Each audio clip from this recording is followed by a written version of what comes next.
What's good? What's good? What's popping? What's happening? What's going on? You back in the lab with your favorite neighbor, your man Marq Nash. All right, got a good one planned for y'all. A little hip-hop talk tonight. This should be a good one. I'm going to jump right into it. Let's run this intro. Let's get this room populated, and I'm going to jump right into the topics. This is my passion. This is what I love to do. But some days, sometimes, I'm just like you, man. I hate this job. Damn, I hate this job. Damn, I hate this job. Damn, I hate my job. Damn, I hate this job. I'm just like you. Damn, I hate this job. Man, I hate this job. Man, I hate my job. From a good dream I wake, sun rays on my face, planning out my day, hoping this ain't the one that I catch a case. I feel so good, I feel so straight. My manager keep calling me saying, hurry up, you late. Hurry up, you lay off. Y'all, man, I hate this job. Man, I hate this job. Been trying to play it cool, but it's hard to play it off. I've been hanging on to this bush, cause my car still ain't paid off. I know I'm on my way up, my boy just got laid off, so y'all, man, I hate this job. Man, I hate this job. These hoes is so ratchet. These niggas is so sneaky. Y'all don't even really pay enough for y'all to only pay bi-weekly. I'm trying to double up my cash, take this job, shove it up your ass. Yo, man, I hate this job. Sometimes I wanna say, walk in and slap my boss. This shit is getting hard. Damn, I hate this job. Gotta make it out of this struggle, bruh. And I don't really mean to take it out on you. You just a customer, but damn, I hate this job. Damn, I hate my job. Damn, I hate this job. Damn, I hate my job. Damn, I hate this job. Damn, I hate this job. Damn, I hate my job. Damn, I hate this job. We're the reason why your stockholders always stay afloat. Yet I'm asking, are they hiring? Like everywhere I go, schedule will say 9, but I think it's fine if I clock in at 9:04. I work 40 hours a week plus overtime just to be bro. So y'all, man, I hate this job. Hate that I applied. So much has transpired since the day that I was high. Told me I could advance, but you were telling me lies. Gotta give your notice before I quit, but you don't say shit right before I'm fired. Damn, man, I hate this job. Sometimes I wanna say, walk in and slap my boss. This shit is getting hard. Damn, I hate this job. Gotta make it out of this struggle, bruh. And I don't really mean to take it out on you. You just a customer, but damn, I hate this job.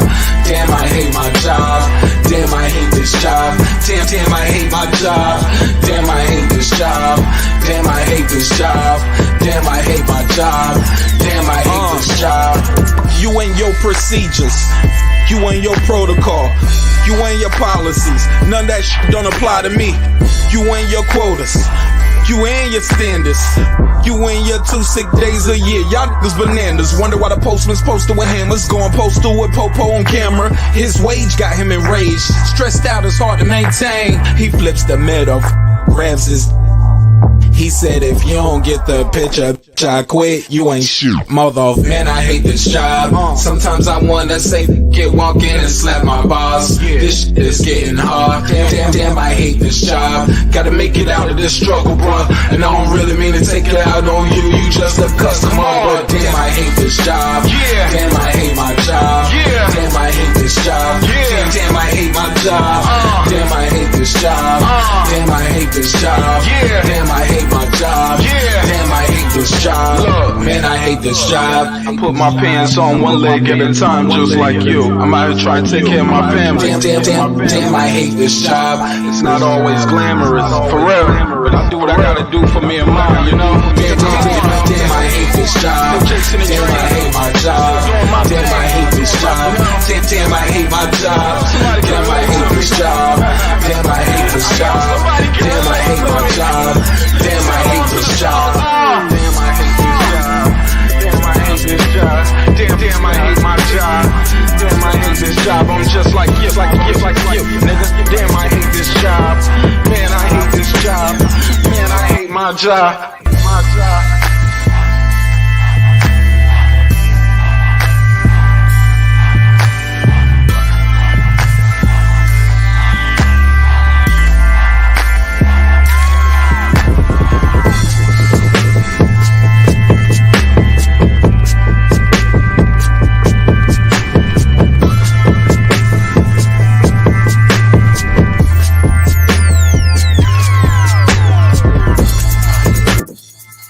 The views and opinions expressed in this program are those of the speakers, commentators, experts, and/or the hosts. They do not explicitly nor necessarily reflect nor represent the channel's policy or the views held by the channel or broadcaster. The broadcaster or its channel cannot be held accountable for all or any views expressed during the program. Basically, if I didn't say it, don't come for me.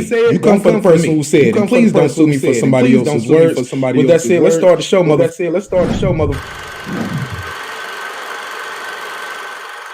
squad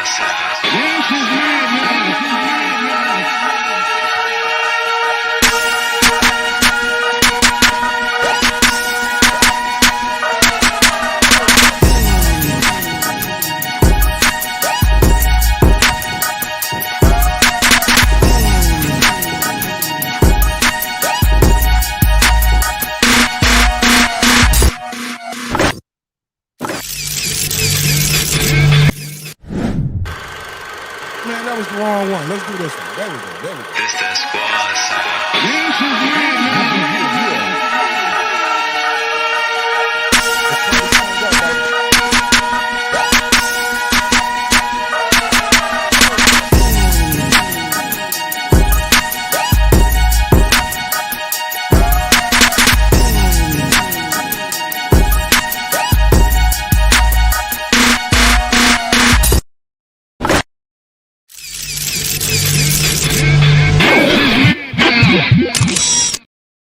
Yeah, man. What up? What up,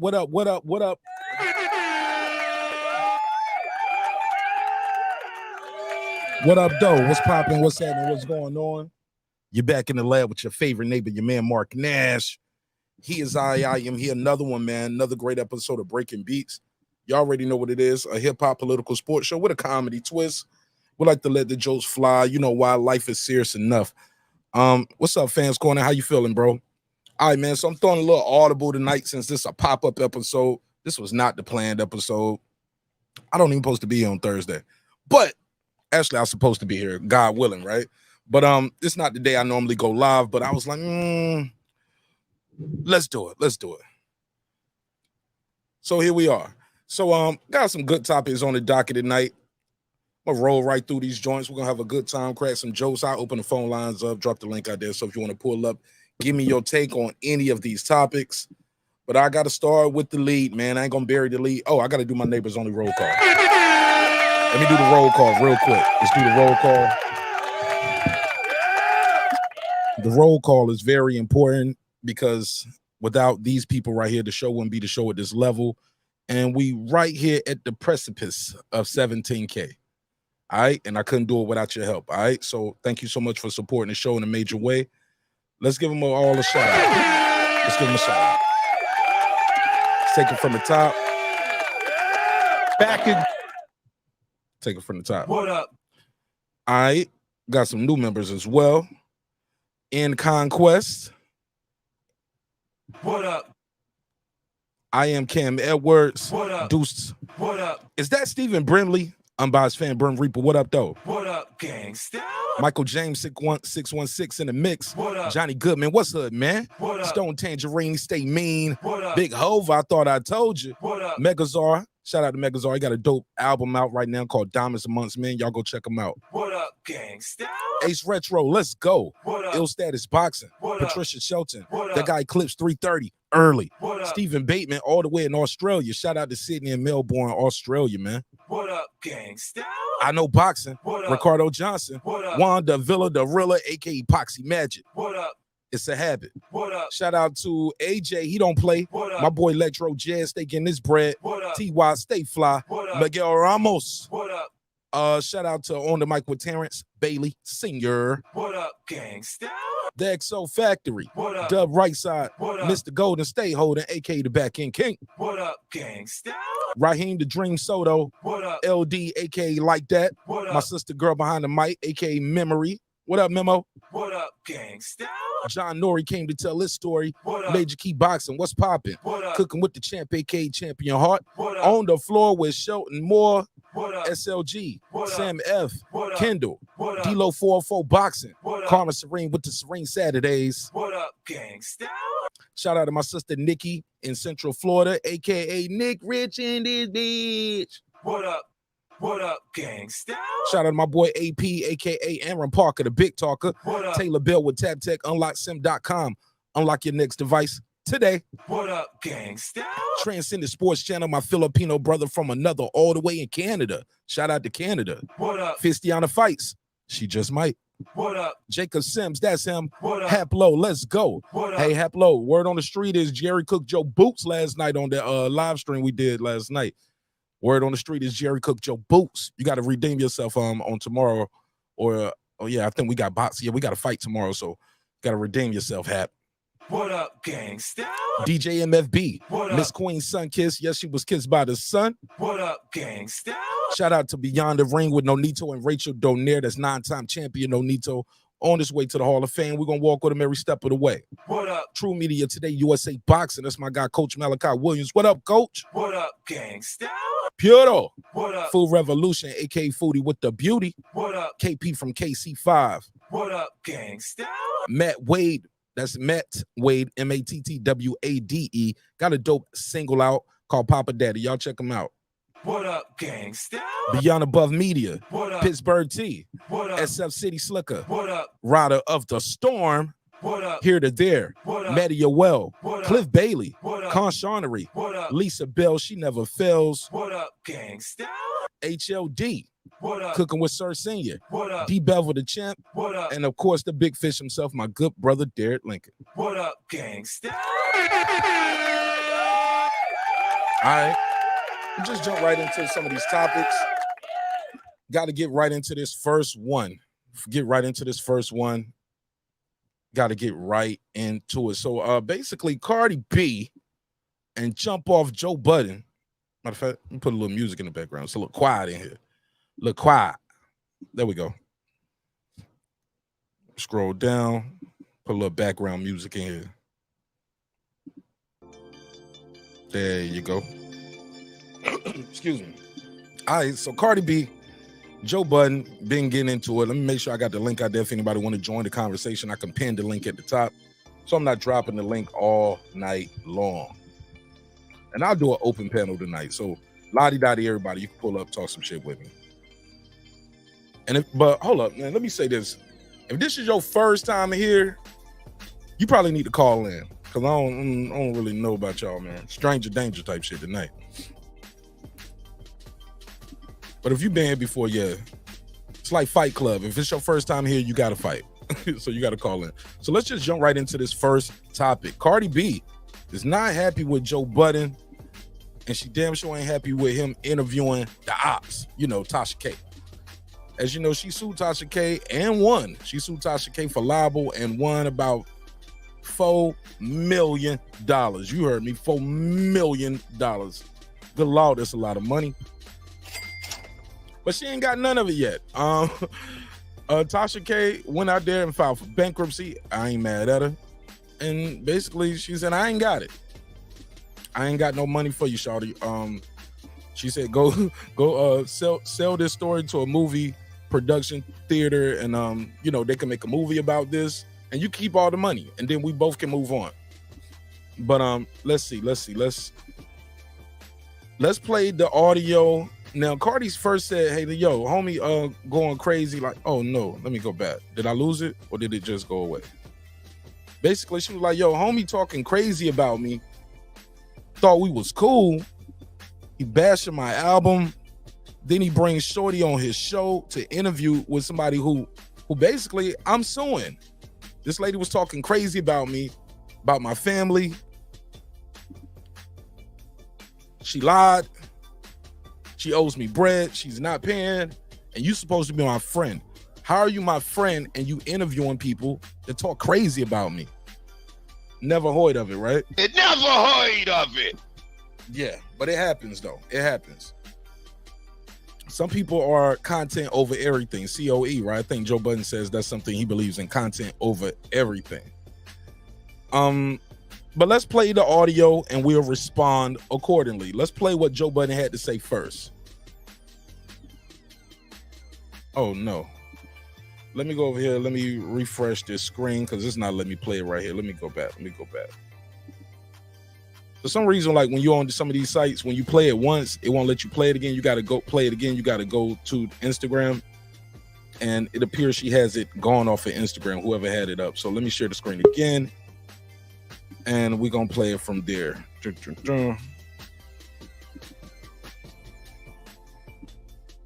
The hook is not hooking for me. It's not catchy. It's not particularly It's catchy. not. There's nothing in it to make it stay. One. And two, I know y'all think Sexy y'all Red hear is it? paying me. She's not. Can y'all hear it? But this commercialized ratchet Clips, you hear it? has passed. It's ghetto ratchet time. And neither one of them are ghetto ratchet on this song. I think they both have potential to be. And Cardi normally smokes ghetto ratchet, but she's too big. That's why she got to go get with K-Flock. That's why she got to go get with some of the. She's too big to do it. We need a Bodak Yellow now. Both of these women, this sounds like this is two women who can't make a song, is what it sounds like. So we need to get either some of the same writers back that had. I think Party is a Party. credited writer on this. Oh, good. All right. So that means that y'all coming with old sauce. Mhm. Okay, that doesn't sound that bad, but Cardi responds, and she said this. I just feel like it's like he has an issue with me, and it was beyond the critique of bongos. It's just like you inviting bitches that said the rudest, nastiest shit. But when what's them niggas name they used to do podcasts with? Oh, Maul. Mal, and the little other guy. Yeah, when Ma and Rory say we fuck shit about you or lies about you, you get so defensive. You want to clear it up. You came at Taxstone because Taxstone said something about you. You want to clear it up, and you expect people to understand you, and you expect people to take your side. But I had to go to court. Because this woman, like, it's beyond saying that I have herpes, right? Like, come on now, like, it's beyond saying I have herpes. Like, this woman tried to run a I drug men campaign. Yeah. She paid men to say that I drugged them and raped them. She claimed that my dad. All right, it's a longer clip, but you get the gist of it. It seems her trepidation with Joe Budden is not really about the critique of the song. She's more about like, yo, you did an interview with TASHA K, bro. Never heard of it. How you interviewing the ops? Like, this lady been out there bashing me, bashing my family. You supposed to be my friend. Why would you have this person on your show talking, period? Why would you give this person a platform if you're my friend and they talking crazy about me? Clips, you was here first. What's your take on it? I see where Cardi's coming from, and although I do agree with Joe Budden that this latest offering of music from Cardi B isn't really like, it falls short of what you expect from her previous work. But some songs ain't for everybody, and music is hit or miss. But I agree with you. I think it's the totality of it. I think it's okay, you saying all this negative shit about my song, and next we got TASHA K coming on the show. It's like, what I'm saying, to where I can see how she's like, but this is Joe Budden we're talking about. Like the man, since he started his podcast phase of his career, he showed you that fuck shit is in his makeup. Okay. Interesting. Like that, LD, what up? What up, man? What's your take? What's your take on what Joe said? What's your take on Cardi's response? I mean, I don't feel too bad about it, because I feel like if you go back 3 months ago when her and Lotto dropped that "Put It on the Floor" song, he gave her praise. He was like, at first, I was a little nervous. That shit hard. That shit is hard. Rip me out. That's the guy man at the band new. Bitches that they running shit they really ran through. Oh, so Lotto came in crazy on that. She got off. Go ahead. So he just gave you pops 3 months ago. Then you drop a song. It's like we living in a time now, and it's kind of crazy. Like, if you associate with someone like that, they feel like you can't give them any type of criticism, and you got to realize that he's in the media, so he's gonna have them. It ain't like he playing both sides. He's just giving his opinion. And then with the Tasha K thing, I can understand her feeling like why you bring her on there, but at the same time, with him being like in that journalism type of field, like you got to give the other person a chance to explain themselves. We can't just run with your narrative because you're more popular than her or you won the lawsuit. Just give everybody opportunity to explain themselves. Really, Right. I think people. Go ahead. You think? What? Yeah, I just think people, even you can see it in the boxing community, like when these guys are connected with like certain fighters, like they don't allow you to say nothing or they won't give you like a real spin. They'll always try to play on the fence, and it's like, bro, just call it straight down the middle. I mean, as a grown person, I feel like you should understand that like you're gonna get criticism, and it ain't always got to be the, bro, you should have called me. Like, bro, just like, I mean, this part is their job, bro. But it's not necessarily a narrative. It was proven in court that Tasha K lied. She was held liable. So the facts came out in court already. It's not about giving her a platform to give her a spin. Tasha K got her own platform, a very successful one. Well, she got like 1 million subscribers or something like that. Yeah, but her views don't went like, you know, and it ain't what it used to be. I mean, but everybody still deserve, like, even if you lost the lawsuit, that don't, I mean, some people feel like when Tony the Closer lost his lawsuit against, you know, old boy, they, you know, he's still going on other platforms explaining why it happened, what this is and what is that. You know, it's just always good to hear, you know, the other side of the.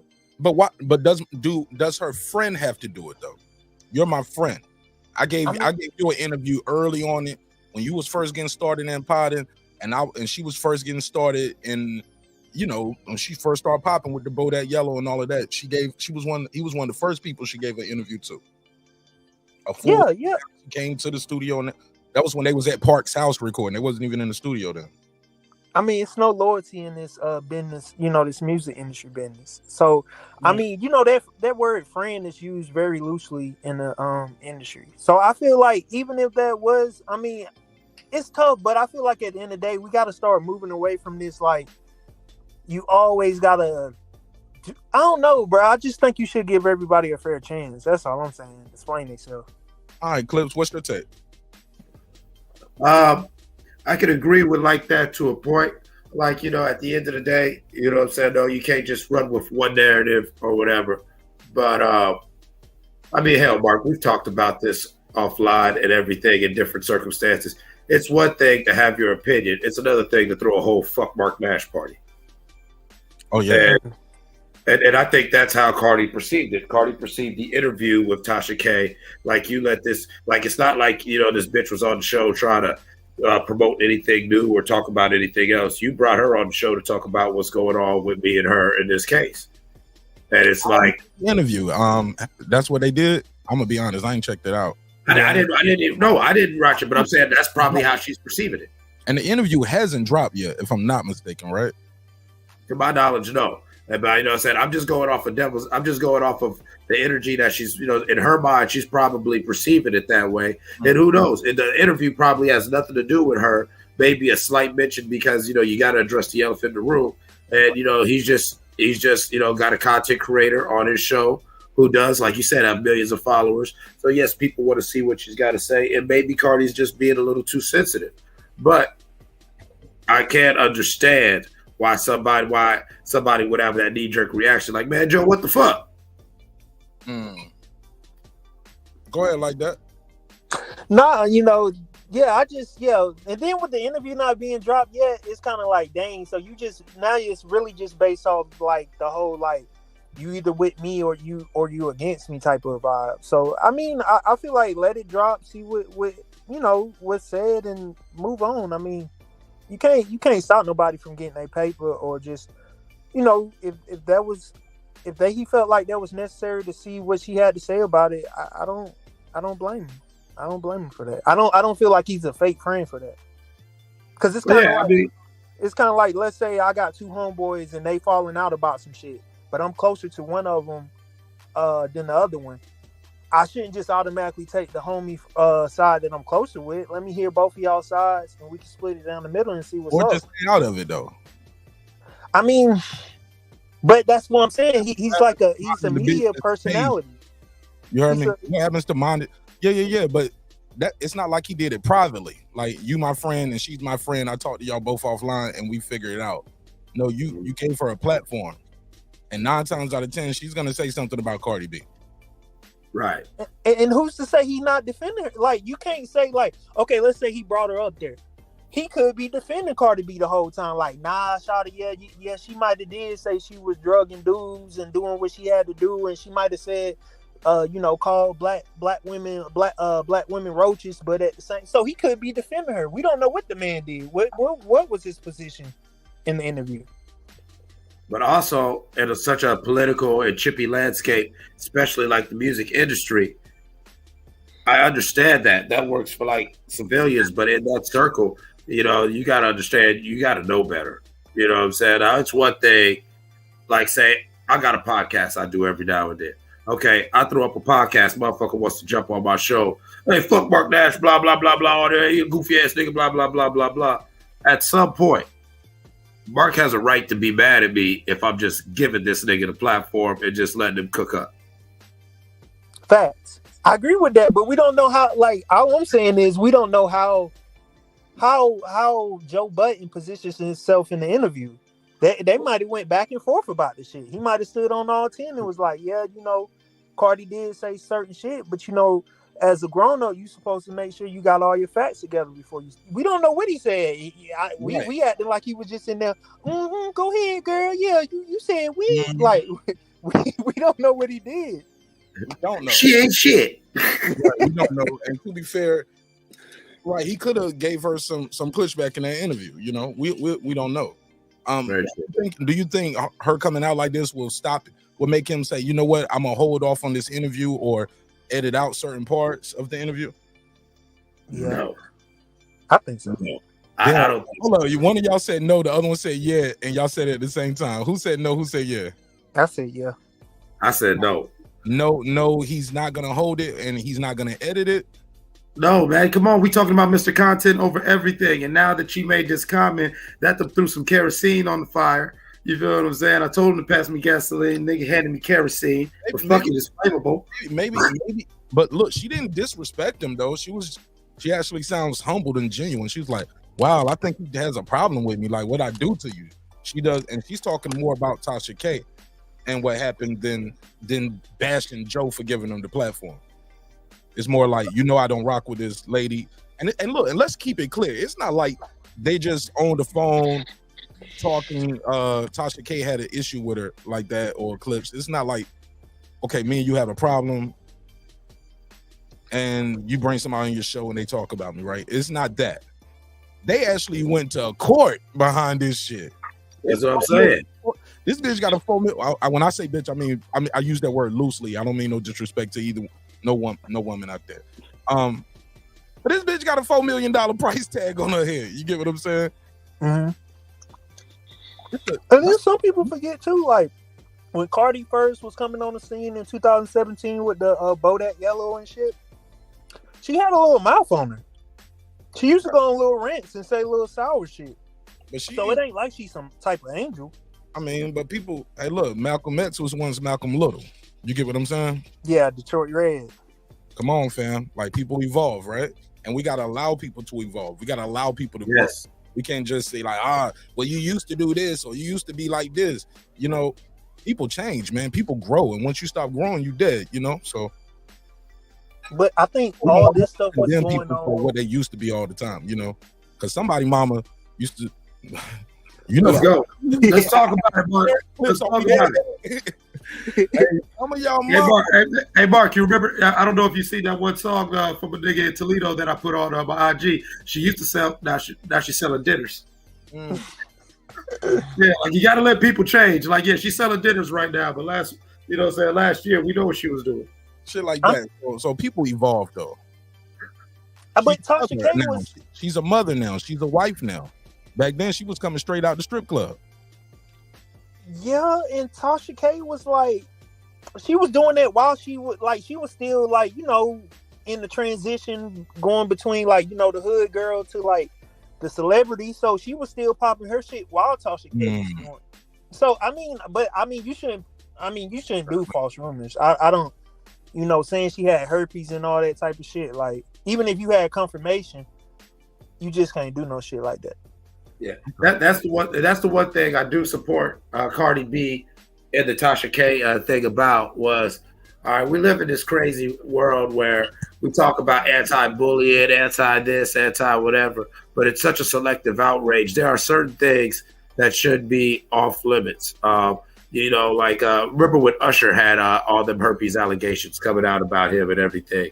And it's like, all right, now if that's in the courtroom, that's one thing. But for you to get on your platform and just say that she out here burning people, she drugging people, like all the things that, Tasha K was claiming that Cardi was doing, this ain't just clickbait. Oh, that's funny shit. These are like some serious allegations, if that's true. Right. And Cardi says the lady put out an address now. Now, Tasha K did respond. And to be fair, I'll play her response. Was she actually didn't it was a tweet. It's a tweet. So I'll do my response. Here we go. Tasha K voice.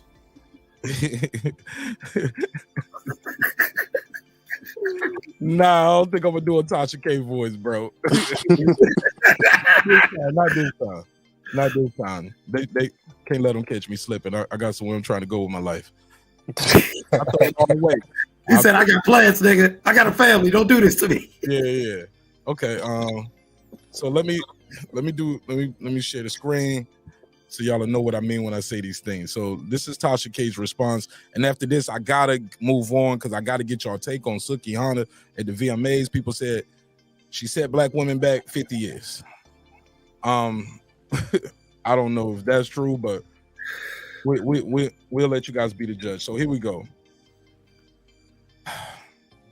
This right here is Tasha K's response to Cardi B. Let me zoom in. Now she did ended up offering an apology. It was a lengthy response, and she numbered her response.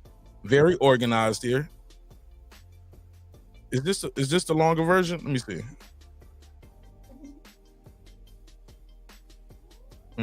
I just feel like it's like he has an issue with me, and it was beyond the critique of bongos. It's just like you inviting bitches that said the rudest, nastiest shit. But when what's them niggas' name they used to do podcasts with? Oh, Maul. Maul, and the little other guy. Yeah, when Ma and Rory say we fuck shit about you or lies about you, you get so defensive. You want to clear it up. You came at Taxstone because Taxstone said something about you. You want to clear it up, and you expect people to understand you, and you expect people to take your side. But I had to go to court. Because this woman, like, it's beyond saying that I have herpes, right? Like, come on now, like, it's beyond saying I have herpes. Like, this woman tried to run a I drug men campaign. Yeah, she paid men to say that I drugged them and raped them. She claimed that my dad. This is important. This is important to when I play Tasha K's response. Let me hear the rest of this. Raped a 14-year-old girl. She said that didn't show my daughter. She said that didn't show my daughter because she was dark skinned. She's saying that I was putting beer bottles in my pussy. She said that I have all these type of diseases and shit. She has literally Googled my husband's number, literally put his number out, literally put his parents' address out. Like it's literally harassment. But it's like, oh, I know what's gonna get people attention. Let's go to Let's play the rest. The hook is not hook. Okay. So from there, let's play. Let me scroll down. We're gonna do this Tasha K response. Sunny, shout out to Sunny Red. What up, Sunny Red? How you been, fam? Long time no see. Glad to see you still with us, man. Thank you so much for your support. So Tasha K's response. Here we go. She began. Can y'all see my little cursor up here? Clips. Mm-hmm. Yeah, I see it. Look at me. I'm trying to get better, man. I'm trying to improve every day. I'm trying to DSD. Do something. That boy good. Different. Hey, look, that's my challenge to y'all.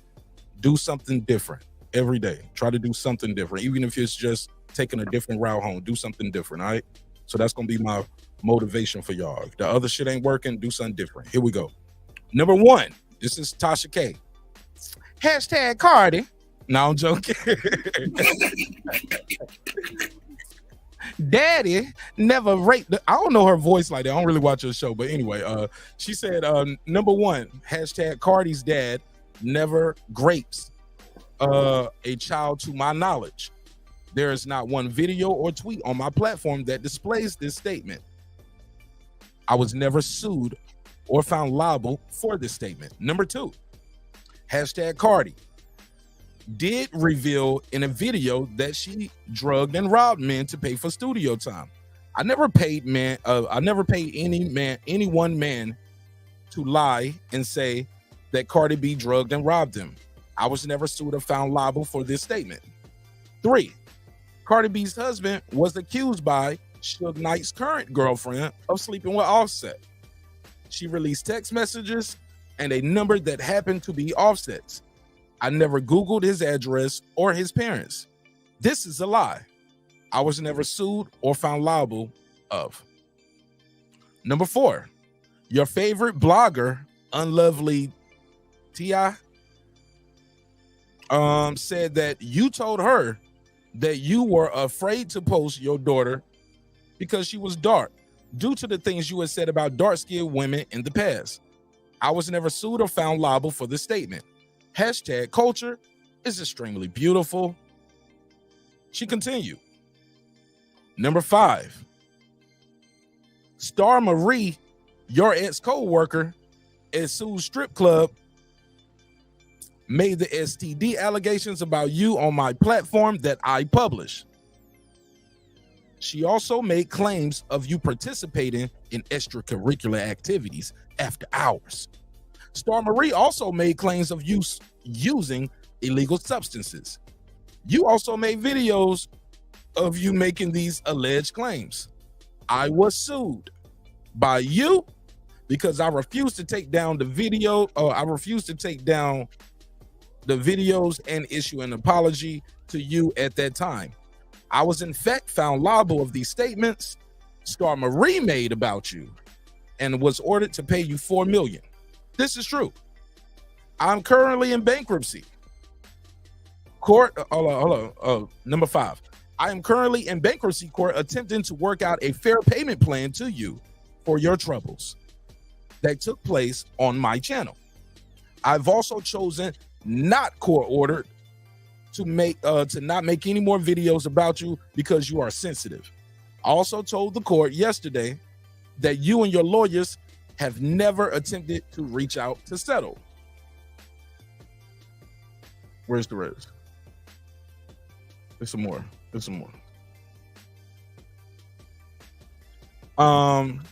Now this is the part where I think she makes the apology. She said, quote, "You want me out my house, broke, and my kids not to attend college? Your lawyers only continue to bill you $100K plus a week looking for money we don't have, but I can get it over time. Your lawyers have collected the $4 million that's owed to you by simply making you pay for it by keeping you in litigation due to your lack of education. They play off you. You simply wanted they play off you. Hold up. They play off you simply wanting my platform down because of my opinion of you.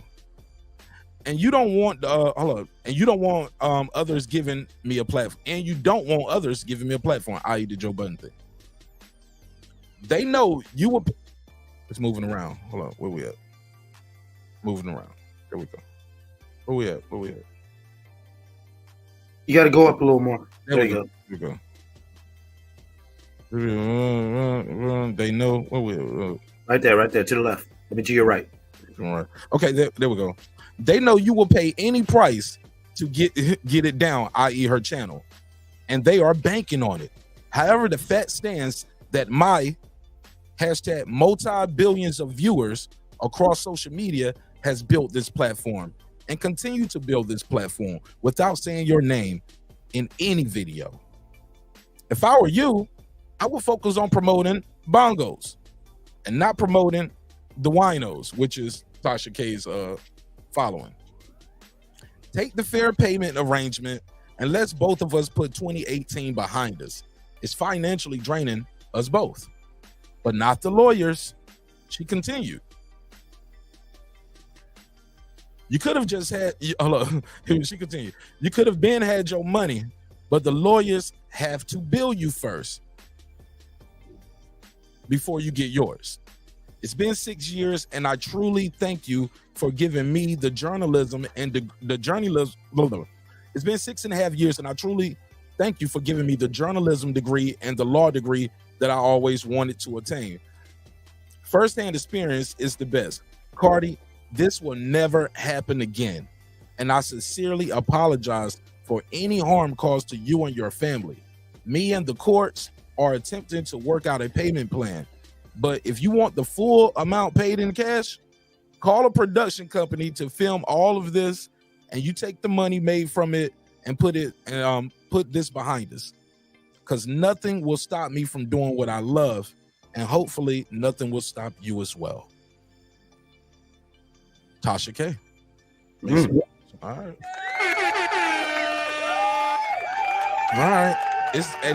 Look, I'm in here trying to read under these circumstances. I got the low lights in here with the neons and the red lights. So y'all, I hope y'all appreciate my dramatic reading. Make some noise for Marq Nash. Yeah. You know the vibe. All right.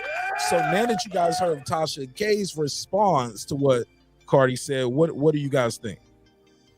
My first knee-jerk reaction is one, I appreciate Tasha K's ability to understand that sometimes the true pettiest road is taking the high road. This is like they're taking this approach right here. If Cardi wants to keep up with the smoke, then Cardi just seems angry and whatever. And she does have a point. If you just wanted to kind of check me and get me to stop this shit, no, I didn't take the videos down. But all right, you sued me. I'm trying to work out a way to pay you. But if you keep trying to listen to your lawyers and act like I'm just supposed to hand you $4 million in a briefcase cash, well, then, yeah, these lawyers are going to just keep draining our money that we bit. I've been trying to find other ways to settle this. I think that was actually very mature and it was very smart legally and image-wise by Tasha K. You know, taking the high road sometimes is the best, the perfect petty. Fair enough. Go for it like that. What's your take? I mean, I think the apology a little too late. I mean, because from my understanding, even though it's good she did it, but from my understanding, Cardi B hit her up, you know, in private, asked her to take down the videos and stuff like that. And Tasha K was saying, like, you just gonna have to sue me. So, you know, she wound up doing it, and now you in this predicament where you owe $4 million.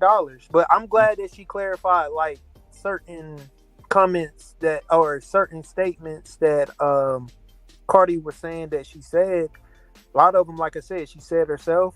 And then it was, you know, it was somebody else that was on her platform saying it. And you know how women will do, like, you know how women will echo what you say? So, like, if you say, like... No, it don't even... Go ahead. You know how, like, you know, you might say, I make 100,000, and then, you know, women will be like, oh, you making 100,000. So she could have had a guest on her, like, you know, on her show saying, like, yeah, Cardi B got herpes. And she like, well, I guess Cardi B got hurt. You know, women just do that little echo shit thing. So I don't know, like. But also, if you put something like in this situation right here, when you put it out, like, that's why I try to do that disclaimer. But I know at the end of the day, that shit ain't really gonna save me, because if somebody hit me up and say, yo, you had somebody on your platform and they said a lie about me, I need you to remove that. That's a lie. And I can prove it's a lie. I need to be able to prove it's true. Yep. You get what I'm saying? Because I can't be held liable if it's true. I might have to put that video private until I get some proof. You know what I'm saying? Because you are responsible. I'm the responsible party in this situation on this airwaves, because I'm the one hosting the video. I'm the one you had to call. You got to call to take the video down. So, yeah, you can't get sued for what somebody else say on your platform. And Tasha K knows that. Another great example like that is, you remember. And after you got to move forward, because I was trying to segue, but go ahead. Yeah, I was just talking about, like, you know, like, remember, like, the Boondocks when with the Tyler Perry thing. Yeah, he got mad, tried to go at all the writers, but it turns out that the shit they were joking about on the show, yeah, they were joking and exaggerating, but there were truth to those allegations. So Tyler Perry was not able to sue them. There was truth to it. I mean, by what she wrote, I didn't know that. I didn't know that. I thought they got away with it as in it's comedy, it's a spoof. We didn't use They got to remember that's why shortly after Tyler Perry was on the Oprah show talking about being molested, his issues with sexuality, and that was his kind of way of like, acknowledging it. There's some weird shit going on, and then the judge just looked at it as like this is a comedy show. Yeah, they took a rumor and they took some license with it and ran with it, but it's based off truth. And they didn't use his name neither, though. Exactly. Thank you. They didn't use his name. That was my whole point. I'm done. They definitely use R. Kelly's name, though. That R. Kelly episode was funny as hell, man. That shit was hilarious. The Martin Luther King one was hilarious. Boondocks is one of them I didn't know about till late. Oh, you didn't know? To that last season, where halfway through that next to the last season, I was watching that. But then when the first full season I was watching was the last season, and he wasn't even a part of it. But that's neither here nor there. I gotta get y'all take on. Speaking of things to make black people look bad. SUKIHANA, man, y'all familiar with SUKIHANA? Yeah. Suki with the good coaching. She's being accused of making black women look bad. That's what people are saying. True or false? I'll show you. This is the screenshot. But she was at the VMAs on the red carpet on all fours, twerking that monkey. And I watched. Let me share my screen so y'all will know what I mean. And I'm doing this for entertainment purposes because you guys gotta react to it. So I gotta show you what it looked like. You know what I'm saying? So let me share my screen over here so we can find out what oh, okay. Let me refresh the screen. In the black sundress? Okay, so she up there with the sundress on, bend up, twerking that thing a little bit. She on all fours on the black carpet. Somebody gonna come up and help her with them shoes. They gonna like, hold on, let me get that shoe out the way.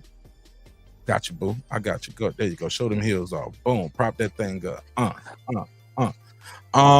There you go. That's SUKIHANA. This is what she did on the black carpet. Now, in response to this, SUKIHANA went to her IG. She said, "My first VMA. Y'all knew who I was when y'all invited me." Hashtag SUKIHANA. What's y'all take? People saying she making black women look bad. Set them back 20, 30 years. You agree, disagree? On this one, I would say, like, only reason I say I disagree, she making herself look bad, but I wouldn't say black women, because one thing I don't learn in life, especially, being a black man, when people have a prejudice towards you, is nothing you can really do. Like, you can be the total opposite of what they say your average 25-year-old black man is, gang banger, out in the streets, doing this, doing that. But then people will still, because of their personal prejudice, they'll still have a suspicious outlook of you. So a person's personal perspective is gonna like shape how they see you and it's how they see your actions. So if I'm quiet, oh, that's because I'm sneaky. Or if I'm too talk, so it's just like I done went through that my whole life. So I know, like, if a person got a disposition about you, it ain't nothing really you can do to prove it wrong. But I think that make her look bad. But I mean, I wouldn't say that's black women. It is what it is. The world sees how they see us. All right. I'll preference this with what I'm about to say by saying this first. It's amazing how we went from who you calling a bitch, we're tired of being over-sexualized and being bitches and hoes, to now the narrative is I am a bitch, I am a hoe. In fact, the only thing I will talk about is the fact I'm a bitch and a hoe and flaunt my sexuality. And how dare you say anything about it. So black women, one day, y'all got to have a meeting and y'all got to get together and figure out what stance are you really taking these days. And if some of these young ratchets are the loudest voices in the crowd, then you might need to get the mics out their hand. And as men, we need to do the same with some of our bullshit. Now, as far as this right here, this is the MTV, this is a VMA Awards. This is the same place where Little Tim came out with a pasty over her titty. All right. All right. So with that said, as much as I'm not a fan of what she's doing, this is actually the video. Look, Howard Stern. They didn't say he made white men look bad. He came out there with his ass cheeks out. Remember? I'm getting thank you. All right, you took it out my. You took it. Yeah. You took the alley oop, Mark. I was going to. This is the MTV. All right. This goes back to the '80s. You always have at least one or two celebrities doing some weirdo shit on that red carpet. Hey, look, clips. Not only did Lil Kim had the pasty on, Diana Ross shook the titty. Yeah, Diana Ross gave her a squeeze, little baby squeeze. So Diana Ross was like, "Oh, look, I love you." Look at the titty. Shook that titty, man. She shook that titty. And not just a few years ago, Justin Timberlake got in trouble for doing the same thing to Janet Jackson.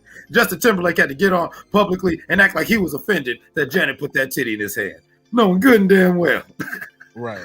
Didn't they try to blame Janet for that? Yes, it was Janet's fault. That was Janet, angry African titties, assaulted that poor white man's hands. Stop, man. Stop. That whole shit was playing, man. They played it off like it was wardrobe malfunction, but you can see him do that, grab it. She looks around, shocked, cover up, lights go down. That shit was part of the show. She even had the titties set up with the little starfish with the nipple coming through the hole of the star. Man, that whole shit was planned, man. They choreographed that. They rehearsed that. That shit had the Velcro on it. Like this shit, this shit rip came off easy. Why was he right there anyway pulling? Talking about wardrobe. That's when America started using the word wardrobe malfunction. I never heard that term wardrobe malfunction in my life. That shit was choreographed. But y'all got anything else on this one? Because if so, we can go to Hunter Biden Indicted, or we can go to the NASA and these UFOs. Let's go to these UAPs. Okay. All right. What was you about to say, LD? What's your last thing? I was just gonna say it is distasteful though, but I just don't think it made look. You know what I'm saying? I don't think it made black women as a whole look bad. I never subscribe to that. Like if I see dudes doing something, a black man doing something that's crazy, I'll be like, shit, that's that nigga. He ain't got nothing to do with me. I feel you on that, LD. Like I think that last Essence Fest was more disrespectful to black women than one black woman showing her ass. Like, because this was the Essence Fest, and it became a twerkathon, became all about celebrating horror mentality. Hell, even everyone was mad at Jill Scott for going on the Essence Fest stage and speaking out about how disgusting it was. NDRE caught all this blowback, because women in real time were like, "This is crazy." Now, this SUKIHANA doing whatever she's doing. SUKIHANA, respectfully, you better get it right, nigga. This bitch, respectfully, what I'm saying? There's a sign of respect. Respect this black queen, man. And it's obvious, like, she getting paid to do this because you remember that guy that made that song? The artist, man. She promoting herself. What was it? What was that guy that did that song? You Got to Be Worth It, or what? The dude that he owed everybody money. It never heard of it. I don't know what you're talking about. He owed Lil Baby money. He owed Drake money. I don't know this nigga. Okay, but he basically kind of sexually assaulted her, and she was. I don't want to say she was acting like Osiris. Yeah. And so he basically sexually assaulted her, and she was very uncomfortable, and it's kind of like she ain't first charge, she ain't go. I saw that when he was going up to her, he kept trying to kiss her and stuff. Yeah, and I'm not one of them men that be like, well, if you act like that, you can't act crazy with it, because I don't believe you should put your hands on anybody that don't want to be touched. Absolutely. But you could tell that when she in her real character, that don't beat them. That's like an act to me. Like all them, what's that girl that got my booty hole brown and all that shit? Like red. Yeah, I swear them motherfuckers act. Pink, my booty hole brown. I swear. What are they saying in the club? Somebody come up requesting that, man. You like, what is happening here? Your first time hearing it, you don't know, but the girls be the ones coming up telling you to play it though. Yeah, bro, I think a lot of these people are actors, bro. Like, they just putting on the act. Like, if you go, even Kodak, if you go back into his history, dude was smart as hell, was in spelling bees and, all throughout school. Like, a lot of these dudes just put on the act, bro. They just put on the little, retarded-ass voice, the hood shit. And, because they know that's what we want to hear as black people. You know what I'm saying? So they just put on the act. But a lot of these people are very, very intelligent. They're not who they portraying to be. Okay. All right. Yeah. Anything else? Final thoughts before I play this? I'm talking about. I want to get to these UAPs. All right, man. I gotta play it, man. Now, Clips, for the people who don't know, can you explain to them why I queue up the video? What is a UAP? A UAP is the new official government-sponsored, and this is not just the United States government. This is the international government's way of classifying what we used to call UFO, unidentified flying object. Now it is UAP, unidentified aerial phenomena. Okay. Now, this video right here is courtesy of the New York Post. I'm going to cam up and be on screen because I want to do a reaction to this. So it's going to be some stopping and pausing in here. But what happens in this video is very interesting. NASA admits, like, we don't know what the hell these things are. NASA, we can't identify these mysterious flying objects. So we're going to appoint our first UFO director. Did y'all hear what I just said? Uh-huh. He's going to tell us, look, it's some shit out there. We don't know what it is. We don't know what's in these things. We can't say it's a foreign, we can't say it. Basically, I'm gonna paraphrase. We can't say it's UFOs. I mean, with aliens and shit, but we can't say it's not neither. We don't know. We do not know what the hell is going on. Can somebody say what the hell is going on, please? What the hell is going on? What the hell is going on? I ain't lying, man. So let me cam up for this one because I want to share this screen and we need to react to this. I'm gonna play it. I'm gonna stop a couple times through here. We're gonna react to it, but I'm gonna play the end first. That's why I'm announcing that NASA has appointed a NASA director of UAP research.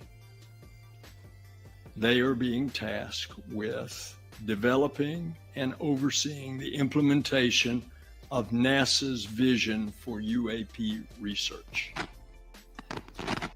Let's stop right there. Y'all heard that, right?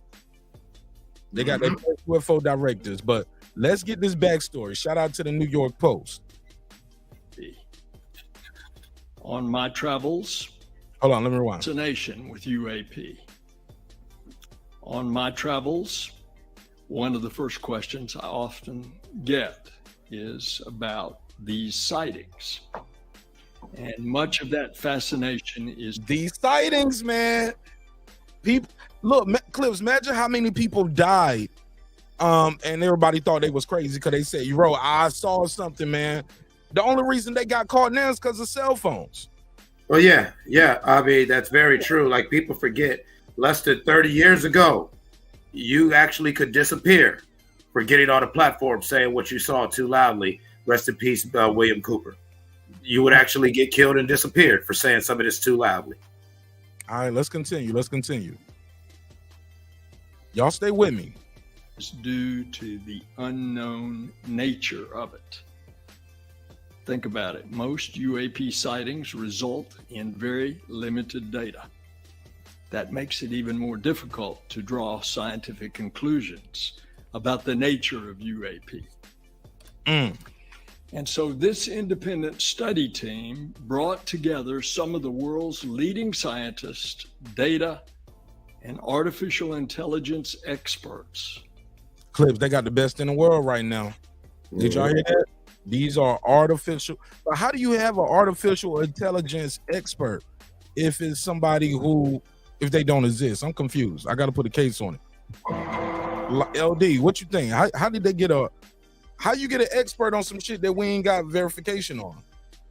I don't know. I think it's always been like UFOs, right? Like unidentified flying objects. I mean, because if you really think about it, like what they call them, like little green men, Martians, like anthropologists or whatever the fuck. Like, you know, when they try to explain the pyramids, they feel like it was aliens on the earth that helped build the pyramid. So, like, I don't think it's, I don't know, like, I think they always had documentation of something. But now they just bringing it to the forefront. Right, but this is like that. They're saying basically, yes, it's shit flying around that is not. We didn't make this shit. We didn't make this shit, and these other folks saying they make this shit. We don't know what this is. This shit is the aerial phenomenon. Things don't move like this. It's not an animal. You get what I'm saying? Yeah. What is this flying around? We don't know if it's something in the man. Let me play some more of this shit. Watch this, yo. About the nature of UAP. And so this independent study team brought together some of the world's leading scientists, data and artificial intelligence experts, aerospace safety specialists. Okay. All with a specific charge from me, which is to tell how to apply the full focus of science and data to UAP. And this is the first time that NASA has taken concrete action to seriously look into UAP. And this independent study team was just that, independent. Now, NASA has. Now I'm gonna play this next part because we about to get real deep. We only a minute in. It's a 5-minute 50-second video. I played the end first. You guys know where we're going with it. But let me play this again. To seriously look into UAP. And this independent study team was just that, independent. We ain't got nothing to do with it. Now, we ain't pay for it. NASA well, I'm sure they paid for it. They had to pay them. Has a statutory authority to look for life in the universe. Stop right there. What? Clips. Yeah. They said NASA has a statutory authority. Yes. What does that mean? Statutory authority to look for life in the universe. Statutory means it's required, yeah, permitted, enacted. It's statute. It's our duty. Yeah. This our job. We supposed to look for life in the universe. Yeah. I didn't know that was NASA's one of NASA's. I didn't know that was one of their statutory duties. Did you? Yes, I did. The reason why it is because NASA gets federal and private funding to explore space, to seek out. It's basically like what they say at the beginning of Star Trek. You know what I'm saying? To seek out new space and explore new worlds. This is their mandate. This is the whole functionality. It's like the mission statement of a company. You feel what I'm saying? Let's get it. That's like when certain financial CEOs get in trouble. Everyone's like, "Oh, he's a scumbag." I got you. I had you at the beginning. I had you right there. Let's play some more. NASA has I need you to hear the rest of this. Statutory authority. Watch this. To look for life in the universe. And when you think of the universe, and especially what we have learned from the James Webb Space Telescope, how vast that it is. We knew before, and it was a NASA scientist, Dr. John Mather, who got the Nobel that determined that the universe was 13.8 billion years old. Okay. And over. Okay, hold on. Stop right there. Stop right there. We got to hit. I need to hear that again. How vast. Listen to this telescope and all this shit. To look for life in the universe. React with me now. Stay with me. And when you think of the universe, and especially what we have learned from the James Webb Space Telescope, how vast that it is. We knew before, and it was a NASA scientist, Dr. John Mather, who got the Nobel that determined that the universe was 13.8 billion years old. Basically saying we got some technology here. This is proven technology. We've been using it for years. This telescope is what helped us, realize, and on this science, it's the same science we use to realize how old the Earth is. Clips, you still with me? LD, y'all still with me? Yes, sir. Yes, sir. Go ahead. Let's play some more of this. And over the years, particularly accelerated in the last century, we have an understanding that, of course, ours is not the only galaxy. And there are billions and billions of galaxies. Y'all still with me, right? Yep. We got galaxies all over the place. And each of those galaxies, including our own, have billions and billions of stars. Still with me, right? And you know what a star is? The star is the sun. Right? So all these galaxies, it's a lot of suns in these galaxies, right? Y'all still with me? Watch this shit, man.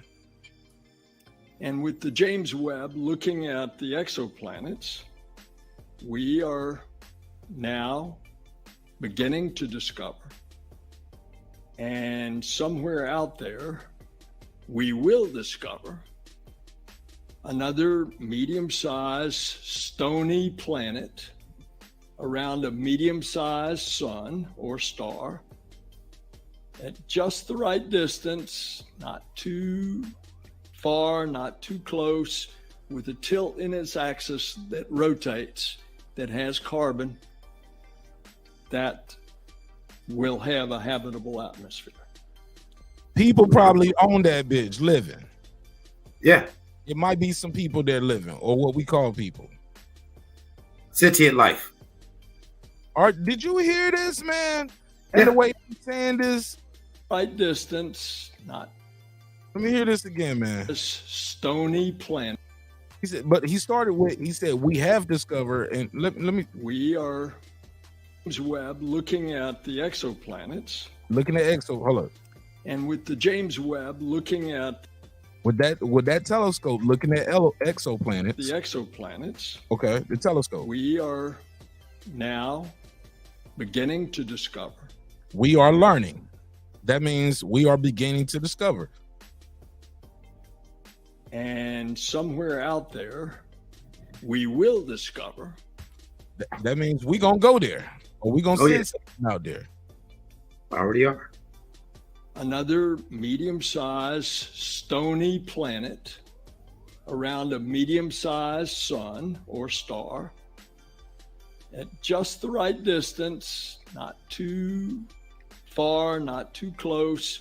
Earth, nigga. Just say it's another. It looks just like Earth. In its they already found a giant Earth that has carbon that will have a habitable atmosphere.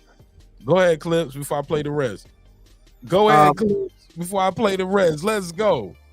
Well, we never been alone. We never are alone. We never were alone. And some people, that's scary, but for me, that gives me comfort in this life. What he's referring to is what they call the Goldilocks zone. And the Goldilocks zone is when you have a certain planet from a yellow sun, that perfect distance, say the distance of Earth, the asteroid belt, and Mars, somewhere within that range, but from their sun. Yes, if there's a carbon-based life form, naturally something would form, and the whole thing is what state of their evolution are they at? Like, are they still like single-celled organisms, or have they evolved into sentient life? Fun fact: they just acknowledged that one of the Voyager. Clips, you going a lot. You saying a lot, and we, like I said, we ain't even done with the video. But slow down a little bit. What does sentient life mean for the people who don't know? Sentient life is, thinking. I said sentient life. I'm thinking about X-Men. Yeah, no, sentient. No, not sentinels. So sentient life meaning something, the actual creatures that have a highly evolved society, highly evolved social structure, and everything. Like right now, humans are like a class 5, class 4 civilization. When we really master interstellar travel, we'd be class 6, class 7. Okay, slow down, bro. You're losing me, bro. Hold on, we're gonna get there.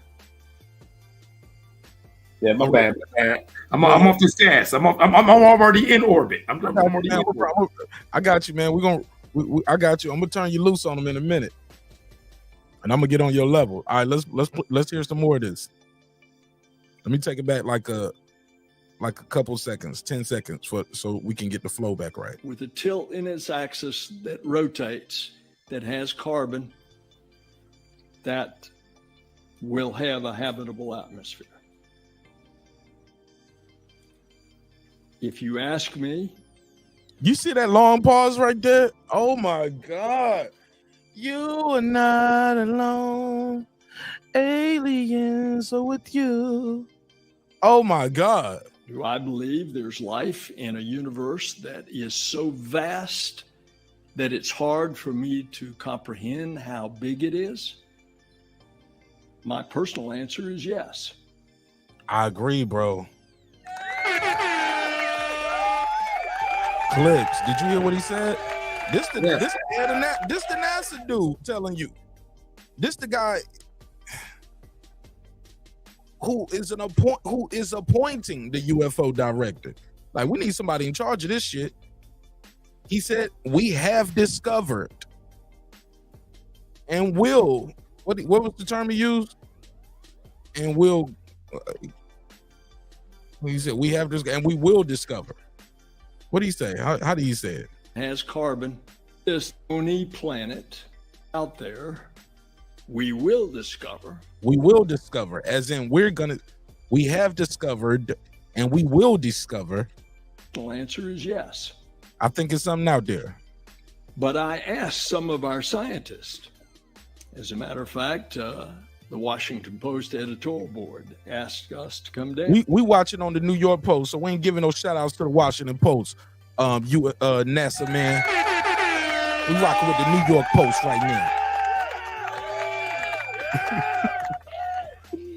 Extra. I'm extra. As a matter of fact, the Washington Post editorial board asked us to come down to the question, what is the mathematical probability that there is life out there in the universe? And if you calculate in billions of stars, in billions of galaxies, okay, that there's replicated what I just said, another stony planet. Billions of stars, billions of planets. It's more likely than not, bro. The answer was, what's the likelihood? At least 1 trillion. Nigga, somebody out here. Did you hear that? Oh, yeah. The likelihood is 1 trillion. At least 1 trillion is more likely than not. Oh my God. We right here then. That's from our scientist. So we start this without any preconceived notions, but understanding that we're in a world of discovery. And we have taken, NASA have taken for the first time concrete action. They're gonna put somebody in charge of this. We need to know who in charge of this shit, bro. Action. Who's the dude? Who's the dude, bro? We need his name. We need to check his name. Yeah, say the name. Shit, he might be a sentinel being. Nigga don't came down here in the skinwalker. And this independent study team is exactly that. It's independent. All right, so and y'all already know that how the end go. They are appointing their first UFO director. I dropped the link out there if anybody want to join the conversation. I put the phone number on the screen. In the meantime, panel, react to this news, man. Wow. Real quickly, let me correct you. This is the first publicly acknowledged UFO or UAP director. The first one, I believe, was Admiral Nimitz for the Majestic 13 Project Blue Book, shortly in the early 40s. This is something we've known about, and anybody military knows Nimitz. That's why he's a very important name. Nimitz Air Force Base, all like that. Yeah, Nimitz was that dude. On this clip we just played, though. Oh yeah, dude. Oh, the clip. Oh yeah, no, he's getting us ready because, like I said, we're probably at a high 5 level society, and normally when societies reach level 6, level 7, then contact is allowed to be engaged. It's not against the prime directive. And we already proved in 1945 when we started launching our nukes. That's why we've seen an escalation in UAP phenomenon after we became a nuclear viable society. That, our sky cousins, as I like to call them, are about sick of our shit, and they're about to try to, and we're going to have to get in line. Okay, LD, what you think, man? What he said? What you think about what he said? Oh, a matter of fact, it's a little bit more. Hold on. They work to develop recommendations about how, and the top takeaway from the study is that there is a lot more to learn. The NASA independent study team did not find any evidence that UAP have an extraterrestrial origin.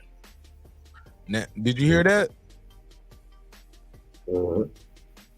He said we did not find evidence that these UAPs we see have an extraterrestrial origin. You ready for this, man? LD, you still there, right? Yeah. All right, neighborhood, y'all still there? Y'all listen, man. No. Yeah, I'm saying it on purpose, Aplo. I'm goofy, man. I'm goofy like that. I like to crack jokes. I like to say words wrong on purpose. Let's go. Listen to this. And the top takeaway from the study is that there is a lot more to learn. The NASA independent study team did not find any evidence that UAP have an extraterrestrial origin. Wait for it. But we don't know what these UAP are. That's why I'm announcing that NASA has appointed.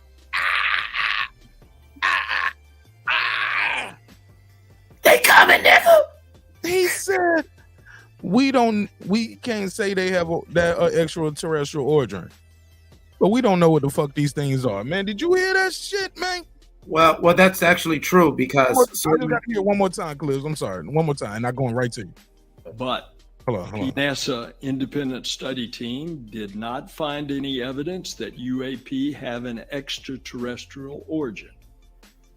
But we don't know what these UAP are. We don't even know what it is. That's why I'm announcing that NASA has appointed a NASA. He said, that's why I'm announcing the director of UAP research. They are being tasked with developing and overseeing the implementation of NASA's vision for UAP research. Okay. We will use NASA's expertise to work with other agencies to analyze UAP. There you have it. But pretty much that's it. Go ahead, Clips. What's your take? Shout out to everybody pulling up. Urban Mac, where you at? I see you. AJ, Conscious Talk. All right, go ahead, Clips. Okay. Shout out to this gentleman right here. That was very, very intelligently worded. Okay, we do not know that these UAPs have an extraterrestrial origin. Okay, what that means is that on this planet, on this physical plane that we call Earth, it has been acknowledged that there are a lot of things and known unknowns. I'm not going too deep. I'm not a flat earther, but there's substantial evidence to where there are other beings, possibly sentient beings in whole sentient societies who are on this planet, and they just don't fuck with us like that. I'm referring to the subterranean ant people of the Hopi, as well as the subterranean reptilians that supposedly live in the inner earth. We see through, if you study ancient topography, you see that the continent of Mu or Lemuria is somewhere where the Marianas Trench is. As you know, that's the deepest point on the earth. And we have all countries have all sorts of real classified shit, you know what I'm saying, just sitting at the edge of the Marianas Trench, and we don't fuck with it because it's something like some big ass kaiju or whatever the fuck Cthulhu's down there. We don't fuck with that shit. So we know that. Admiral Byrd and Project High Jump, immediately after World War I, did encounter some shit in Antarctica. We lost men. That is all fact. We lost men. We lost ships. Whether it was fucking space Nazis living in Antarctica, living underground in Antarctica, or whether it was some other shit, we don't know. Something attacked Admiral Byrd's fleet during Project High Jump. In ancient texts, we have the story of the Sea People, who came. They fucked up Egypt. They fucked up parts of Mesoamerica, parts of the Greek world, parts of the Persian world, parts of the Asian world. And these are people who came out of the sea. And this is all recorded, and no one knows where they fucking are. So for all we know, Talacon's real, and there's a whole bunch of Serenos flying in goddamn UAPs coming out the ocean. And so that was very, very smart for that guy to make that distinction that it might not be aliens. It might just be some shit on this planet that we just didn't know about. Not to mention with CERN and other higher forms of quantum mechanics, we've begun to understand that some of these things that we're seeing might not be extraterrestrial, but interdimensional, meaning that these are beings from other dimensions, not other planets interacting with us, or even beings from other times. It could be motherfuckers from our future when we're seeing them coming back fucking with the past, and they're not trying to fuck up the timeline. That's why they don't directly interact.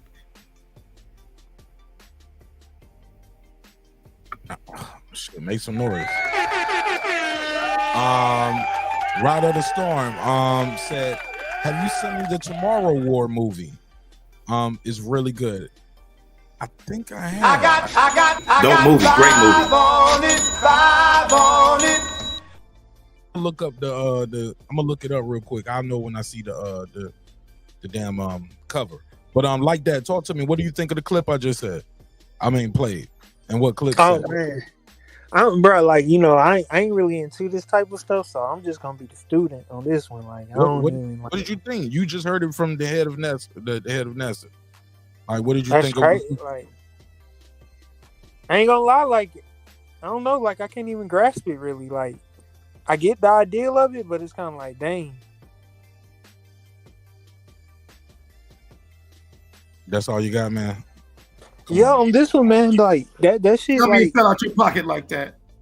A clips broke the shit down like it. I mean, like he said, it could be. I don't know what he was saying. Like dimensions, like it could be other dimensions we dealing with. It may not be outside of this planet. So I just don't really know. Like I don't heard theories, but I don't study it enough to really elaborate on it. Bro, you just heard NASA say we have discovered. Yeah. Like I don't heard like aliens been here before. So but I just don't know enough about the topic to really go in. The government always denied it. That's what they're supposed to do. We got confirmation now, though. This is impressive, right? No. Oh! This is what I was gonna say. Why isn't this more newsworthy? Why aren't people talking about this? This is kind of important news right here, right? NASA just told us all we're not alone. And look, and they don't even care. We talking about SUKIHANA at the damn VMAs. You know, like we talking about Frank Martin ducking Shakur. Like, yo, these motherfuckers just told you on national TV, hey, look, shit out there.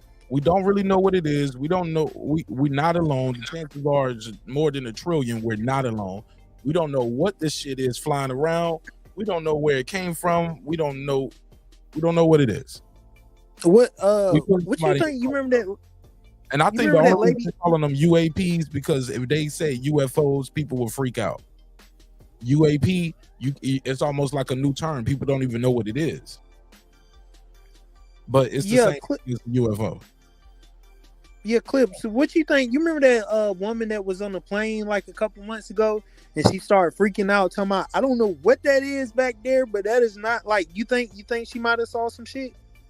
Well, here's the thing: certain aspects of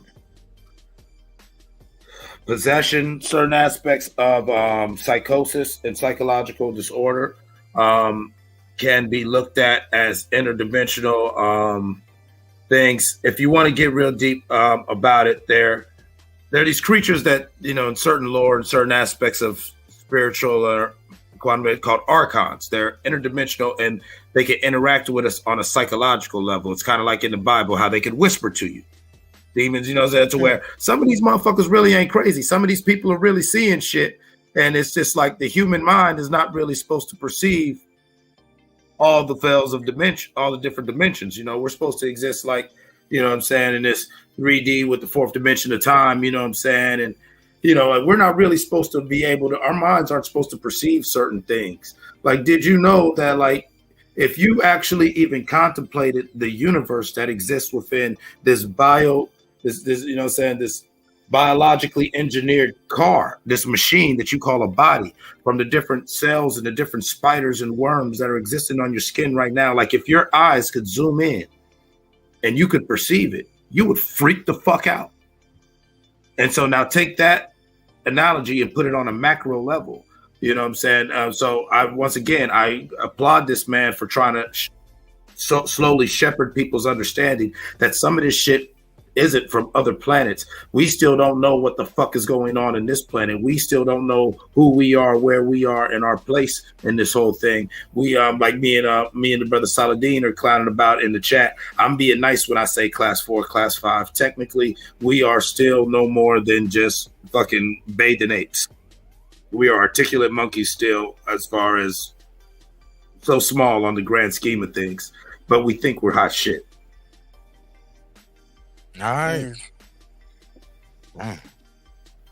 Oh, another thing. Do you think like these beings? Do you think if we come in contact, like if we had to fight them, do you think we got a chance, or are they just superior, more superior? That goes back to what Clips was saying. Like it depends on what stage of evolution they at. Like they might be way past us. Like they probably know. Like they probably don't eat animals. You know what I'm saying? They eat.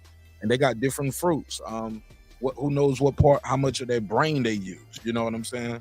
Do they have more fingers? They might have extra fingers, or based on where they at from the sun, their eyes might be bigger. Their heads might be like they might be bigger people. They might be all big ass walking around like Shaquille O'Neal, or they all might be very small people. You know what I'm saying? Damn sure ain't gonna be pulling up. They damn sure ain't gonna pull up. Twerking and shit. Not necessarily true. Not necessarily true. Don't pull up like looking like SUKIHANA at the VMAs, bent over like very this. funny. Not necessarily true. A lot of what we ain't got no picture. I'm just joking, bro. Oh yeah, but I'm just saying that a lot of people don't understand that a lot of the things that, like the people who groomed Hitler, the Thule Society, the reason why they feared melanin, what they called virile and virile power, all goes back to pretty much what George Clinton and Bootsy Collins was telling y'all with them Parliament Funkadelic album covers, is don't be surprised when them spaceships land if a nigga don't walk out. Yes, homeboys from outer space. Believe it or not, the roots of certain animosity towards melanated peoples was we come from the stars. We're star people who our ancestors ended up here, and we've thrived and we've evolved into what we are now. But your melanin means that you still have a strong genetic root, a genetic link to your extraterrestrial or interdimensional origins. That's why he's saying, like, for all you know, humans might be the aliens. Real talk. That's what I was talking about, like that in the private chat. We said, do you think aliens built the pyramids? Maybe. We could have been the aliens. Son, I've heard people say that for years. Like aliens built. Somebody got an echo. Aliens built the pyramids. I've also heard somebody say one time, it was like, yo, you know, black people, we come from outer space or something like that. The way they work, they didn't say outer space, but it was something to that degree. It was like, yo, we come from another planet. Let's just say that. I think that's how they worded it. Somebody told me that when I was a kid. That was back when the hey, look, I'm gonna be honest. That was back when the 5%ers used to tell me it was pork and jello, and I was like, "What are you talking about?" And nigga, there's always room for JELLO. He said, "Well, shit, then I just eat pork then." Like, yo, and then I got older and I found out how they make gelatin. I was like, yo, he was right, yo. How they make the dye, the yellow 5, the red 40. I was like, yo, it's yellow 40, red 5, all of that shit. I was like, yo, that shit was pork. I never knew. It blew my mind. But I said all that to say this. I don't know if black people come from another planet. Do they owe us reparations? Because I'm just trying to figure out who owe me the check, man. Like, well, okay. And put us through this shit, man. Like, nah, man, we coming back for y'all. We coming. Well, depending on what you research, that's what the whole That's what the final big reveal. That's when the aliens have landed. That's supposed to be our reparations. When people realize that you've done this to God's people and whatever, and the Sky Cousins return.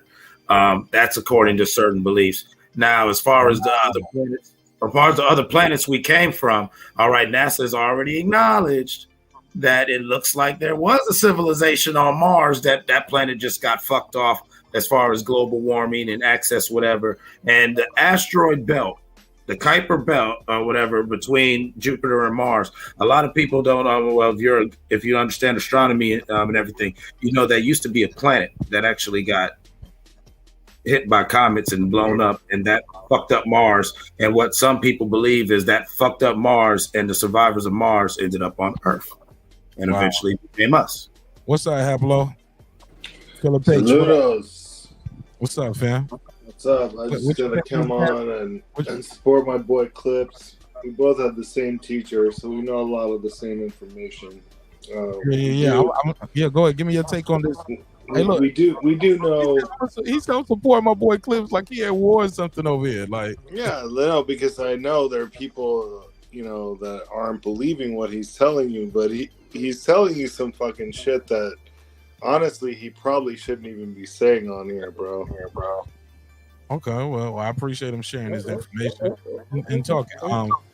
It's all good. Hablo, what's your take on the NASA admits they can't identify these mysterious flying objects? They appoint a new, or they say for the first time, Clips said it happened before, but they got a UFO director now. What's your take? He said basically it's a 1,000,000,000% chance that yes, we're not alone. 1,000,000,000%, because it's billions of planets, billion stars. He said we have discovered, and we will discover. I.e., we sending something up there. We'll send a little satellite camera or something. We're gonna find out what the fuck is going on. But they don't know what these things are that's flying around. And they got somebody in charge. Now, what's your take? And then after this, we got to go to the next topic. Okay. Oh. All right. Let me hear. That sound like that thing. That sound like one of those, handling calls. Like, hey, bro. All right. Oh no! I can move forward. Y'all got one last thing? Briefly? Last thing. Briefly. How Eclipse? How would this relate to the movie Us by Jordan Peele? That's the one where they had the doppelganger people. Yeah. Well, that goes back to like interdimensional shit, where your multiversal self, and that's almost like Jet Li's movie The One and everything. These are things that happen. They have a dope, like a lot of people don't peep it. Like, so sometimes they really do put the medicine in the candy. Like there's a dope scene near the end of Ant-Man and Quantumania that kind of explains that, where they play out the Schrodinger's cat scenario, where you find yourself in a time vortex where you encounter various incarnations of yourself. Sorry. I don't know what happened. I got a phone call and I got cut off. But I just wanted to say, Mark, that a lot of people don't realize, and Clips, correct me if I'm wrong, that in World War II, when humans first started really testing the limits of flying and reaching different heights in the atmosphere, and especially post World War II, when space travel began to become possible for humans, that there was a point in time where there was a decision made in the United States government to make NASA the public relational free information arm of space. And at that point, when NASA was created, that the Air Force space program went completely underground. And they were the ones who were really doing all the deep research into all these things that we're talking about now, while the rest of the world was watching NASA launch, rockets and everything publicly and everything. They were doing their shit all in secret. And that's been going on for, since the late 40s. So you know, a lot of this stuff that's coming out now, you're right, Mark, it's about, you know, people having cell phones and seeing shit that they're not supposed to see, and they were able to get away with that for a long time. Now they're having to like acknowledge at least a little bit of that, but like this shit has been going on underground from the Air Force space program for quite a long time.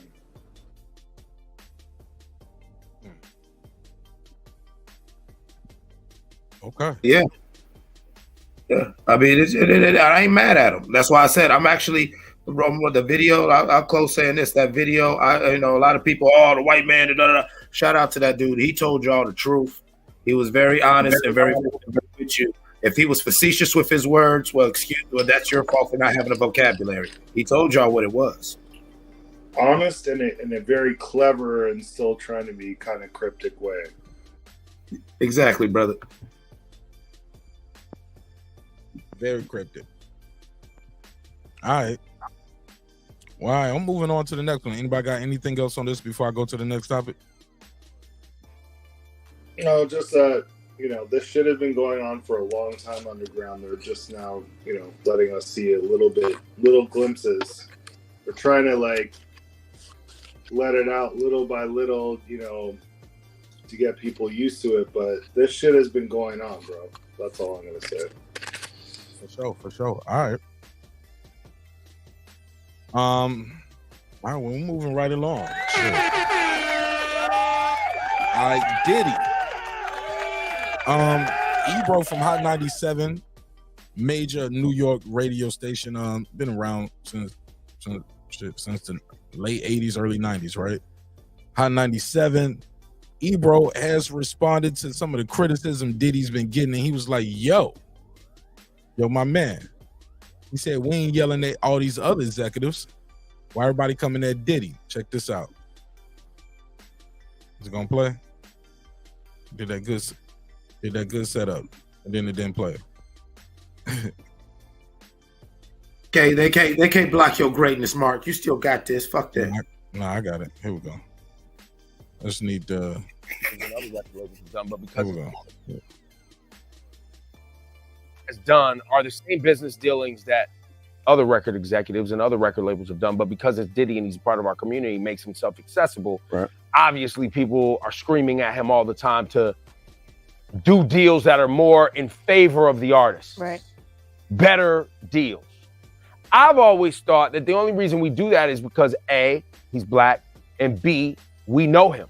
And C, he's part of the music.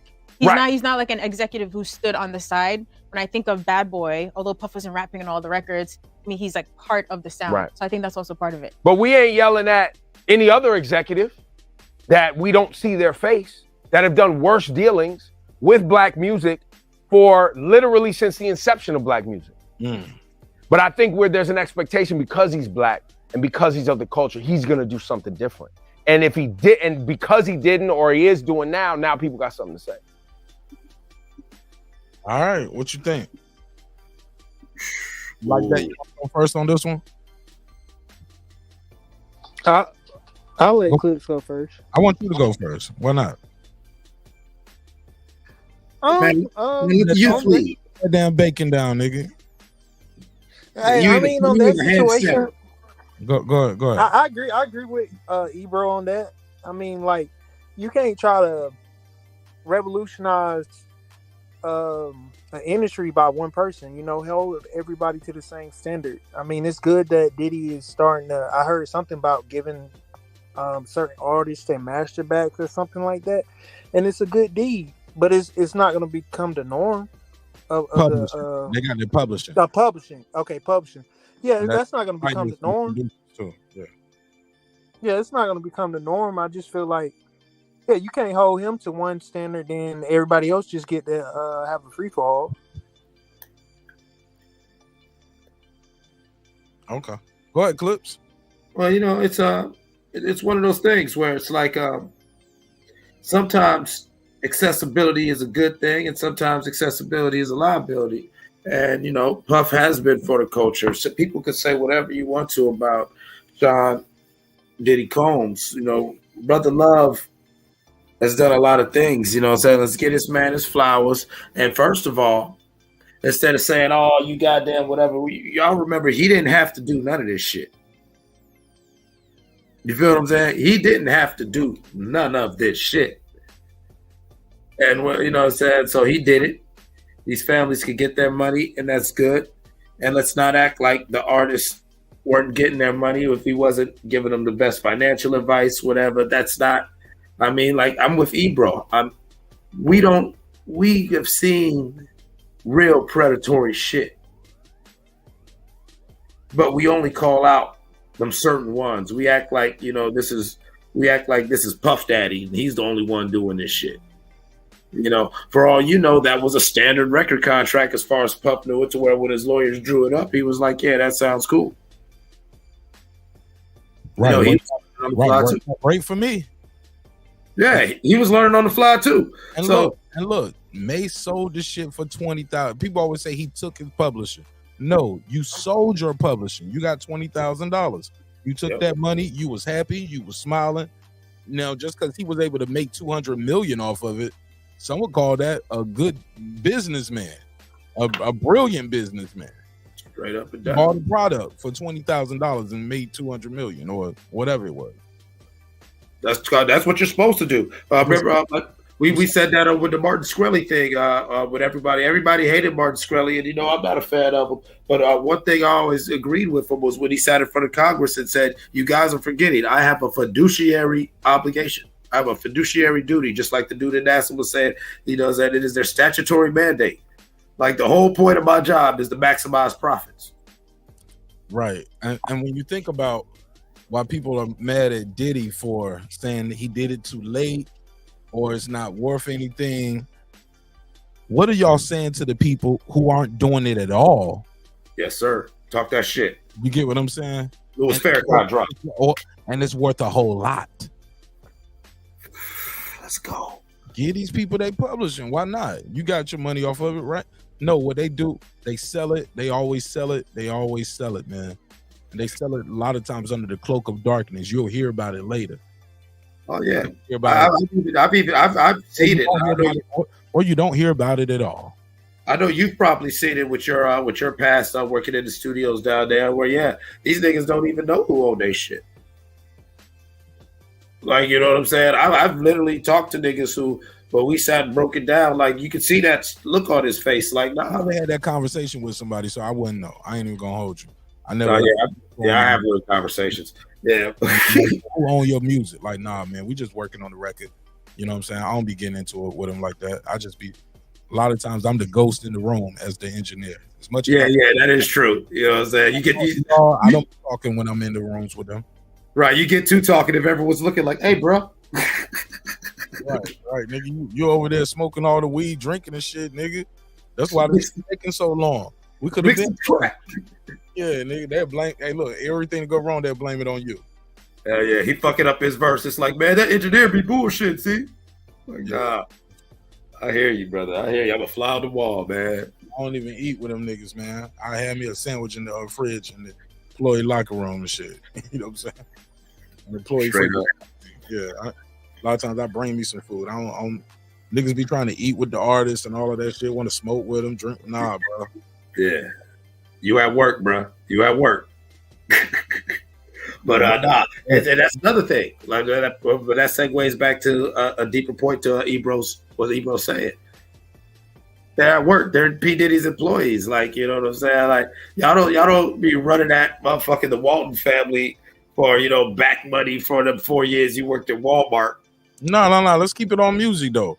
Tommy Mottola. Right. Jimmy Iovine. Let's go. Like that shit on Puffy, but y'all ain't nobody running around at Lyor Cohen. Lyor Cohen? What's the other dude? Jive. What's the Jive dude? Clive Davis. Clive Davis. Come on, fam. You know what they do? They keep it and they pass it down to their kids. You know what I'm saying? Yeah. If they sell it to a publishing house.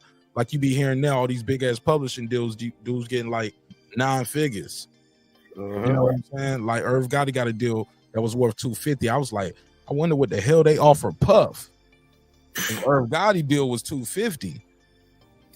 For all, but is it definite? Like when they do their like our publisher deals, like with Irv got, he's still getting a piece of his publisher though, right? He just gave up. He gave it all up. I thought he sold his portion of his.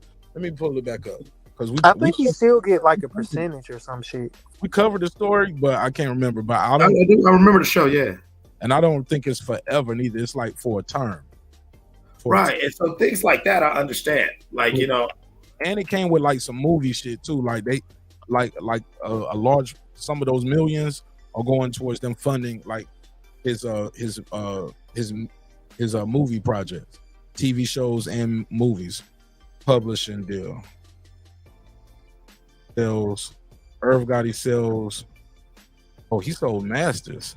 Okay, the $300 million deal, which was announced over the summer, saw Gotti sell 50%. Oh, that nigga didn't even sell all of his shit.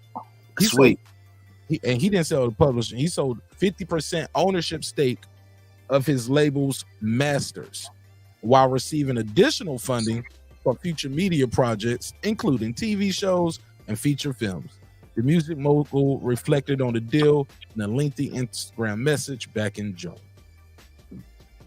50%. He sold 50% of his stake, so he still got some more. Right. And but we don't know if he sold 50% of 50 or if he sold 50% of 85%. What did he own? Right. How much of that did he own? And that's another thing you got to look at. Some of these artists, when they come in, all right, especially on your first deal, like, you know, I almost fell for the shit. And I probably should have took it because I'd have had more money and hopefully I'd have invested it wisely. You know, hindsight being 2020. But yeah, I mean, $20,000 for your publishing, and you like, all right, and you get your, you know, he probably already got his little advance, his little whatever. Like Mason's just trying to get money. He hungry right now. You know what I'm saying? Like, I've been there. I've been there. I took $10,000, $15,000 because that was transformative right then for me. And technically what we worked on did something, you know? So I mean, that's just kind of the business of the live and learn. And at least Puff. So you think Puff get this heat because he's black or he's so accessible? What you think about what Nadeska said? She was like, he's all in the videos, or he's, you know, he's so much a part of the music. People expect him to do more. Well, here's the thing I always like about Puff. Well, shout out to Sean Cole. Shout out to Brother Love. I always loved about him because I felt that he was the first rock star CEO. From the Barry Gordys and all these cats back in the days, the old Italian gangsters. These are some dudes in the background smoking cigars, doing this. The bad boy image had great artists, but the bad boy was Puff. So Puff was the brand. So you can't get mad at Puff for wanting more. You know what I'm saying? Because Puff did more. You know what I'm saying? Puff did do more. Like, honestly, when Biggie first came out, you know what I'm saying? If anybody else would have brought Biggie out, would he would have been what he would have been? Puff is still one of the illest producers who hardly ever produced a beat ever in his life. He just sits in the studio and says, yeah, that sounds dope. Do it like that. One of the illest ears ever. He's still an A&R at heart. He's still an A&R. He's an A&R that was able to keep doing it over and over and over and over again. Right. And to this day, he's still doing it. Like, he's such a brand ambassador now that, like, you pull him, bro. Puff pull up on this motherfucking show. I'm out of here, dog. Gone, nigga. I'm gone. One nigga, you gonna tell us about the extraterrestrials and UAPs because you gonna do 10 minutes, 10-minute interview, one episode. I'm out of here, dog. Gone. Gone. You gonna be Tasha K and niggas for that little goofy ass fuck. You know what they're gonna say? You know what they're gonna say? I was with Illuminati. Hey, I sold my soul. Let's go. Or even worse, I'm gay. You know, that's what they always do. Like, oh no, that's a trifecta. That's a trifecta. Illuminati, devil worship, sucking dick. Yeah, he's sucking dick for Satan. Did he did a great job of recreating himself too throughout the decades. So many times. That's what I'm saying. Like, we gotta understand. No, Go ahead. No, name a CEO for real. Before we saw Sean Puffy Combs, because all of it. Well, no, I don't know how old you are like that, but I know me and Mark, we're old enough to see when he was just a backup dancer for Father MC, whether we knew that was him or not. Right. You know what I'm saying? You know what I'm saying? We saw this with our own eyes. You have never. I know till they went back and showed old videos and like they just like this nigga Puff was everywhere. He ended up on the damn Tribe Called Quest cover. Like, nigga, how'd you end up there? Like, I mean, I see, dog. Like, this nigga was everywhere, bro. That's an iconic cover, and he wasn't that guy back then.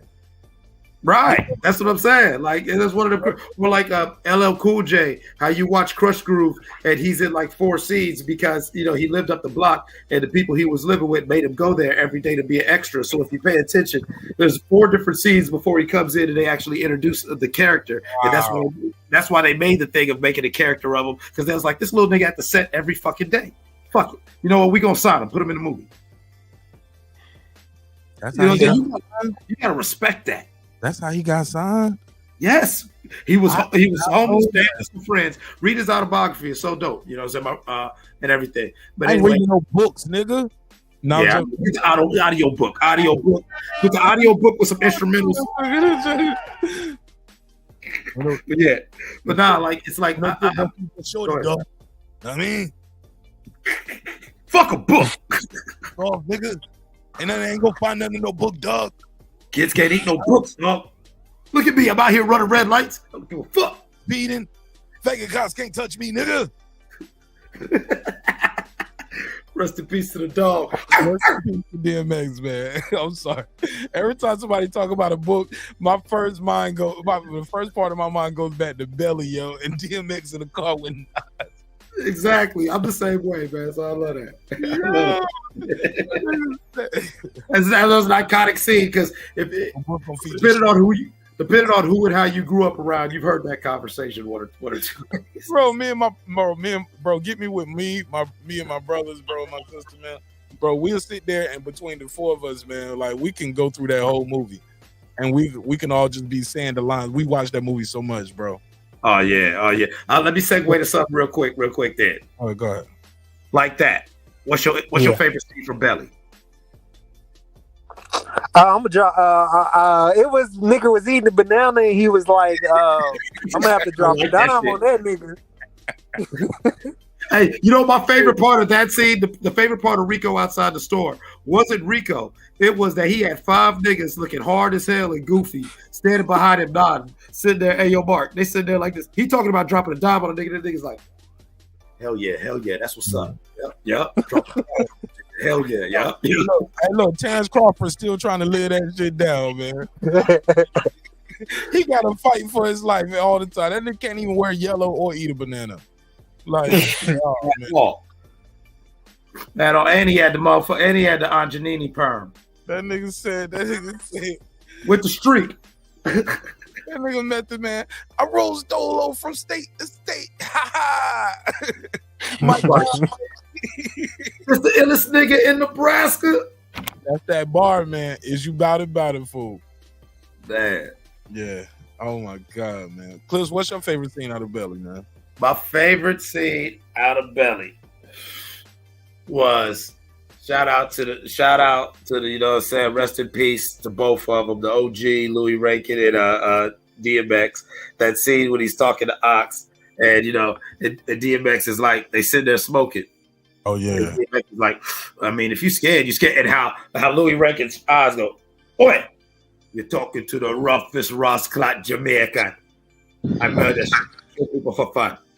Don't ever talk steady business in my house. Yeah, never bring the scary in. And how DMX, he was trying to keep it hard, but he's like, I mean, my bad, dog. I'm just saying, there's money out here. Like, you know what I'm saying? Like, that nigga had to reel that shit. He had to realize who he was talking to real quick. Like, oh, shit. You know what? Hey, man, I'm just saying there's money out here, bro. Like if you watch it, there's a little micro expressions how DMX just really just put his head down and just refused to even look at him. Like when that nigga's eyes got big, DMX just put his head down. Like, you know what? I shouldn't have said it like that. Where y'all rank Belly at, man? Like in hood flicks, like gangster hood flicks. Ooh. Belly's got to be. Belly's definitely in my top 5. Top 5. Okay. Like that. When you rank Belly at in Gangsta like Hood Flex? Damn, I ain't gonna lie. Like, I only maybe saw it like once or twice, so I say my top 20. Cool. Top 20. It don't make top 5, not top 10. All right. Nah. Hey, that's a dope show. Friday. Like that. Give me your top 5 then, real quick. What's your top 5 like Gangsta Hood Flex? Real quick. You ain't even got to think about it too hard. Just shoot them off. Pause. I think. Would Waist Deep be kind of considered a? Yeah. The Tyrese. Okay, joint. Waist Deep. It's an action film, but it's the action film. Paid in Full. Paid in Full. Okay. Juice.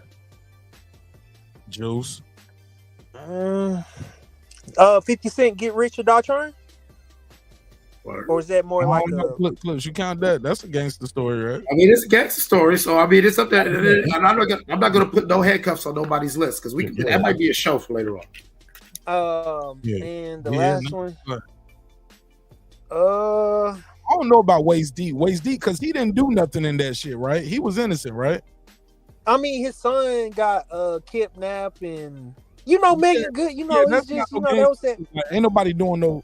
Like he's a good. It ain't a gangster movie just because it got niggas in it like that. Right. No.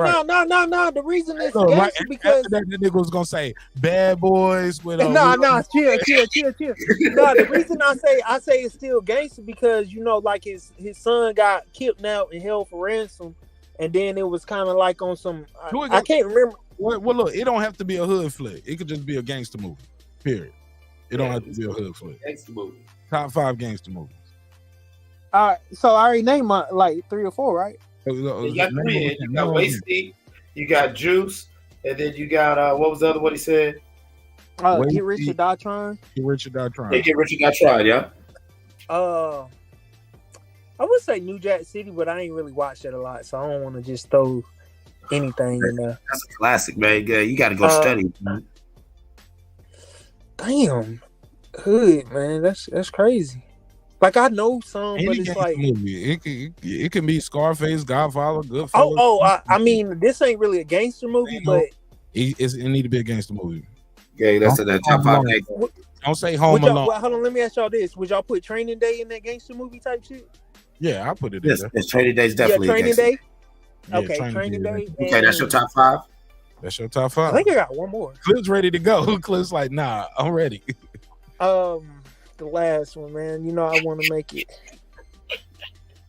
You know what? I'm just gonna leave it at top 4. I'm gonna just think for a minute.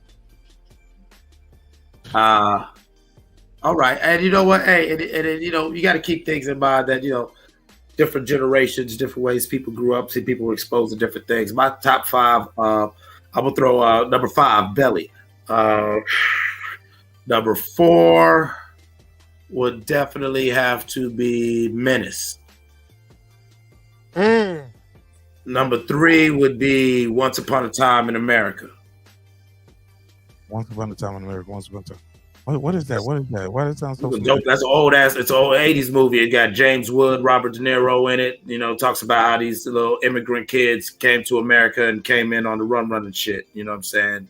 Okay. It's 80s movie classic. Okay, so that's 3 right there. I would have to go with number 2. My number 2 movie would be gangster shit. Would have to be a movie called Savages, where these white dudes who sell weed get caught up with the cartels. That movie was hard as fuck. And number 1 would have to be my number 1 go-to gangster film.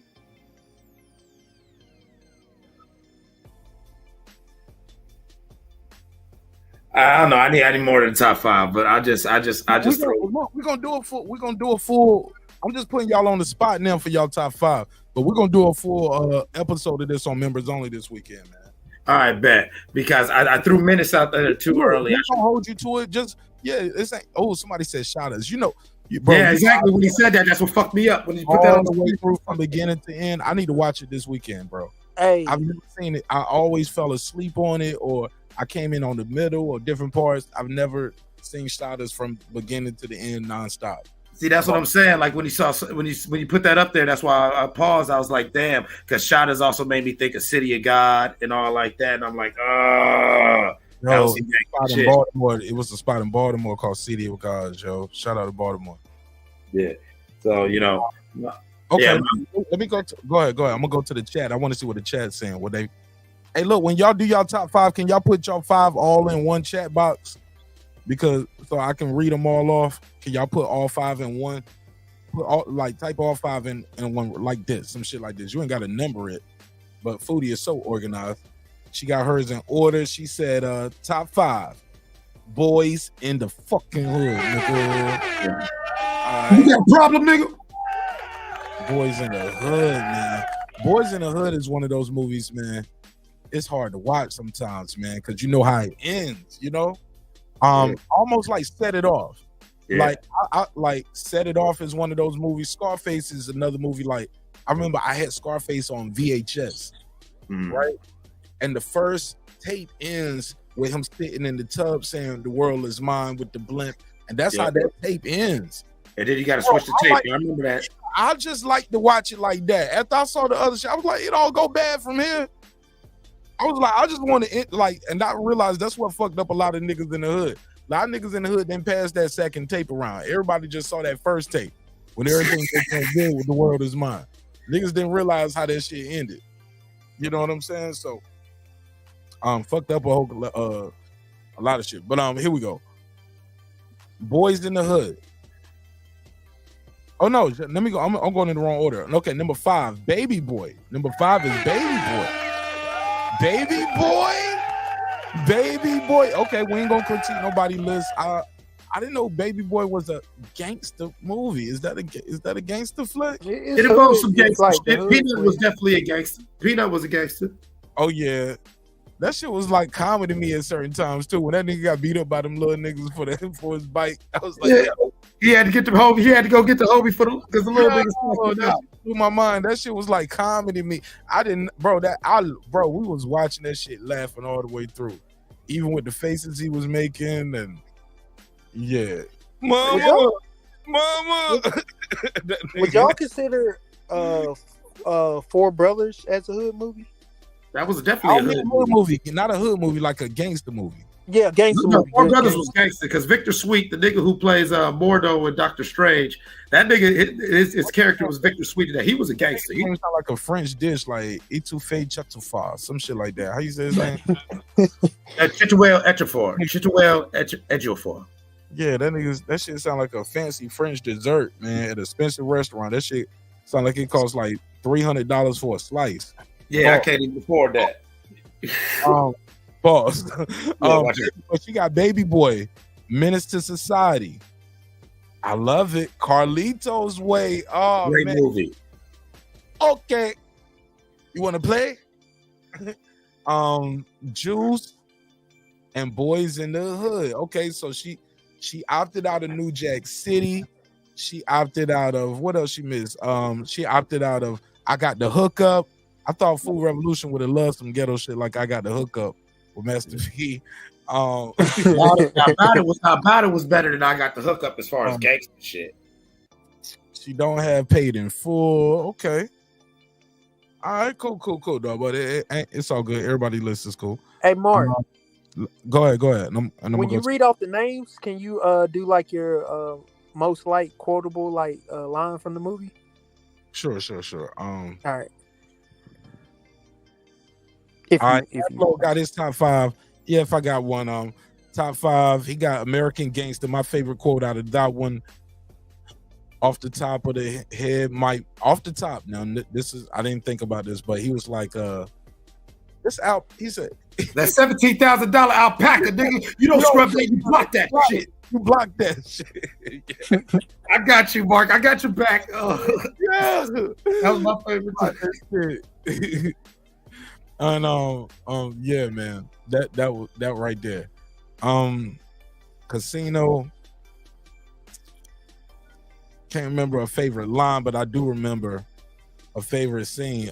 That's when that nigga took Ginger and she was like, "Shit, you gonna make me right? You gonna take me right?" And then he just pulled her hair down. She just started topping him off in the trailer. You know what I'm saying? Joe Pesci character. That's when he took his bitch. American Me. That whole movie is classic. That shit crazy. Godfather, y'all already know one of my favorite quotes from Godfather, man. Just when I thought I was out, they pulled me back in. Like everyone got a good one. It's like, I knew it was you, Sonny. I knew it was you. And then he kissed his brother on New Year's Eve. Fredo, I knew it was you, Fredo. Fredo, I knew it was you, Fredo. I know it was you. What was the favorite? What was the line for part one? Oh, make your offer you can't refuse. That's the bar. You already know. That's the one. Make your offer you can't refuse. Oh my God. And Scarface, say hello to my little friend. But no, actually, that ain't even my favorite. That ain't even my favorite part. That might be one of the. I think like it might have been the bad guy one. It was like what it. Or I never fucked over nobody who didn't have it coming to him. You know what I'm saying? You're a hustler. You don't fly straight. You know that. Like there's so many in that one, man. No, I like at the beginning. I like at the beginning when the motherfuckers approach me like, you got the like, I kill communists for fun. Before a green card, I'm gonna carve him up real nice. Yo, this motherfucker Al Pacino, man. This motherfucker Al Pacino's a go. Let me see what else. Let me go through a couple more of these. Warriors. Wow, Warriors. Great. Yes. Can you dig it? Because Goodfellas, Godfather 1 and 2. Nah, you trying to get a 6th one in, nigga. Nah, you got to pick Godfather. Hell no, certified player. Godfather is not one movie. It is all. Is not all together. It is separate. It's a series. It's a series, homie. Yeah, you can't get off like that. Oh shit. Hey, look. This one of my favorite movies of all time, The Usual Suspects. Does that count? Hell yes. That was Guys Are So Say. Hell yes. That was gangster as fuck. I got Kaiser Soze on my list, man. Unusual Suspect shit. That's yeah. We need a top 20. A top 5 can't make it. Nah, man. Because we're gonna have a lot of people involved in this shit. I know everybody gonna want to get their bars off, and I know we're gonna get sidetracked. So that's why I was like 5 is enough, especially like once you get everybody trying to do 10 movies. Because we can make a bracket, and I can set up the bracket, bring the bracket back, and. So if we all agree on this one, we can just, boot some of these off. Right, yeah, there you go. Yeah, so we can eliminate. Hey, number one gangster movie of all time. So we start with a bracket of like 20. Yeah, then break it down. Hey, Foodie, what's happening, sis? What up, Food? What up, yeah? Sad. Just up and talk some shit. It's a good topic. What y'all up to? Hey, shout out to NC Conquest. Yo, remember Bronx Tale? Come on, man. Does that count? Yeah. Bronx Tale is a love story, though, right? It's a gangster story too, man. Come on, man. He grew up right there with Sonny. Sonny basically raised him. It's a lot of gangster shit happening. Yeah, Bronx Tale got to be on my list too. Thank you, Clips. I'm building my list right now. I got Bronx Tale, and I definitely got The Usual Suspect. That's my 2 right there. Hell yeah, The Usual Suspects, man. I can't believe how many people haven't seen that shit. I be talking to doctors at work like, you haven't seen that? You know what I mean? That movie, man. I'm about to say it. I remember sitting there getting my hair braided, like, one of them 10-hour days watching that shit. Like, god damn, this shit is fucking fire. That might have been one of the first times I ever smoked weed too. I was like, this shit is crazy. I was like, you wasn't supposed to be high back then. So I wasn't telling about it, but I was like quietly like, this shit is blowing my fucking mind right now. That shit is a good ass movie. Hold on now, wait a minute. Shout out to Queen Lisa, because she done started some shit. Because I was gonna do it, but I didn't want to age myself. Okay, Lisa, if we gonna go back to Black Caesar, Hell Up in Harlem, then you know what I'm saying, one of my favorite all-time gangster movies of all time was it was silly, but it was some gangster shit. Let's do it again. I don't know no black exploitation movies. I've been telling myself my whole life, I love Coffee. These shits. Willie Dynamite. Oh man, I grew up off those. I Willie love Pam Grier. She's gorgeous, but I Yo, ain't never we seen gotta none pick of them movies. What about the Mac? The Mac was a gangster movie. Thank you. I met him. Mac was gangster. Max Julian. I met him. For real? He's a really nice dude. Yeah, I met him. He was having You a met him at the salon, didn't you? That nigga was getting No, I met him at his house. He was actually having a what is it called? A yard sale. Remember when we used to have a yard sale? Oh shit! Damn. In North Hollywood, yeah. Yeah, He was a cool ass dude and looked just the same. Like he had the glasses on and everything. Max Julian was, man, I admired that dude, man, because people don't even understand. That dude really wasn't like that. He went to Juilliard. He was a trained actor, and he actually spent 2 years in Oakland with Real Pimp studying for the Goldie role, and hit the ground running and never looked back. Bell got American Gangster, Black Caesar, Hell Up in Harlem, Casino, and Goodfellas. Casino's good. I love when Nas did that in his video. How he used it. I'm gonna like be that, honest, but Foodie, I tried to watch Casino with someone who hadn't seen it, and they weren't into it. Like they didn't get the like. I tried to watch it with my wife. Let me just say it. But she had never. That kind of fucks it up when they don't really share the same sentiment. Yeah. She's just like she looking at me like, nigga, this shit is boring. Like, okay, this nigga over here pussy whip, and he running with the mob, but he ain't in. It honestly isn't that good to me. I mean, you know, it's like looking back, I was like, I tried to rewatch it. I was like, damn, this isn't as action packed and the dialogue isn't. It's true. It's true. Casino Years later, yeah. I thought Casino was longer than it should have been. It came out with a cluster of movies that were like it at its time. That was Goodfellas. It came out behind Goodfellas, and we know what said that which yet. was the The shit. photography was amazing. Man, Yeah, the cinematography, that's what blew it away. But she wasn't trying to watch it with somebody who never seen it and after it has all this hype. During its era, yeah. Like, this what y'all was so hype about? Niggas was. It's like me watching Boys in the Hood and Menace to Society with my kids. They're like, "You was watching Hey, y'all! Hey, real quick, y'all! I gotta give shout out to the brother Philip H because he named one, and if you never heard of this, I will agree with him. This is one of the most gangster movies ever, and my homie put it up with it. But it's it's called The Drop. It's got dude, I forget who played Tony Soprano, rest in peace, James Gandolfini. James Gandolfini and Tom Hardy in it. I don't think I've ever seen that. I seen him in The Mexican, and that was disappointing. But No. I love me some Sopranos. I got the cookbook and everything. Yeah. Man, this movie, The Drop, oh my God. No, thank you for reminding me. I definitely got to redo my top 5. Y'all motherfuckers are sparking me right now. Yeah, City of God is hard as fuck, man. Yeah, I said that earlier. I'm not even big on movies with subtitles, but that shit was hard. I tried to watch the sequel. It wasn't that good, though. Now, the sequel sucked, but the first one, like my funniest thing, like every time me and my son watch it, you know what I'm saying? Like my son be having me rolling. He's like, what the fuck's wrong with Little Z? He was on the way to go kill Carrot Top and take over the hood and just randomly just decides to go do that dumb shit and start the whole war with Knockout. Like the whole movie would have went different had that nigga would have just stayed on purpose. Hey, not to get off topic, but you know what the best remix song? Well, one of the best remix songs to me was Nas Street Dreamers featuring R. Kelly.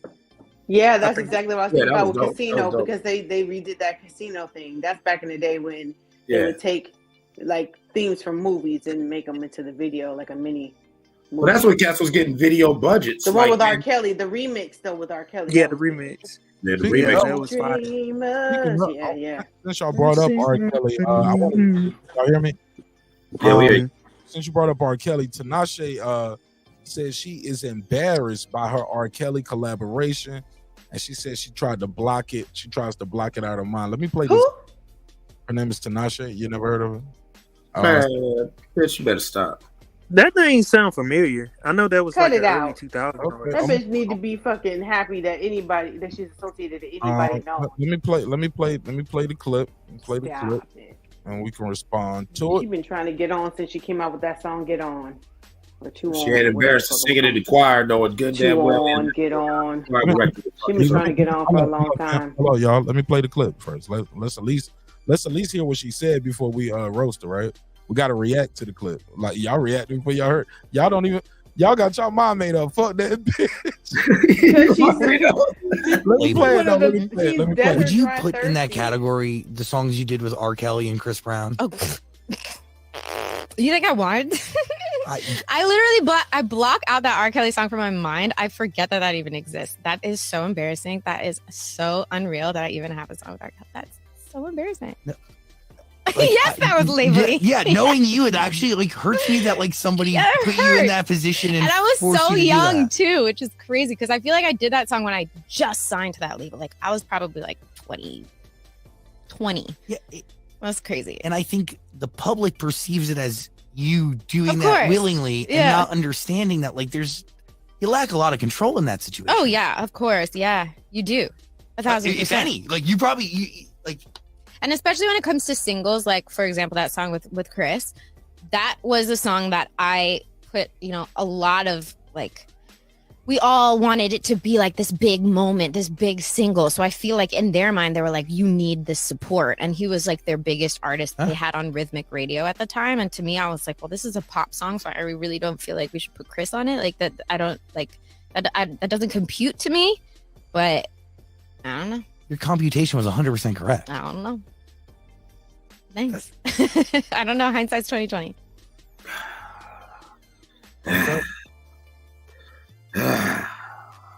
Objection, Your Honor.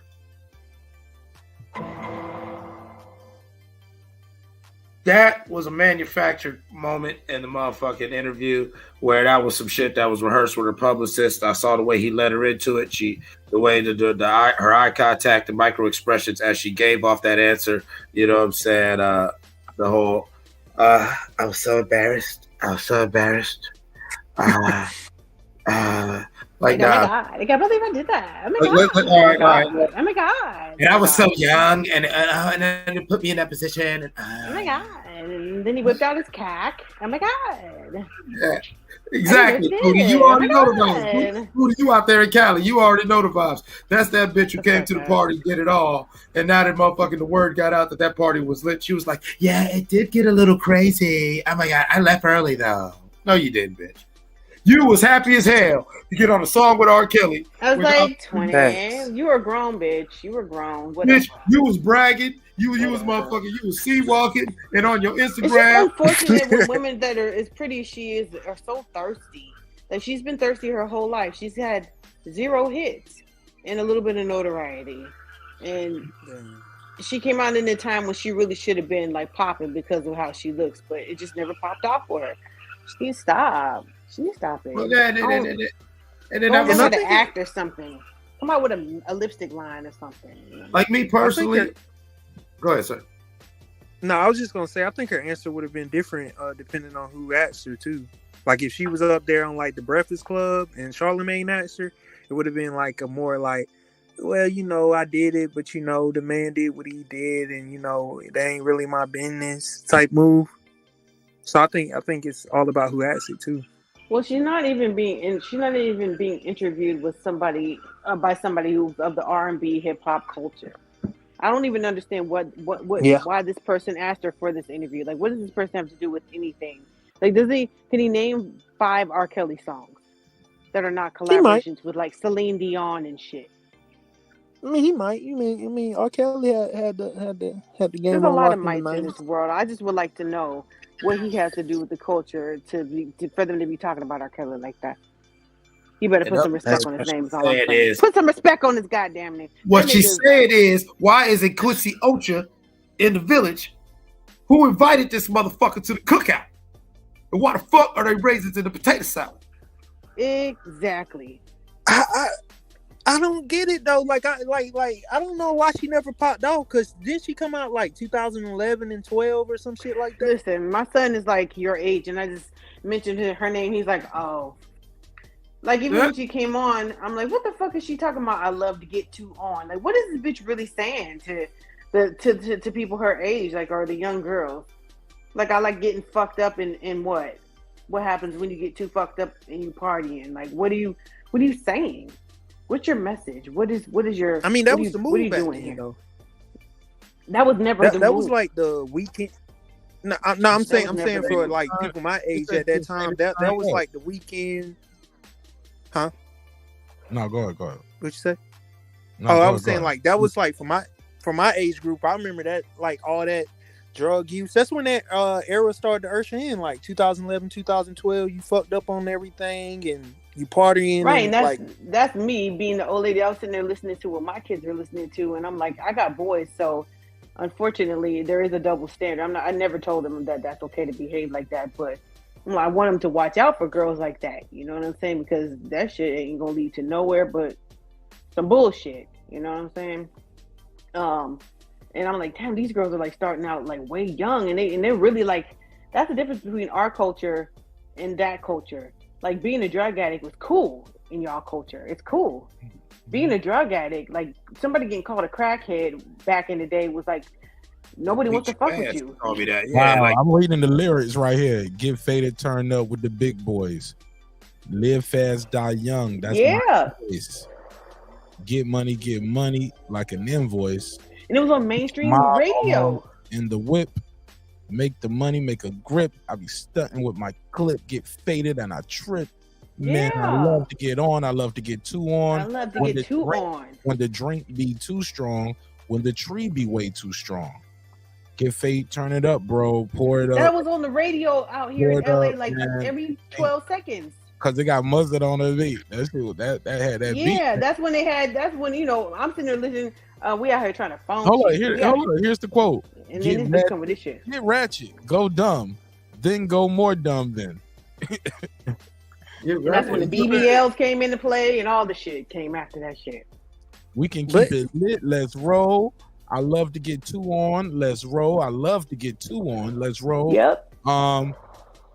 Oh, pull up your panties down from under you. Beat that pussy up. Make you want to holler. Oh, okay. This. Well, they didn't say that on the radio. This Schoolboy Q verse right here.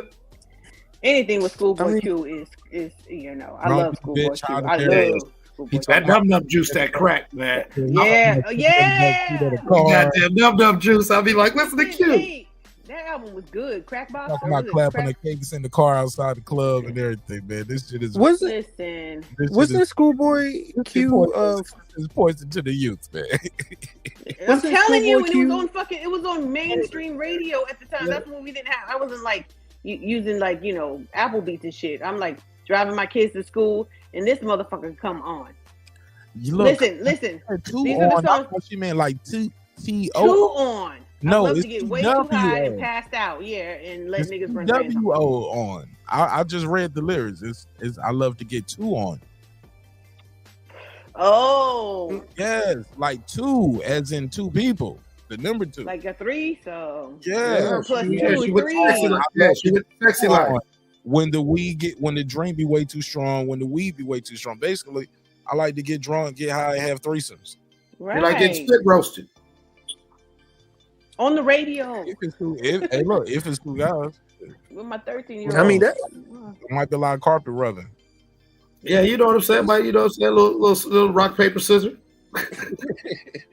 And that's when the three songs that came on all the time were Three subs? That song and Out Here Trying to Function. Those songs came on all the time. Yeah, that's my shit. Yeah. Shit, I'm trying to function. Hey, bitch, try this. Yep. Yeah. Bitch. You ain't damn blah, bitch. I ain't got that for playing. I'm just saying, we out here trying to We call function. that a train, young lady. Yeah, exactly. Yeah. Hey, lady, that is not too on. When did That we is called start a coming out train. with like, hey, I'm over here. You want to? Hey, listen, Mark, but we're in this new age, though, where they changed the narrative. I was good saying, I love to get trained. I love to get Exactly. So instead of saying I love to get blew out, she's like I love to get two on. You know what I'm saying? Back in my day, like everybody knew who she was, but she wasn't like singing a song about it. You know, like God damn, everybody knew who the low pro hoe was. Tyrone. Just like when they clone Tyrone, yo, you get lost in the beat. Yeah, just like Poison. They talking about that shit in Poison. Oh yeah. How you know? Me and the crew used to do it. Yeah. Then they came out with "Do Me, Baby." Hey, hold on, yo. What he say? What? Shout out to Rendezvous. He said that low pro hoe, she got cut like an afro. Like an afro. Yeah. Let's get it. Yep. What do we How do you do? know? And we was dancing up a fucking yeah. storm. Hey, Jerry curl out, Foodie, we said that. braids out. Hell yeah. Musty and funky up in there. Go. He was getting it to me. The overalls with the one strap down. Oh my God, man. What do we do to ourselves? Even my kids love that shit. Like when it would come on in their school dances, like y'all still like this shit? This is a fucking classic. Hey, you But, know what's yeah. funny? I love this song to this day, and it's it's one of my greatest treble funk songs ever. But there was a couple times, a couple months ago, I was just riding and it randomly came up on my playlist, and I actually was thinking about the lyrics to "The Butt" by EU. Doing the butt. Oh yeah, Let me pull up the sexy. lyrics. Hold on, let me do a lyrics check real Ain't quick. nothing wrong. Rest in peace. He's dead. You know what? And that's true. I never really thought about like doing the butt. We want to do the butt all night, and we was doing the butt. You feel me? Dance, but we wasn't even like. I was elementary school back then for me. All right, come on. Sing it one time. Yeah. Okay. Yeah. Walked in this place. What did I see? Surprised to see a big girl getting busy. Just rocking to the go beat. Oh. The my beat. What she shook her booty. Show look good to me. I said, come on, big girl, want you rock my world and show that dance to me. And she was doing the butt. Oh yeah, sexy. When you get that notion. Yeah. Put your back in motion now. Doing the butt. Yeah. First time he say pretty. This time he say sexy. Ain't nothing wrong if you want to do the butt.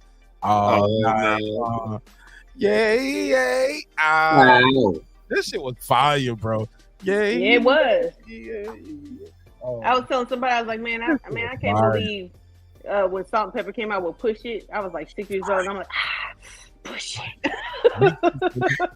Me too. That's when I knew I liked girls at a very young age. Oh yeah. Like I started watching that video alone by I myself. want you to push it good. You know who it was for me? I ain't even gonna lie. I think I was like 4, man. I was a baby, man, when that shit came out. Yeah. Yeah, JJ Fads, that's a Sonic. I was like, Supersonic. I was getting Supersonic. Yep, it came out around the same time. Yep. I was humping. Hey, yo, when That you got was honestly the first rap song I ever heard. And my sister played that shit. I went up to Oakland. When Shorty started going fast at the end, I always tell people, that's why I tongue twist. That's why I started tongue twisting. Not bone, not twister. It was that chick from Set to Sonic. When I heard Baby, yeah. Supersonic. You keep saying Set to Sonic. Yeah, my bad. I'm high. JJ Fad. JJ Fad. Oh, we are. But man, I always tell people that was the first time I ever heard somebody do that.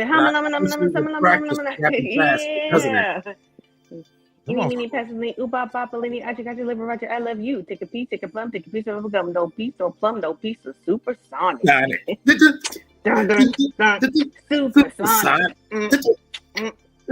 Oh my! That was skate music, man. That was skate music. That was world. Exactly. The niggas don't understand roller skate era, man. Like, you know what I'm saying? I'm from the element, man. Like, I wasn't even had the skates on. I told you I was shorty shit stain, just chilling, playing the wall, fucking with these bitches. You know what I'm saying? Doing bullshit. You know how I was. But then like that came along with his era, and they talk about I love to get two on and tooted and booted and it's all the same stuff, man. It's just no, like that. But it's like more out there. Yeah, I've said it 1,000 times. The difference I've noticed it from my generation and people born, say, mid-late 90s onward, is that we listen to drug dealers. You listen to the dope drug addicts. Yeah.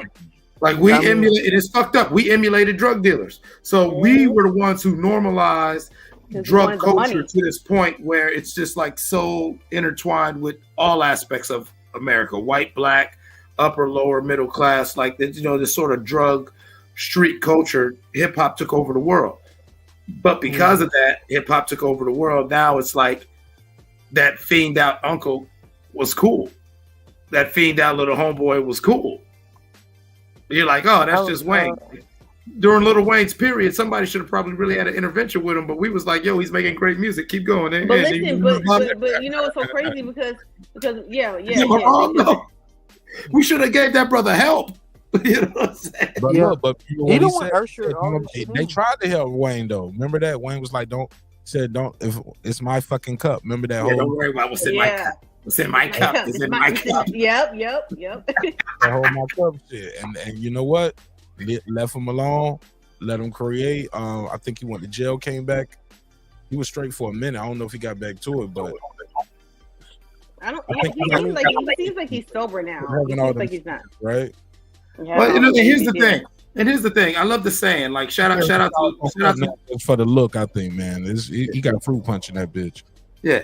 Shout out to all y'all on the left coast because I love that saying because I really think that as we're gonna go about 10 to 15 years from it nationally being that California sober is acceptable. California sober, what's that? You don't know that term, man. I hear so many it's like the motherfuckers, yeah, they do drink, they do smoke weed, but no, I don't do no heavy drugs. That's what we do. Yeah, that was our regular. Yeah, California sober. That's what I mean. Like, like, you know, like, you know what I'm saying? Like, if you piss me, everywhere we go, and we smoke, and we drank. What you drinking this weekend? Yeah. Yeah, but as far as we ain't meeting up talking about, hey, you want to go half on an 8-ball? Like, it was all about the Alizé. It was all about all that shit, the Grinch, and all them drinks. We call it the Grinch. We call it the Hulk. We call it the Hulk. I know people call it the Hulk. They call it Grinch. Hulk up, little nigga. Hulk up, nigga. This is disgusting. Ugh. I am so glad that era was over. That was a terrible 2 to 3 years. And that was right when I was in college, and that was so fucking terrible. Them Hulk years. Oh my god! Like when Boondock was spoofing it with the Thugnificent, I was rolling because that's exactly how it was. Hulk up, little nigga. Motherfuckers, green ass shit. Now you all nasty shit. Every time you go to a party in the hood, they had that nasty shit. They thought they was doing some premium shit because they wasn't drinking Jerk no more. They wasn't drinking Mad Dog. And you're like, yeah, we gonna drink the Hulk. That shit is not a step up. That shit is trash. Hey, look, man, I'm gonna age myself. Water. Hey, man, I'm from the old school where we was youngins. We motherfucking skip school, go grab the motherfucking Thunderbird and shit like that. Yep. And put some Kool-Aid in it, or we get the motherfucking and put it in the freezer. Yep. Yeah, get the Wild Irish Rose or the Mad Dog and shit like that. You know what I'm saying? Cisco, that shit is horrible. Rock good. Cisco, yeah, Pastor Cisco. Oh my. EJ, hey, you remember Christian Brothers? Yeah. Hey, yo, Foodie, are you old enough to remember? You my age, so were you around the first round of Cisco? Then they had to take it off the market and bring it back because the first Cisco was so strong. It was liquid crack. Niggas said they had liquid crack. They called it liquid crack. Man, with the black. Yeah, that's what they called it, liquid crack. But I didn't know why. Yeah. Yeah, Cisco niggas was like, yo, don't drink that. Night Train. That exactly, Mark. That's how niggas be like, man, that nigga off that Cisco. Man, look, shit. Like a nigga will pull out that bottle with yourself and shit, yeah. Like, no, for real. I remember being young, sitting around niggas, and we all drinking, or the older niggas around, and they pulling out their shit, and the nigga will pull out that black bottle, and you just see everybody like, yo, real quick, let's switch it from drug and alcohol abuse. Where do y'all rank Cisco and Drew Hill when you think of like those groups of that era, like those late 90s, 2000s groups, like? What do you Drew rank? Hill's the shit. I don't know about Cisco himself, just himself. Yeah, I didn't like him as a solo artist. Drew Hill, he the lead singer. Yeah. Well, yeah, he had a fire ass voice, but I always looked at him as like a baby KC. Yeah. I looked at him as Jodeci Light. I looked at him as Diet Jodeci, and I'm sorry. Oh my God, no. No, I was like, and listen, look, I'm from not Diet Jodeci. No, them niggas had their own. You can't tell me that. We're not making love was fucking not the shit. No, that was a dope ass song, but it was just especially the way Cisco sang. And tell me with the bop that little tell me, everybody's doing that shit. That was that and to this day, when it comes on, I'll be doing that shit in the car. Like, tell me what you want. Oh, you be trying to do the little hop shit. yeah, the little hop with the every time the downbeat go, you got. And these are the times. GS fat ass out of the group. He couldn't keep up. Respectfully. No, I seen them do a tribute like a couple years ago. That nigga was doing the damn thing. That nigga sitting on the stool, nigga. Stop it. That wasn't Jazz. It's somebody that looked like Jazz. It was another fat nigga. I think from that other group, Player. Yeah, shout out to Player. That was my Player. I love Player. That cheers to you. Yeah. Cheers to you. Yeah. One hit wonders, huh? But then Jay-Z, and then Timberland gave that shit to Jay-Z with Originator 99. That same beat. Well, yeah, but it's flipped different though. You know what I'm saying? It's flipped different. Yeah. But I caught it though. That's why I love that song. That's why I love Jiggle Who's, because I was like, oh, that's that cheers. Nigga what? Yeah. Nigga who? And then Hogan Jazz. Can't fuck with stuff flow shit though. Yeah. And whatever happened to Emilion or whatever his name is. Last time I heard. Working at Kmart or some shit. That was years ago. She probably. Hey, she had a real job, man. She went out there turning tricks. So I ain't mad at her. Yeah, hey, get it. I ain't mad at her. Yeah. I mean, me personally, I don't know what was going on, whatever, but I thought you was in a love position. Like, you ain't got to be no dope solo artist, but you could just be that female voice on random Jay-Z, Beanie, or whatever. All the different at the Actually, time. she was Jay-Z's introduction to Beyonce because she did that song with her. Exactly, that's what I'm saying. Like, you had that little lane fulfilled where you could have been that bitch rapping on the Rihanna songs. You just to keep it all in house. Like, it was like a million. I understand. I'm not going to judge it because I don't know. But it was like, damn. Because right after she left, that's when the rock started really popping, and it was like anything coming through them doors. It's bleeding my can. Page, I disagree with you. Thong Song did not ruin his career, bro. That song was not. That song built his career. That song's still a booming ass song right now. I hate that song. Yeah, I mean, we might hate it, but somebody. That song. I bet you there's some old white people. Somebody pay dancing to that song right now. To come to Dubai just to do that song for one night. Exactly. Guys, and here's the funny thing. Song in the butt. Like whatever the fuck he was saying. The thing about like the Thong Song was the genius of, say, like a Weird Al Yankovic. Like as someone who makes music, it's like this genius where you can make something so catchy that it's not really taken serious as a. After all the hits that Drew Hill came with, man, that shit was horrible. He didn't even have a second song follow up to that shit. Off that album, yes, he did, man. What were they? Incomplete. I mean, you got some. Sometimes I thought that was a hit or Drew miss. Hill song. Like, huh? I thought that was a Drew Hill song. No, Incomplete. You know, you did that Dragon. That's one of the first. Dragon. Enter the Dragon. No, but that was on that was a big record, man. And but, Beauty is the shit too. But no, that's not a Drew Hill record though. But big. That Thong Song was a big record though. Like. But he did have Incomplete, and Incomplete was a nice ballad. Yeah. Like Incomplete was written by who? Anybody know? No. Give us like what they name started. M. Michael. No, I was gonna say Michael Jackson. I don't know. Michael Jordan. I didn't know Thong Song had another. Michael Jordan. Foxy Brown. Montel Jordan. I can believe it. I'm like, what the fuck? Jordan? This dunk from the free throw line.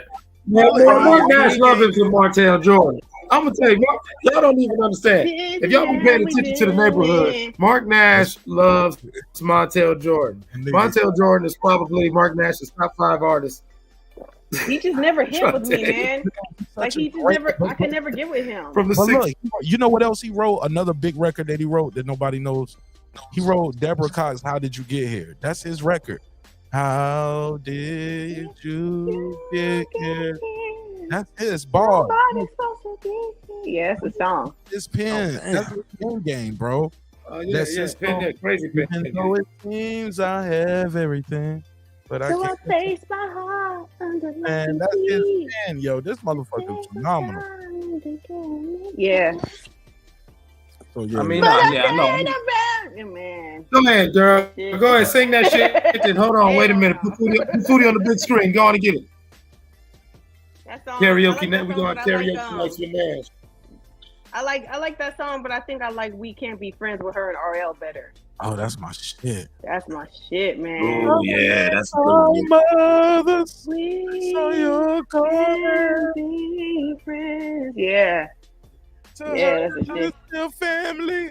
And Yeah. it was the same Same thing. Every Yeah. Man, man, I was going through a relationship breakup around that time. You know, all them shits hit different. Yeah, yep. You remember the person you break it up with, too. Yeah. I was like, yeah, that's how I feel right now. We can't be friends, you know? Yep. That's No. beautiful. record. Yep. That I tried to think Yeah, of you like- as just another lover in the past. Yep. It did. That didn't last. Oh my God, written beautiful. Yep, that's the shit, man. I It love gives good me writing, goosebumps, man. yeah. Like I like to break down like R&B records. Yep. Man. Yep. Great writing in there. Yeah. Because they had lyrics, real lyrics. Good lyrics, man. Oh, 112 player. Foodie, any guy ever told you that before? Like, you know, when I'm ready to settle down, you know, I'm not ready to settle down, but when I settle down, the first one I'm calling is you. What song, Player? Player by 112. I don't know that one. But when I do, get ready to settle down, baby. Boo, fuck you. Nah, Foodie like, nigga, I'll be gone, nigga. I ain't Oh waiting for my your little God. motherfucking dumb ass.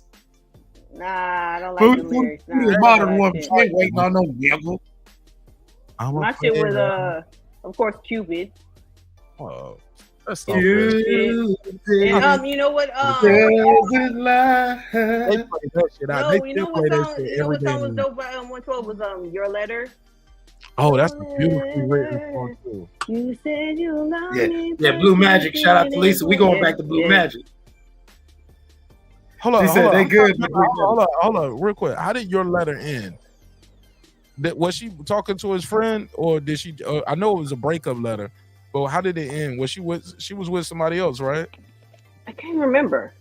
Because now I'm thinking about It's Over Now with the Mob Deep beat. No. It's over now. No. It's over now. I can't remember how Your Letter came out. I'm trying to remember how your letter. I remember the first time I heard it was on video, so acapella. But Hey, you know what song I Hey, can't you know what? stand? Hey, you know what, though? I got an interesting question. Hey, like that. Yeah. You know what I'm saying? You be in the youth, and you know what I'm saying, and the youth shall lead. So yeah. Name some of the good love songs that you had Yes. growing up. I want to see something. Name some good love songs like Yeah, they died with y'all generation, but go ahead. Oh damn! Foodie, don't leave the witness. Let's see what he names. Go ahead. Damn, like just R&B, like just it don't matter, like R&B. R&B or R&B rap, because I know that they be doing a lot of R&B rap. You know, I'm a big. That nigga gonna say some future. Nah. Like, Yeah. you got Alicia Keys. What's what was that damn That's, song? that's kind of our generation still. Nah, that's like my gen. Bro, you got memory. If you born in like '96, you Okay, that's true. That's true. You You're got right. you got like part like You was a young and you was like, from 0 to 12. Oh man, okay. Jay Holiday, Bed. You know, you got Jay Holiday. Yep, that's a Suffocate. shit. You got R. Kelly. Yep. Imagine that. R. Kelly. This wasn't my time, but this is my favorite all-time R. Kelly song. Nobody Has to Know. That's my like favorite R. Kelly song of all time. How does that go? How's it go? Nobody You Has be to like, Know. you don't remember that one with the Isley brother dude in there? Like he be like, you want me, but he needs you. That's down low. Yeah, that's down low. They like that. They like that. Try and sing it again. Hey, put like that on the big screen, Mark. Put like that on the big screen. Start that off. Yeah. Nah, but what else? Go ahead. Okay. I'm gonna tell you another good record, man. Hello? Trey. Oh Oh, man, did I Trey get kicked off? Songz. You got that whole Ready album. Neighbors Know My Name. Yeah, he does have the Trey There you go. Songz. There you go. All right, now you give me. I never want to see you again. Like that's on my playlist, man. I play that Listen, shit. I was about to say I hate that song. When every road trip when I get the damn that song, the that damn Uncle Sam control of this music. Oh was my that? god, I played the hell out of Urban- that shit. That Uncle Sam, What I was never that? want to see you I again. hate that song. Boys That's to a- Men that- doing just You didn't fine. make no bad breezy. song. I think those are You very ain't had good no records. breezy. You got, Records, like, no, you gotta man, I give just it. Hold love on, the writing I'm of that building. shit I'm and the building it music. up. I'm building That it up. Charlie like You what? Wilson song too is You crazy telling me too. you ain't What's named that no Charlie breezy Wilson yet? You song? ain't named no Miguel yet. All right. I love Charlie Wilson. If we talking You breezy, are you got the reason. Oh, Yeah, I that love shit is that dope. song, Mark. I love that Music song. Soul Child definitely is a good writer. Yes, Yeah, I don't know what love happened. that. I think we I got. love I think music. I don't know if everybody got kicked off or what. No, Can I'm you hear here. me? But I don't see nobody muted. Hello. Yeah, I hear everybody. I'm here. Yeah, I hear everybody. Can you hear me? Somebody said Bryson Tiller. Oh, Bryson. Yeah, Yo, Bryson. Pleasure P got vocals though, man. Oh my God. That nigga Pleasure P can My sing, Treasure, man. please. I ain't even gonna hold you. He carried that pretty Ricky. I did you You did me right. Single-handedly, if you ask me, because Thank you. I won't feel Hey, you know none of what? them pretty Ricky I bars, ain't even gonna but lie. That shit. That verses? It's 5 in the morning. Five? And I'm Yeah. talking. Yeah. Dirty to you so hard. That's a shit. Let's talk about sex, baby. Let's talk about you. okay, I just no, realized I can't hear y'all, but y'all can hear me. I'll be right back. Let me Yeah. refresh. Let's talk Hey, about what bubbles y'all- in the tub. When it come to Pleasure P, what y'all think about that Honey Love? Yo, love. Honey like Love. Honey. There's only one Honey Love, and that is by And Robert that's Kelly. R. Kelly. Oh, Yeah. love like honey. I don't know. I was listening like to that earlier today. Yeah, I was mad. See, you saw that? That was a generational gap. See, you almost got jumped Yep. on like that. See, you know okay, what my I'm saying? bad. But the Chris, You almost got sent to the little table. Ooh, Hey, there's only one Honey You Love. know what? He got Chris Brown though in this generation though. Chris Brown's the shit though. And then Breezy, my nigga, Breezy got a whole bunch, man. That's why I was waiting for him Hell to name yeah. some Breezy. I was waiting for him to name, but that's my point that I was getting. Superhuman. What's it called? No bullshit. Yeah, I was listening to Oh, that. right. Yeah. bro, that shit used to be crack, bro. And them, Bro, bro, them violins almost had me in tears, bro. What's on what violin is? What violin? At, that's no BS. What? No what? Yeah, the Isley Brothers, No man. bullshit. First of all, anything, Ron, I think I'm By really, Chris Brown. I don't know that. Yeah, I How really it do go? think I was probably Hold on, hold on. conceived Be on when that. Isley Brothers song. It's 3 in the morning. You know I'm horny. So why don't you come over my place and put a smile on my face? Yeah, that's the shit. Leave in the club. Yeah, that shit almost made you cry. Ain't No, no it's violence the in that violins shit that though. they, like you gotta. Oh, at Yeah, the he end, needs strong, yeah. man. At Those the are good. end, Soft bro. as fuck out here. That song ain't no. No, bro, That shit because he ain't no started, nigga. no, bro, he started That's- really like getting into That shit ain't. That shit ain't Boys to Men bullshit, song for mama, nigga. That shit. Oh, that man, shit make you listen. cry. That shit will make me cry. I can't. Mama, Yeah. mama, You know I love you. That shit make you tear up, man. You know I love man. I'm telling you. What's the Did breakdown? somebody, go ahead. I can't remember the breakdown.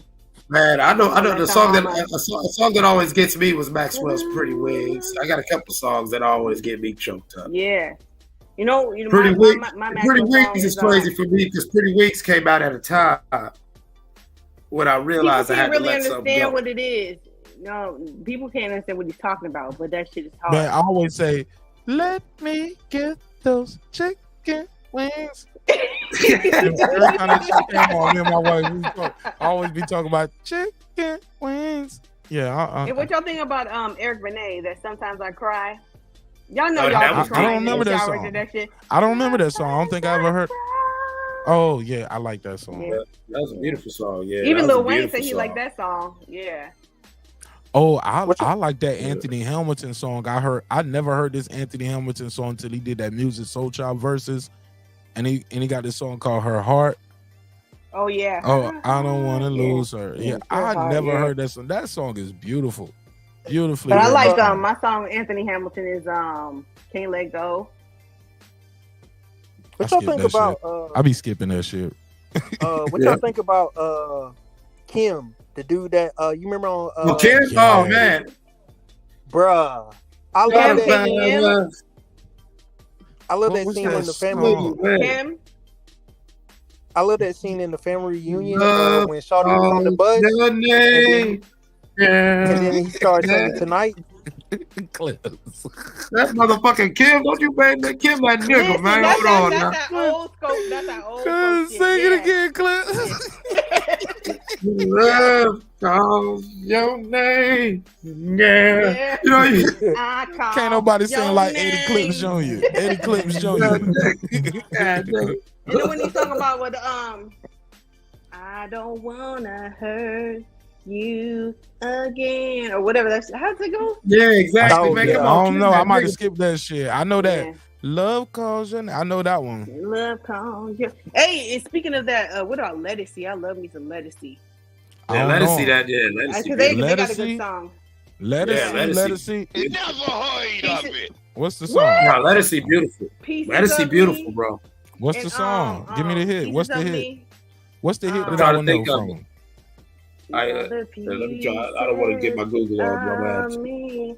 Lisa know that song. Cause every woman I know is complicated for sure. Okay, I know that But song. when I love Yeah. and I know, Yeah, I know these that are melody. the pieces of me. I like Yeah. that. But when That's a I good- love to listen. I never knew who that was though. Yeah. Nah, you know- she got a, Yeah. I think of her because she got a song with Kim. Yeah. That's a great record. I love that record. Yeah. You know Well, what? y'all- you know who I really love? It's all right. Go ahead. Go ahead. Go ahead.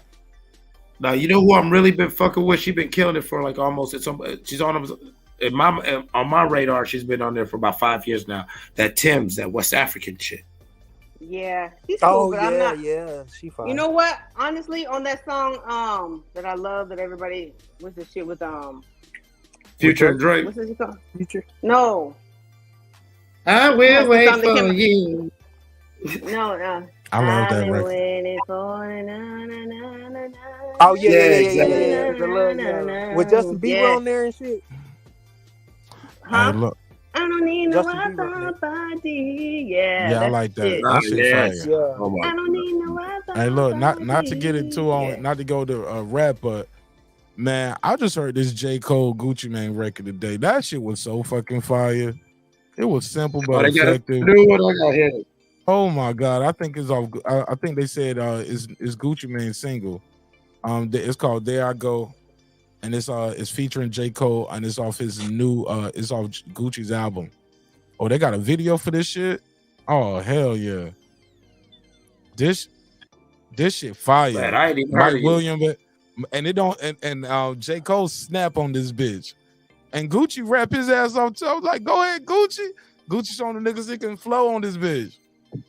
You know, I got respect for Gucci, but I'm not This a fan shit, of this shit. But this J. Cole Yeah, record is dope. Cause I fuck with that's Gucci. That's I such an unlikely collabo. You feel me? J. Cole with Gucci Mane. Well, you knew that and was Mike coming because Williams. Cole be in Atlanta so tough. So you knew that was coming. You knew that was coming. Oh, Amela I Rose. mean, that's Oh, a that's lot of my niggas in girl. Atlanta that ain't got no J. Cole song. Niggas don't be wanting to rap with this nigga. Motherfucker I mean, crazy. The Amela Rose. That's the shit. Tell me what you want from me. in my Give in you my- all my love. Yes, the shit. in my opinion, J. Cole, like, he don't play it out. I thought that was Groove Theory. I thought that was Groove Theory. Who Yeah, did that's that song. Amela Rose. She's Group Theory. Oh, she was the lead for Groove Theory. Okay, yeah. Yeah, that song in Actually, For I got a real. song where I sampled that. I got a song that I sampled that. I'm thinking about they're the samples to actually release it originally. I can know you This shit. are for real. Yeah, to me is the shit. Hey, what was that? Yeah, to me, it was Usher and Alicia Keys, My Boo. Yeah, My boo was that shit. See, like now when you talk it about took me a Alicia minute Keys to love really like songs, that song though. like I like Diary by Alicia. Diary was beautiful. You know what I'm saying? No One by Alicia. No one. Yes, Um, that No One. Oh and, my god. You Don't Know My Name. That was my shit. Yeah, you don't know. Even the video- Yeah. Yeah, no. Alicia got some fucking heat rocks. What was that one with Drake harmonizing in the background? Moment of honesty. Yeah. Oh, if Someone you got ask me, it, I'm say- ready. Yeah, ready. Yes, that's my shit. Yeah, I'm ready. That's the one. Oh my god, yeah, that was the one I was thinking of. That I'm ready song is powerful. That's when I really started liking Like, Drake. you know, you could do You that. can hear him in the back. Yeah. Yeah. He said he wrote that You know- song. you know- And then you remember? Yeah, I can believe that. You remember? You remember the the unofficial version where he had his verse on there where he was like, Tash just told me he was turning 30, having dreams of being single forever. I'm getting worried and I'm scared too because I'm in the same boat. Good women no rare too. None of them. Oh my God. Speak, youngin. Yeah, I remember that verse. Look at him spit that shit like that. There you go. Hey, Drake fan. He got a Drake cat. He got all them Drake bars. He got the Drake bars in the back pocket. Yeah, I told you. I said do the R&B rap because that's what they do now. I didn't like Drake for a long time though, until I realized I liked him because I liked that Best I Ever Had. I was like, oh, I didn't know that was him. But they was hyping him up too much, and I wasn't hearing enough shit from him. But my shit was I better find your loving. I better find your home. That song's hard. That song's hard. My favorite song by Drake is not really a big song, but I love it because he gave me cheat. No, I Get Lonely. When he did I Get Lonely. Baby, I could really get to know you. Take my time. No, the only I Get Lonely is Janet Jackson. I Get So Lonely. He remakes it. No, he remakes it and he kills this shit. No, this is Drake's version. I love, man. Drake's version. When Drake took I Get Lonely and did it, man, download that and listen to that, man. Go on and Google that and then you go have that conversation. Yeah. No, what's that one where he has Steve Harvey play like that little instrument? I need someone. Steve Harvey. You know it. Not Steve Harvey. Stevie Wonder. Unbreakable is the shit by Alicia Keys. Yeah, Unbreakable's dope. That nigga said Steve Harvey. I'm like, Steve Harvey and Drake? What we doing right now? Hold on, wait a minute. Hold on. Like Jennings dropped. Like the harmonica. he was like, I need someone different. You know it. Oh, you know it. You know, like, y'all remember that? No, I don't remember that one, but it sounds kind of Take familiar. Care, like, oh damn, man, damn. And I got a lot of Drake on my shit. I don't like Drake. Yeah, he's kind of phased out a little different, but Drake's good for where he's good for. You know what I'm saying? Like, I like my favorite albums of his. Well, my first album was Started From the Bottom. Now we hear that album. I can't remember what it's called. Nothing Was the Same.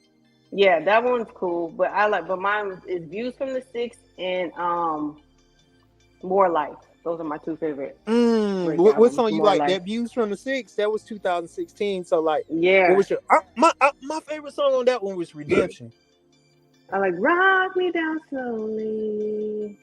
Seems like I'm a baby crying over you. Lately, I've been going through some things. What was that other song? Passion and Fire or Desire and Fire? Oh, Passion. You like you a real ass woman. I like Passion Fruit. Oh, I don't know. Oh no. I was talking about the one where he be like, you a real ass woman and you something. You a real ass woman something. That sounds familiar too. Yeah, but yeah, that the reason why I asked you that question, name some shit from your generation, was y'all do got some banging ass R&B shit. Like we ain't even getting to some Tiana songs or some Janae Aiko or some BB or 80. Yeah. That's my LA girl. That's my bitch. That's what she remind me. She remind me of the West Coast. Yeah, so West Coast, man. She remind me of them crazy ass Asian little Filipino. So fucking Lamert Park. Yeah. Someone Baldwin Hills, like her and Tyler the Creator and all them. I love them. I love that little sound. Yeah, me like Hawaii and shit like that. She remind me of them little local girls. Like I remember when she first came out, and I just started having memories of being in Hawaii, just hearing her voice. Like that's that vibe. How they videos, like the underground shit was dope. That's that vibe right there. That's how they be chilling. Like, you know, what I'm saying? Yeah, you gonna be walking. I know everybody. Just smoking weed and fucking. I know everybody give like, you know, he was a part of like the Odd Future Wolfgang crew. So I know everybody give him slack, but he made good music, and that's Frank Ocean. I gotta give him some. Frank Ocean, that's a beautiful song. Man, fuck out of here, man. I don't give a fuck about that.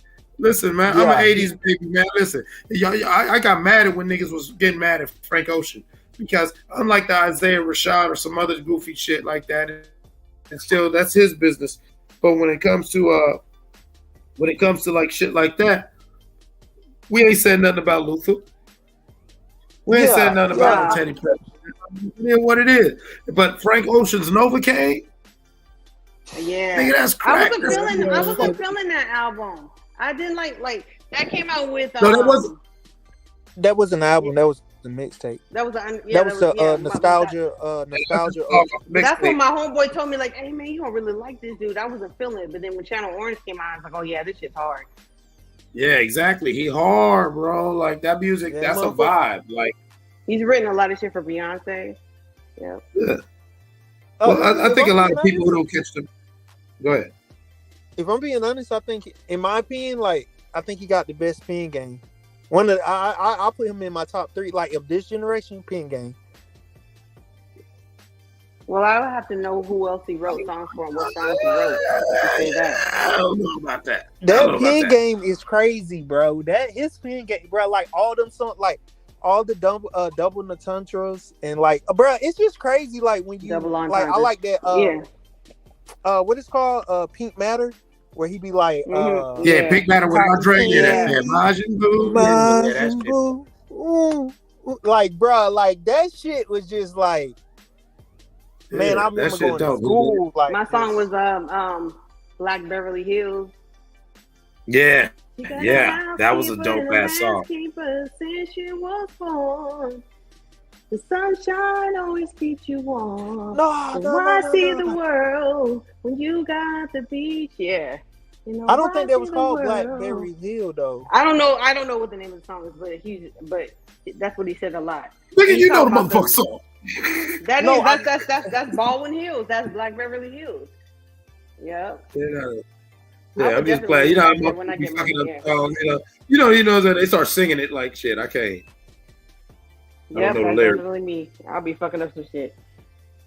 But I catch other people when they be fucking shit up too, though. But yeah, I think Chris Brown is probably your best R&B artist of your generation. No, hell no. Man, listen, y'all got some. He's great. Because the thing about the Trey Songz, there would be no Trey Songz if there was no R. Kelly. He's a baby R. Kelly. Yeah. I mean, the reason I say he was the best, like pops, like urban pop star, because I mean, bro, like a lot of these songs Chris Brown had was written by like Seven Streeter. What's that dude? Kevin, like I like the dude. Yeah, Seven Streeter. What's the dude that was on the I just want to see you script right now? Cause that's what Kevin was that McCall, dude? yeah. Yeah, he wrote like No BS. He was like, I don't. Yeah, but he had so many songs before that. Like I love his first album was good. But see, hold on though, like that. You can't do that. You can't put singers in the same category like rappers. Like, oh, somebody wrote this shit. If that's the case, then we can take back a lot of the motherfucking flowers from Michael Jackson. So many other motherfuckers. That's what I said. Mark, singing is a talent, unlike rap. So when I hear a rapper has a ghostwriter, like, so what's your talent? What are you bringing me besides delivery? You know what I'm saying? Yeah, exactly. So now you're a personality, you're delivering it. That's why I say Drake is. Everybody can't sing. Yeah, Drake is probably one of the greatest artists coming out of this century, is because even though he is a package, he's a product. You know what I'm saying? Shout out to Mr. Aubrey Graham, because, you know what I'm saying, that is a very, very fucking... And he writes hits for other people. I always measure it by how many hits have you written for other people, like Alicia Keys. Right. Y'all remember that Chris Brown Wet the Bed song? No. Who? I think with that was Ludacris? I think you had a dream with him or something. Chill out. Wet the Bed. Y'all don't remember that? Like, Wet the Bed. Yeah, it was like, girl, I'll make you wet the bed. Like, you don't remember that? You don't like that one. Oh damn, bro. That was off that like mixtape. I think the Fame mixtape with like and all that shit. Yeah, I remember Fuck You Back to Sleep. That's the shit. Oh, yeah, that was my first. Oh, damn. Just let me ride. Fuck you back to sleep, girl. Yeah. Damn. That's when I wish I had my money together and shit. Yeah, like first of all, when it comes to Breezy, we go like with Breezy, like he got too many hits for me. Like, you know what I'm saying? Like, you know what's a hit by Breezy that no one No Guidance with him and Drake. That's my shit. Yeah, that's the shit. Yeah, that's the shit. But No Guidance, man. Ooh. Yeah, when they came out, you know what? When they came out with that, I forgot they even had beef. But that shit was so hard. That was just so perfect. Yeah. Yeah. But my song is the song with Carrie Hilson and him, Superhuman, man. Nobody even remembers, talks about that shit. I love that song. Superhuman is the shit. Do y'all remember that song he had with Carrie Hilson, One Night Stand? That's a good one. No, I don't remember that one. Oh damn, bro. You know what? One of my favorite breezy songs and one of my favorite baby makers. Loyal. Like I'm looking through my baby maker playlist right now. These hoes ain't Another loyal. round with him and Fat Joe. Nah, man, Chris Brown and Fat Joe. I want another round. I love that song. He had lost all that weight. He lost all the weight. He had to wear turtlenecks all the time. Yeah. Smoking all weird. I love that song. But you know what's my Loose ends. favorite? Ooh, yeah, loose ends. Yep. And Loose ends, that Back to the shit. 80s. And Two in Y'all the Room. remember- Hang this sign up on the door. It says, "Don't disturb this groove." This Who's groove. Yeah, the system. That's the system. that? Ain't nothing. Yeah, ain't nothing wrong. That's the name of that group. That was the system called Don't Disturb That's That. the shit. Yeah, that's the shit. How's about Billy Ocean? Yep. Get out of my dreams. Get into my car. And Caribbean Queen. He sounded the same on every song. Caribbean Queen. Yeah, it was the same. That's Billy Ocean. Any Billy Ocean song.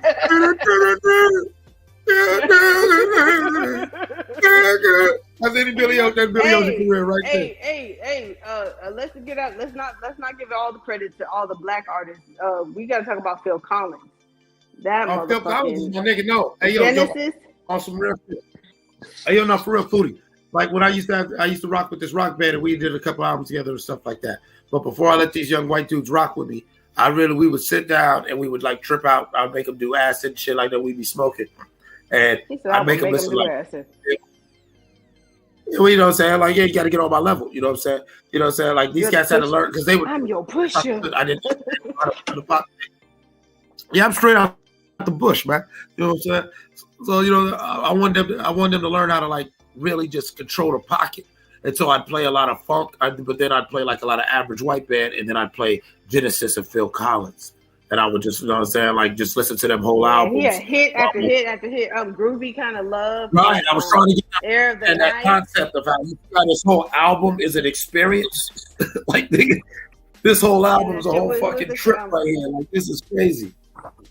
You know I love you, but I just can't take Yes, it. yeah, You know that I bad. want you, but I'm in too deep. Hell yeah. You know That I need motherfucking you. feel, I'm boy. just gonna make this, yeah. Playing Hey, for on some me. 80s white, Yeah. hey, no, on some 80s white boy, remember Simply Red? Yep. God damn, boy, that motherfucker the same. Had a fucking voice. There's some young cats. There's some young cats out here right now that's still killing it. Like not just Ed Sheeran. There's another young cat from the UK called Alec Baldwin. Alec, what's his name? He got this one song that's dope as fuck. I don't even know how I found it, but one of my favorite UK white artists is Daly. Motherfucker slap on that shit. That song that he did with Marsha Ambrosius. Yeah, he I hot. just wanna be alone together. Yeah, that's the shit. yeah, he's hot. He's hot. He's definitely hot. Yeah. I like his voice, and I'm one of them weird people that like, especially when it comes to a singer. I bought his first album. If you got a voice, unique if you got voice, this, yeah, if you that's got a certain voice, I'm the same way. Right. That's why I always love Coco from SWV because her voice was Yep. different. yeah. Once I hear that voice, it's like you're out of here. Because like back to what I was saying to like that, you can't hold singers and rappers to the same criteria. And, you know what I'm saying? Like that Their talent voice of is an having that instrument, voice. yeah. I could make you Yeah. some lyrics. You know, I could give you something crazy to say, but nobody will be able to say it like you because that's your Right. voice. And you don't have the You know what same I'm saying? pitch, the same tone, yeah.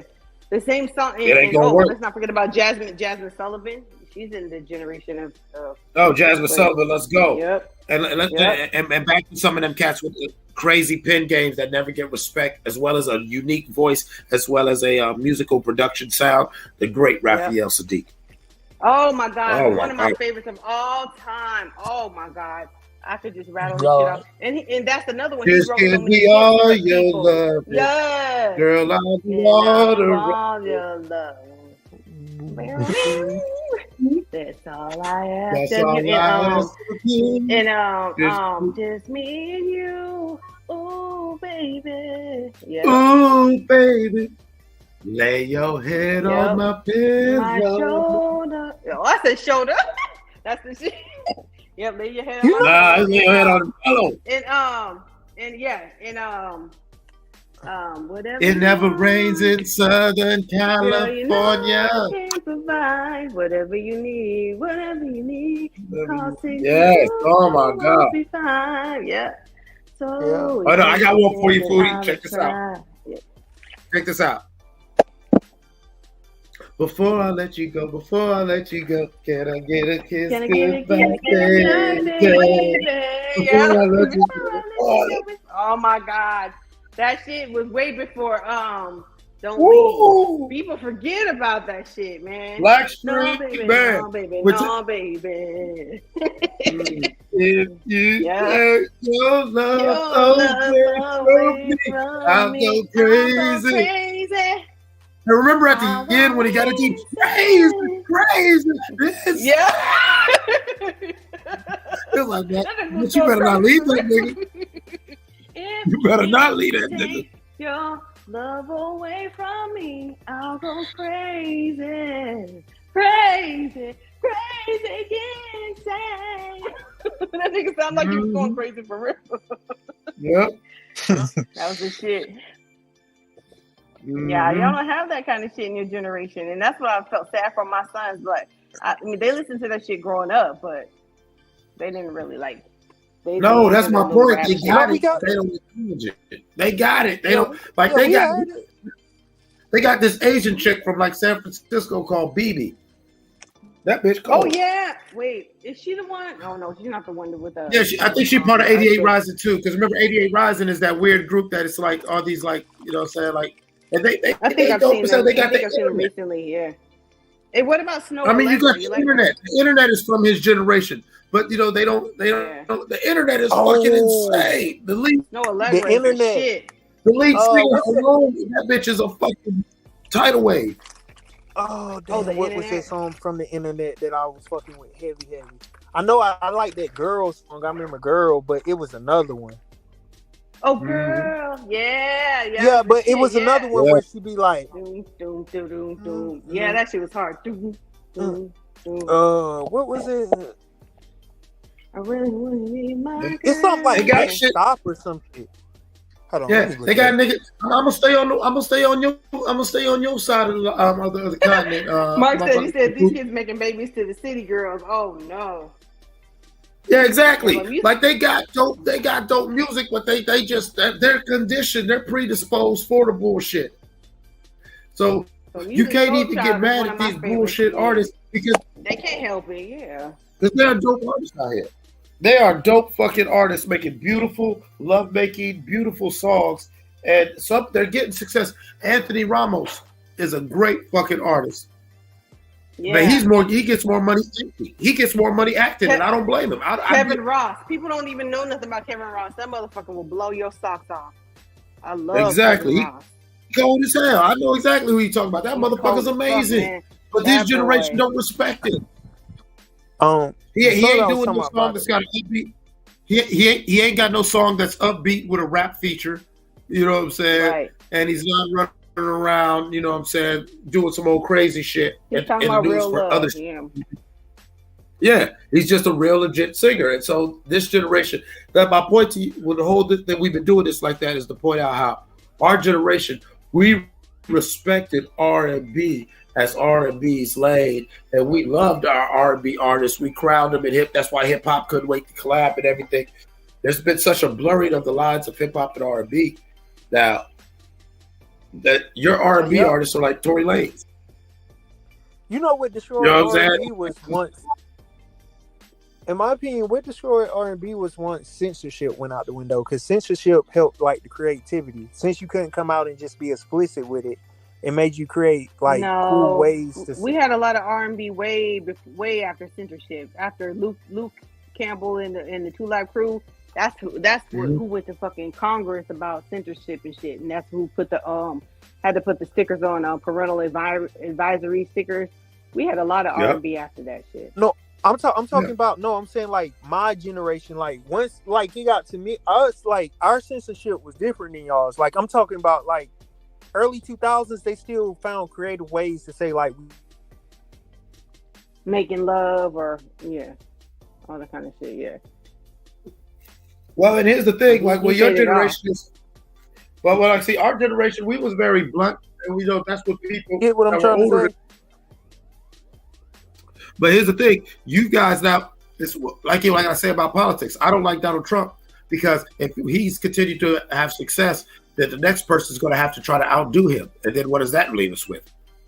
Our generation got away with that. Your generation now, you do make beautiful love music, but only to eat, you know what I'm saying, eat my ass right here on the top of my car. Yeah, right. You know what I'm saying? That's the song that will go platinum. Not, you know what I'm saying, you know, when we lay together, you know, like, you know, when we lay together. Yeah, like Toxic Love is going to sell. You know what I'm saying? Let's hold hands, walking in the park, us raising our kids. Trust me, there are millions of artists talking about just raising our kids together. We're no longer together, but we're going to try to work it out. Not only that, you got to look at you ain't gonna hear it. R&B was very male. It was almost male dominated for a long time. You know what I'm saying? You don't hear men talking about their feelings anymore. Oh, that's gay nigga. That's pause. You know, all that bullshit. They're so homophobic now that men can't even talk about their feelings anymore. Like R. Kelly. I don't know why I keep saying R. Kelly. What the fuck are you coming at? Mark Keppel. Yeah, R. Kelly on your mind. Like your body's calling. Your body. Nah, I mean, like, it became like niggas don't want to talk about that shit no more. Oh, that's what I'm saying. The last explicit song that I heard that I actually liked that was just plainly saying like what it is, how they do now, was that Tank When We. Oh yeah. That was the last one. But I mean I give Chris Brown credit for that Privacy too. I liked that Privacy song he had back in 2017. So I don't really be listening to nothing that come out now. Like I really just be listening to shit like that was out in high school or a little bit after, like when I graduated. Cause like I don't know, it don't be clicking with me. Well, that's what I'm saying. Maturing out of it, and like rap music. And I was about the same age when I started like kind of matriculating out of rap music. It's like it's young. It's a young person's music game. Like you got to be young. You're talking about young shit. You know, so once you start getting a little bit older and thinking about life differently, it doesn't hit the same. Because Tank is technically, I guess he is. He's kind of. And I think that's kind of what makes people like me so anomalous. Is I'm more into hip hop than rap, to where like I understood the different genres of music and I love music. To where I'm one of them people who I get mad, and it's not just because I still make music, but I get mad and insulted when people say that, oh, once you get to a certain age, you shouldn't be rapping or you shouldn't be like hip hop is universal. Now, here's my thing though. Now, when you're of a certain, like Jay-Z starts talking about selling dope on the block, it's like, well, I used to get mad when people, oh man, all that corporate suit and tie shit. I'm like, yeah, you know how old this nigga is? Like, you know what I'm saying? I actually respected Jay. I still commend him for doing that and leading the culture in that direction to really start understanding, and shout out to Nas. I think Magic 3 is on the way. Him and Hit Boy is still at it. You know what I'm saying? Yeah, cook these motherfuckers in your old age and everything and show them like y'all say nothing when these Aerosmith motherfuckers are literally dying and need whole damn hospital staff backstage. And they should have that right. If they can still rock out, this is the dream, to do this for your life. And, hip hop is one of them genres where you want these people to be young, to keep sending these young ass messages and these young dumb shit. But I like the artist who, if his fan base grew with him, they grew because he's growing as a person. And so he's growing as an artist. And so, you can't always keep the music to the 20 somethings and then complain about there's no message, there's no growth, because everybody's not Nas dropping jewels at 16. some of these 20-year-olds, a majority of them, all they know is 20-year-old shit. So that's all you're going to get. Get money, suck this dick, shake my ass, blah, blah, blah. That's all you're going to hear. He's only 20 years old. I still respect Nas and all of them, but I'm just not feeling it the same way. It just don't hit the same. It just don't hit the same, you know. I don't know why, I just prefer to remember him the way I liked him when I was in my 20s. You know, I like the ooh wale wale ooh bang bang and Sade say what you price and Godson and all that kind of shit. Like I like you know Illmatic and Nas's Life and all that kind of shit. I'm not really feeling. I listened to the Magic album. I'm not really feeling it. I like that girl SZA, but I don't really listen to her no more because I listened to her back when she was like before she got like SZA called. Yeah, like I didn't like. I remember 2018 she started dropping that like The Weeknd, like that song. Like I didn't like that song. After she dropped that song, I wasn't feeling her.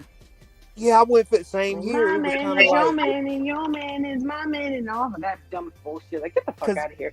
Cause I'm from like I like that SZA like when she made songs like Child Play and with Childish Love Galore. Yeah, but like that shit and then but I thought with that that new one she had she got where she be like what she be saying? Goddamn that one with where Justin Bieber was in the music video. Yeah, I'm not even checking for her no more. Oh damn. That shit dead. I like my music. Her and I'm not really feeling Summer Walker. This shit is like too a little toxic love to me. Like Summer Walker. It's like it's the message that they're sending out to the girls, like you know all that bullshit. Like you play me, but I'm playing you too, and all that kind of dumb shit. Like that ain't the move. Right. And thank you for saying that. No, I'm sorry. I don't mean to cut you off, but I thank you for saying that because there's been a lot of I can't even think of the names, but you named two of them, Summer Walker and SZA, who I really, really loved. But as I started digging in their crates and really listening to their music, I'm introspective, so naturally I started looking at the totality of their message. And you're a corrosive bitch, and you're proud of it.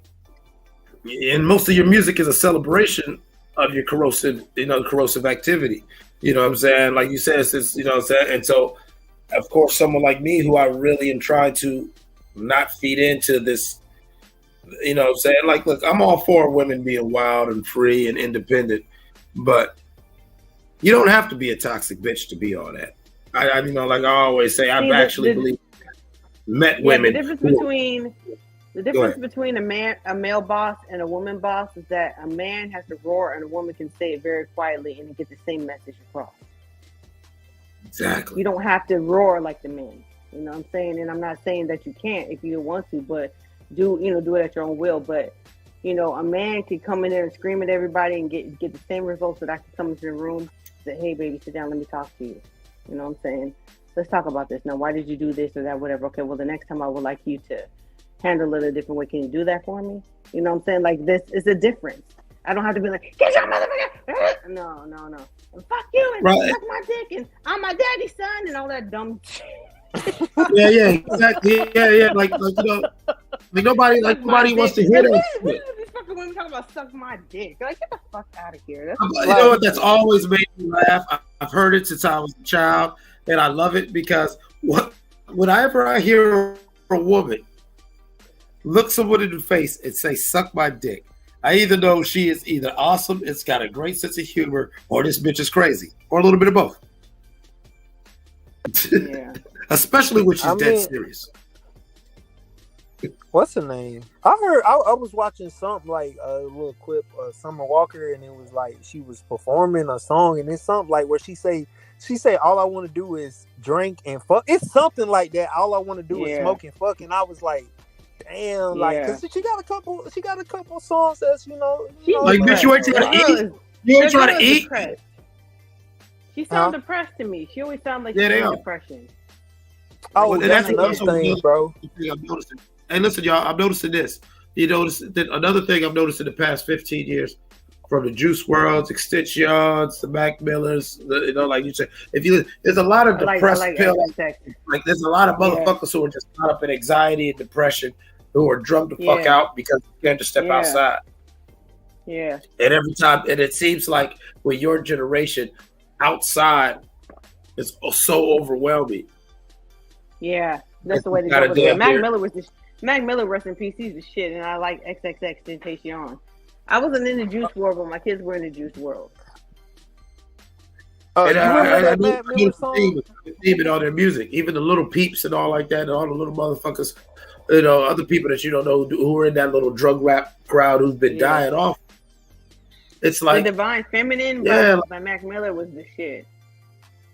That's when he was with remember Grande. That was good. Yeah. You remember Matt Miller? I mean, shit, that was the precursor to God is a woman shit. I mean, he's the one who gave her that whole lit. Like, she, you know what I'm saying? He got her on that. Yeah. Okay. Matt Miller was that guy, though, man. I really like him, man. I hate that he OD'd out there in the valley. Yeah. I'm not talking to you. Yeah. I hate the fact that he OD'd out there in the valley. Where I'm from, that shit's fucked up, then. But I didn't know he had relapsed. But he was really talented. Yeah, there's no playing with it, man. You can't dip your toe in and out of that shoot up gangs, man. That's the thing, like, and that's been going on. That's the old thing, you know what I'm saying? Like, heroin's so fucking old and so undefeated that, you know what I'm saying? And the craziest thing about with your generation like that is y'all get backdoored into heroin. Like, you know what I'm saying? Like, in my generation, there was only so many motherfuckers did it. You was either shooting up or doing it this way or that way. Your generation, y'all motherfuckers be thinking y'all just taking these little happy pills that are this, that, whatever, not even knowing that, you know what I'm saying, that's some sort of heroin derivative. And when I found out that like ecstasy was like cut with like heroin, I was like, oh, I ain't fucking with that shit. Damn. Yeah. You gotta be careful. Now it's got heroin and the fatty in it. I was watching Drink Champ with who's that boy from Hot Boys? Young Turk. Them niggas was shooting up. Them niggas was dope sick back then. You know what I'm saying? Yeah, they was real. Them dudes down in Louisiana, them Kevin Gates and all them, they be fucking really be shooting up and shit. Like, he's like, I like to nod. I heard Kevin Gates say that shit. He like to nod. That's what he's talking about. Well, no, I used to tell people all the time, like, a lot of people, because they weren't from the element and all you saw was rap music or TV, you didn't understand certain things. You thought certain shit like talking like a pimp, you know what I'm saying, was, you know what I'm saying, where my bitches, you know what I'm saying, hey, bitch, you better get my money. And then you thinking, oh, that's pimp talking. Like, no, that's a nigga that's coked up. He's coked up to the gills. Right, or you start seeing a nigga that was like, some of these Southern rappers, you know what I'm saying, man. That was that lean, And everybody, he leaned out or he off of heroin, bro. This ain't, that's the way they talk down south. And so now you get other cats trying to emulate that accent and people trying to emulate that because, this dude's got a platform. And it's like, no, like that nigga needed help. Like, I never forget, I was watching an old documentary and there was an interview with Jimi Hendrix. Mm-hmm. And with my modern day eyes, I'm looking at this interview like this nigga's finked the fuck out. Yeah. Get this nigga some water and bread and fucking blanket. Moving all the time and scratching. Right, like this nigga, mouth moving all weird. Yeah. Even Basquiat, like you could even tell, like when you study the life of Jean-Michel, you know what I'm saying? Basquiat was geeked the fuck out, man. And white people was just keeping this boy high as hell and just, you know what I'm saying, making millions off his creations. You hear it in their music, like when he's like that, hey Joe, where you gonna go with that gun in your hand? Yeah, exactly. He's about to nod on that guitar. That nigga pass out on the stage. Like, man, they talking about, oh, Jimmy's a genius. Jimmy's lost in his music. No, he's lost. Listen, he's off of motherfucking two whole 10 strips of fucking acid, and he shot up right before he went on stage. Clips, he's comfortably numb, like Pink Floyd. That's one of the best. That song was so dope.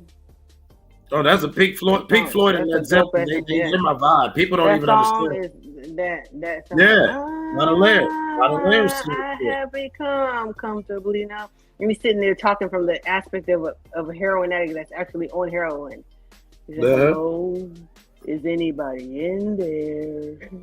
Just not if you can hear me. Like, that shit is crazy.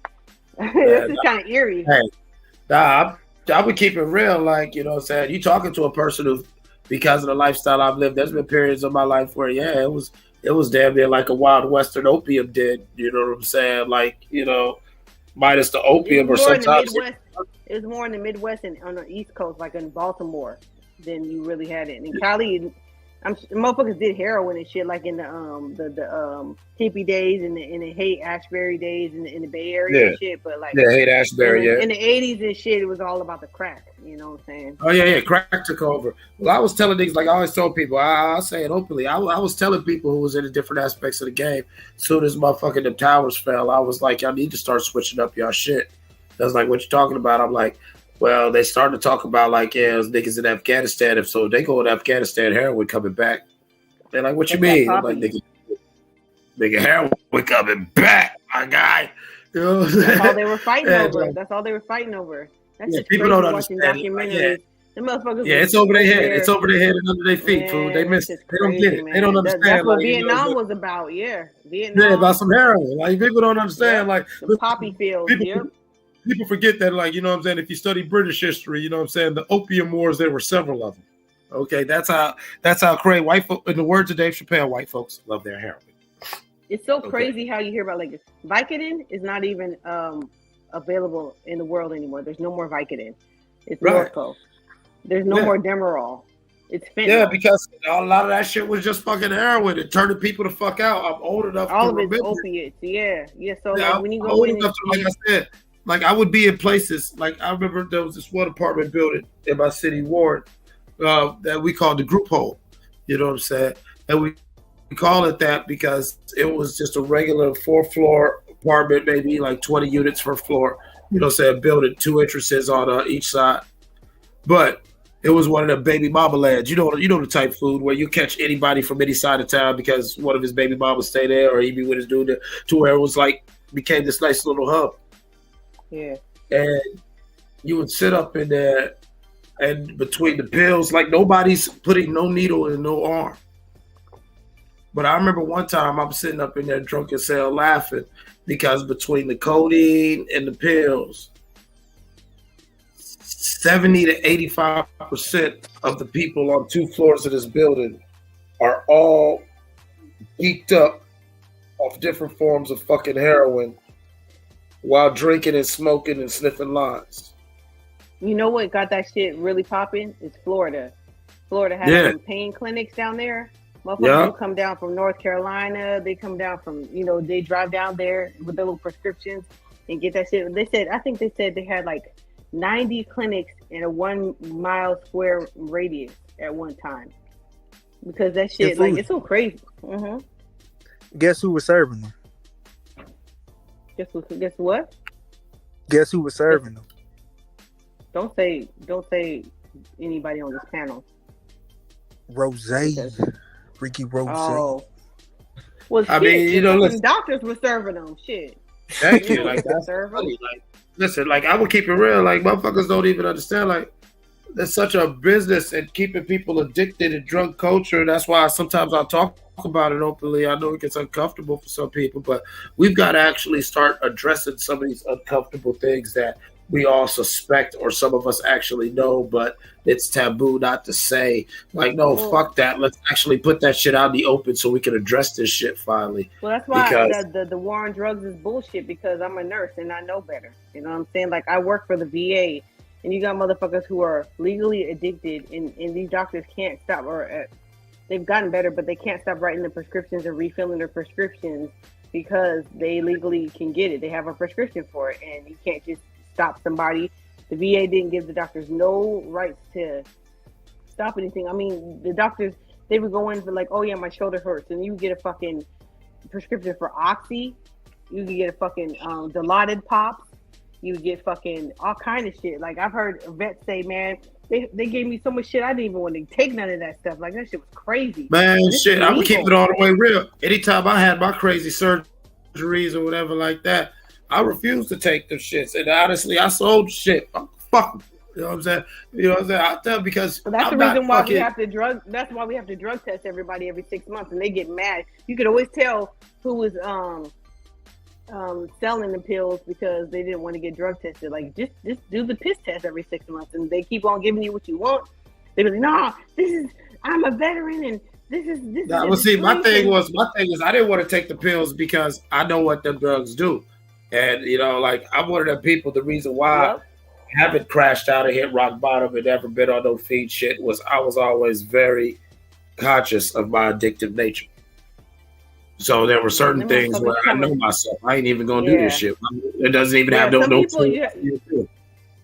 Oh, he dropped off. Who dropped off? Like that. Oh yeah, I see it. Yeah. Yeah, there you go. Yeah, you get back on. Mark will put you back on. He's away for a minute. He'll bring you back on in a second. But like I was always. It's crazy.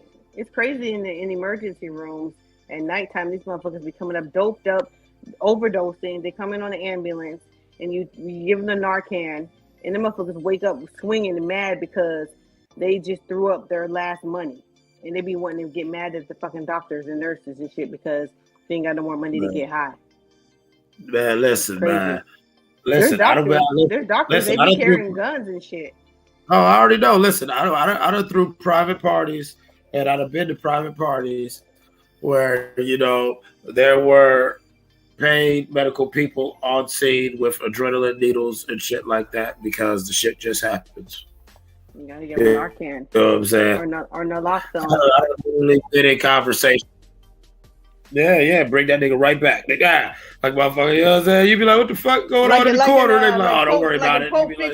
Like in Pulp Fiction, where they took the needle and put it in his heart. Yeah, I've literally seen a nigga get hit with the adrenaline. I've seen that twice. I've seen that twice. The first time I seen it, I was mad young, and it was before the movie came out. To where when it came out in the movie, I was bugging out like, yo. And then when I got older, I seen it again. Where, you know what I'm saying, partying once again. A lot of my weirder shit ends up with partying with white folks. And then again, we love our white people. I don't know right name for white people. Mm-hmm. I love people. But motherfuckers party like no other. Sometimes I say it all the time. Black folks kick it. We kick it, we chill. White folks party. You ain't never that's party. What I'm saying, like you ain't said, never really party. Cali high, like you think around some white. You party with some white folks. You know you party. Because white folks like do back some in shit. my day, like white back folks. In my day, like back in my day, like we be drinking and smoking, and if somebody like if you was in a situation that wasn't familiar, if you were at a party, like yeah, we got our weed, we over here in our corner, we smoking, we cheaping, that good shit. That's when Kush came out, and you know somebody got the drink or whatever. We chilling because whatever everybody else is doing, we ain't doing that shit. Motherfuckers be at somebody's house on the slide, snorting coke on the baby slide. He's like, hell no. Like, goddamn, this is like that's what I'm saying. Open. Like, no, I'd have been to places where we out somewhere on some farm. There's like these huge ass, crazy, damn near mini Burning Man bonfires. They ride around butt naked on ATVs.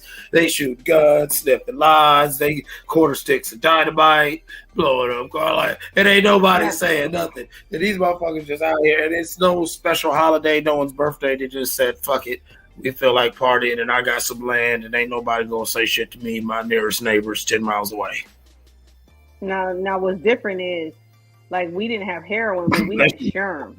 We had Sherm out here in Cali. Niggas be some Sherm. Oh yeah, we had Sherm up here. We had niggas off that boat. We had niggas walking out. Butt naked, off them butt naked, off that butt naked, yeah. Now in my generation, like that shit was just like that was drive-by drugs. Like motherfuckers would smoke that shit and do a drive-by. Like motherfuckers wasn't doing that shit like recreationally.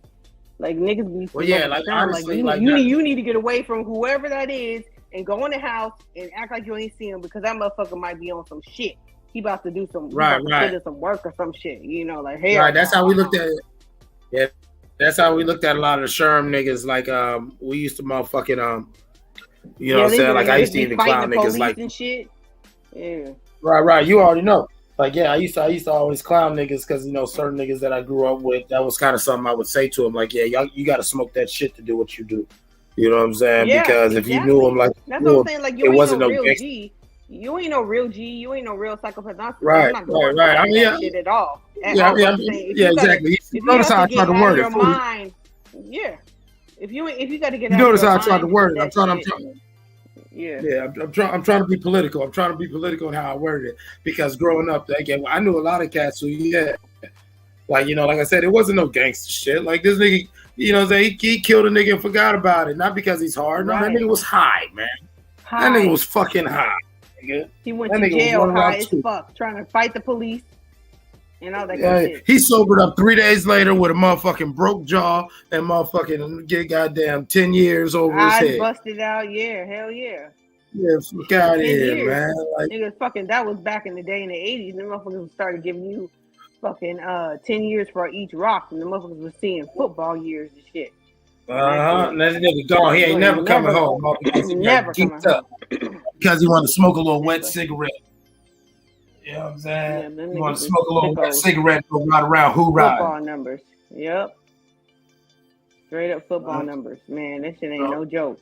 Yeah, so like it was weird. Like some of us, we didn't really respect that too much because, you know, we had a lot of OGs, and that's how the hood lost a lot of OGs, is because these OGs, you know, they turned to them drugs to kind of cope with the shit they did. Because let's face it, we was all kids, even the OGs, to where, you know, some of the shit we was dealing with and doing was traumatic, and so they self-medicated. Self-medicated. Yep. And then, you know what I'm saying? And in the process of self-medicating, they're making even more dumber decisions, further complicating the situation. But And, the you know, motherfuckers would taking lose them. their mind. They would lose their mind. Like, motherfuckers would have real nervous breakdowns and shit. Oh yeah, I done seen it. No, I done seen it. I done, you know, oh, he went crazy and he shot these niggas and blah, blah, blah. And it was like, nah, cuz just crashed out. I know him. He crashed the fuck out, bro. You know what I'm saying? He crashed. Crazy, though, you know? He hit a bad bag. He hit a bad bag, and you know what I'm saying? His mind wasn't ready because there was other things going on. Yep. Like, you dipped into the pool you wasn't ready to swim in. Yeah. Yeah, you know what I'm saying? Like, you know, like people don't understand. That's why I always tell people, like, as somebody who, you know, I've occasionally taken mushrooms, I've taken acid before and shit like that. You know what I'm saying? I live a very spiritual, shamanic life. And so I do like psychedelics and different mind altering substances. But, you know, I always tell people it's very set and setting. It's all about set and setting to where, you know what I'm saying? Have you ever tried kava? Yeah. GABA, DMT. Yeah. I'm a shaman. I don't get it twisted. You know what I'm saying? Like, I know what I know. I know what I know, even though I'm in my position that I'm in. Like, a lot of that's choice and a lot of that's discipline. You know what I'm saying? You know, I don't like people like have addictive personalities, and I'm cool. Like, I don't want to. Right, exactly. Even I know how I get when I get on my bullshit. Like, that's what I'm saying. Like, I've had, like, don't get it twisted. Like, you know what I'm saying? I never was, you know what I'm saying, a fiend out or no crazy shit like that. But I've had moments where even, like, I even tell people when it came to, like, hustling and shit like that, I had to step away from it because that became a serious addiction for me. And I saw what that brings out of me. I don't, you know what I'm saying, I become a different person when I stay on that mind frame. It's good that you can snap out of that shit because everybody can't snap out of it, you know. Right, and I'm proud of that. It kills me that people think that they can recreationally smoke crack or recreationally do heroin or recreationally do meth. Yeah, nah. I've known people who could maintain, and I've known people who could motherfucker whatever. But at the end of the day, if you know that monkey on your back, the monkey's riding you, and so it is what it is. I don't like nothing to be in control of me like that. Right, you know? exactly. I was getting ready to say that. Me growing up, I'm too much of a control freak.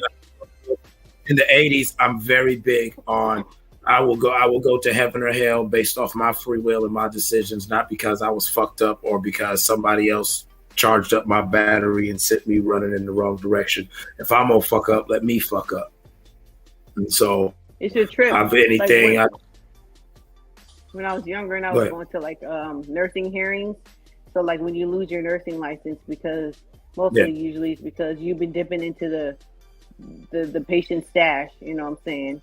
Give them a little bit and give you a lot, you know. And a little bit of baggy, a little bit in purse. Right, a little bit in the baggy, a little bit in the purse. That's my favorite shit.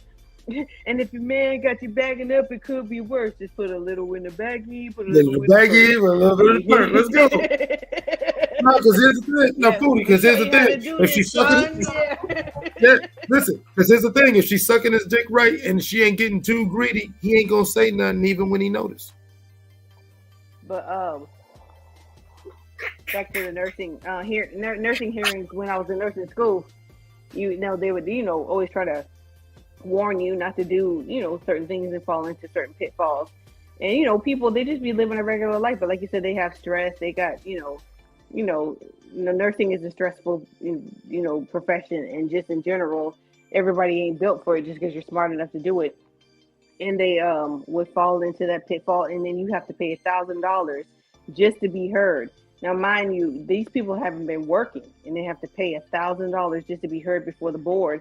And you hear some crazy stories like motherfuckers talking about, yeah, I did get high on meth and I did rob the store. Like, what? Yes. You went and robbed the motherfucking liquor store for $27? Man, listen. I mean, Foodie, we didn't talk to. I told you what I used to do. Now, listen. Do you know how many? You know how many in my stable were actually somebody's wife, mama, school teacher, a respectable person? But if you knew her like I knew her, she was number 13 in the stable. Yeah.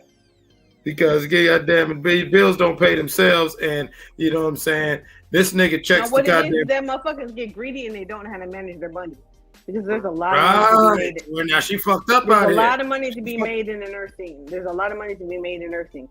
It just in regular time, overtime. I mean, there's a shortage. There's always a lot of money to be made, but motherfuckers get greedy and they live a lifestyle that their money does not, accompany. All the overtime you can make $200,000 a year as a nurse, as an RN, but motherfuckers be living like they making $300,000 and $400,000. You know what I'm saying? Exactly. And they be wanting to take trips every weekend all the time. Well, no, it's the same way. It's house and all that bullshit. Right. It's the same way out here in the Midwest with the auto industry and these factories. Like, you'll get you a job where, okay, you could get you a nice little 3-bedroom house and be cool, but no, you're going to ball out. You're going to get you a 5-bedroom house over there. You're going to move out. You're going to move out the city to one of these little white little suburbs and little small little townships. And you're going to pay all that extra money. You're going to have all this extra gas. And within 3 to 4 years, this plant's going to driving Mercedes Benz and all that kind of right. You could have got you a regular all your credit cards. Yeah, you maxed out the credit card, and then out here, every 5 to 6 years, now the plant shuts down or things slow down. Saying twice a year to where you didn't got comfortable. That's another reason why I bounce around jobs sometimes, because some of these jobs it's not worth being loyal to. Because you had a good year, but next year, you're gonna have 3 or 4 slow periods where you're gonna look. That's the American way, though. Most people don't stay on the job for any more than 5 years now. It's not like fuck all that. Stayed on the same job for 40 years and then retired with a that shit's dead because one of these companies. You don't get shit for that. Yeah. And then thank you. There's no attaboys. Go ahead, Mark. Go ahead. No, I was just not that anymore. That's me. I was just about to say layoff season about to come too. After it's already holiday. After the little holiday run, the boy motherfuckers gonna get that. You know how they like to do it too. They like to do the little Thanksgiving dinner or the Christmas dinner. Then they hit you with about a week later or 2 days later. Mm-hmm. Man, listen, like people don't even like on some other shit that we've talked about a lot of food. We the same age, like being a young father and everything. I used to get so tree like shit. Like, you gotta, what I'm saying? Like, I was a bastard when I was out doing my other things. And when I was doing my other things, everybody's more than comfortable. But I was a bastard and a son of a bitch, right? I'm the problem. I'm a Tyrone clone, right? You know what I'm saying? So, all right. So you put yourself in a position where you got to depend on the jobs more. Whole time knowing this job ain't shit, but even working my music and working my companies, these motherfuckers don't see it as no entrepreneurship and being independent. They just see it as, oh, nigga, you want to still be in the streets. But I keep saying these jobs ain't loyal, so you would shut everything down. Now you depend on this income. It's a pretty decent job, but it's feast or famine. And guess what? Famine season approaches. Right. Now I'm laid off, or now I got to go switch and get another job. Like my son used to argue with his mother. Or now, food and gas is so fucking high that even when you're making a good salary, that is fucking ridiculous. You know, right? This little bit of the more shit costs. You know, right. I got this raise, or I got me a better job, but it's one of them weird times where it's one of them weird times where the gas prices jumped up almost $1.50. You know what I'm saying? If not more. And everything's really going up. But, being a man, you know what I'm saying? And you got to shoulder all that. You can't make them excuses. Not just but being, being a provider. If a provider, you know what I'm saying? If you are the one providing for your family, you know what I'm saying? But true. But you know what I'm saying? Like the other one's getting the credit as being a provider too and being whatever. But you know what I'm saying? At the end of the day, when the sky's falling, who's going to put their hands in the air? You know what I'm saying? You know how that goes. So, but I'm just trying to speak, in general without, what I'm saying, adding any too much on it. And also about the workforce too is like one person coming on the team or one person leaving the team can make a big difference. So if you get one new big wig that want to change everything and start micromanaging, or if you get if someone leave, I can't stand or if somebody leave, like you might have had a cool manager they watched out for you. I've been involved in that too, like that where you get caught up in a dick measuring contest where like some manager, like you know what I'm saying, you had all the job security in the world as long as such and such was your foreman and such was the superintendent. But guess what? The superintendent, he's been there 50-something years. He's ready to fucking retire. And so now that he's retiring, it's up between the foreman that you're cool with and these other 3 foremen who you probably don't even know exist, don't even, because of the shift you work, you don't never really interact with them. And they're all vying for the superintendent position. And depending on who gets it, your ass is in, your job is now up in the air. It has nothing to do with and not even that. Like, it's just, like so much like, word of mouth or gossip, like you said, it depends if the manager that you're with even likes you or not, or even like with like men or whatever, or not even just men as far as like a sexual harassment. But I know my neighbor who used to live across the street, like he did his job for like a long time, and then someone just accused him of being a racist, and he lost everything. You know what I'm saying? Because this motherfucker came to work, he didn't want to work. And he got fired, and then he just did a whole racial discrimination type of lawsuit. Like out here in Cali, the lawsuits it's so easy. That's the reason why I always carry malpractice insurance. Like it's so easy for people just to accuse you of, discriminating against them, and then that just yeah. And I think we've also had this predatory culture where people, like I've always been an earner. And because I've been an earner, I've always felt that there's been people in my life who feel it's my job to make them money. It's all good as long as it's profiting them. And as soon as you start really doing things and putting yourself in a position where, you're bettering yourself, they have problems. I had to keep it low key. That's what I had different jobs. Like I remember in the heyday of GM out here, you would hear the old dudes, they would tell the stories of they would drive their regular hoopty cars to work. Yeah, exactly. If the white boy saw them pull up in their new Cadillac or pull up in their whatever, all of a sudden their hours would get cut and shit would start getting, especially depending on how much. And nothing has really changed very much. But I'm very careful. Like somebody said in the chat, like it's all about strategy now. So like you have to be really careful about what you tell people because you don't know who's friends with who's going to lunch with who. You know what I'm saying? Because people just be jealous. So they be like, oh, what you driving? Oh, okay. Well, how much does the gas cost to get that? None of your motherfucking business. Oh, gas prices are high. Yeah, they are. Yeah, that's so crazy. It's so crazy that you say that because like me, right? I'm 25. Like I don't drink, smoke or anything like that. And I notice like as a black male, if you're a young black male, people don't feel comfortable. Like they feel like you hiding something if you're not saying like the typical nigga shit. So what I don't learn, like you kind of just got to feed into the bullshit. Like, yeah, I smoke a little bit. You just got to say something to make people feel comfortable around you. Because if you be like, no, I don't smoke, I don't drink, people just feel like you lying or you being dishonest about something. It's like, hey, listen, it's the same. I feel you because it's the same like when women are sitting around bitching about their man. You know what I'm saying? And you're in a happy relationship. You feel like you have to say, oh yeah, men ain't shit or whatever, because then they be looking at you all crazy and they be whispering behind your back and all that kind of stuff. Next thing you know, like they just trying to get in your business. You know what I'm saying? Yeah. It's like, you know, I'm like, I don't say shit.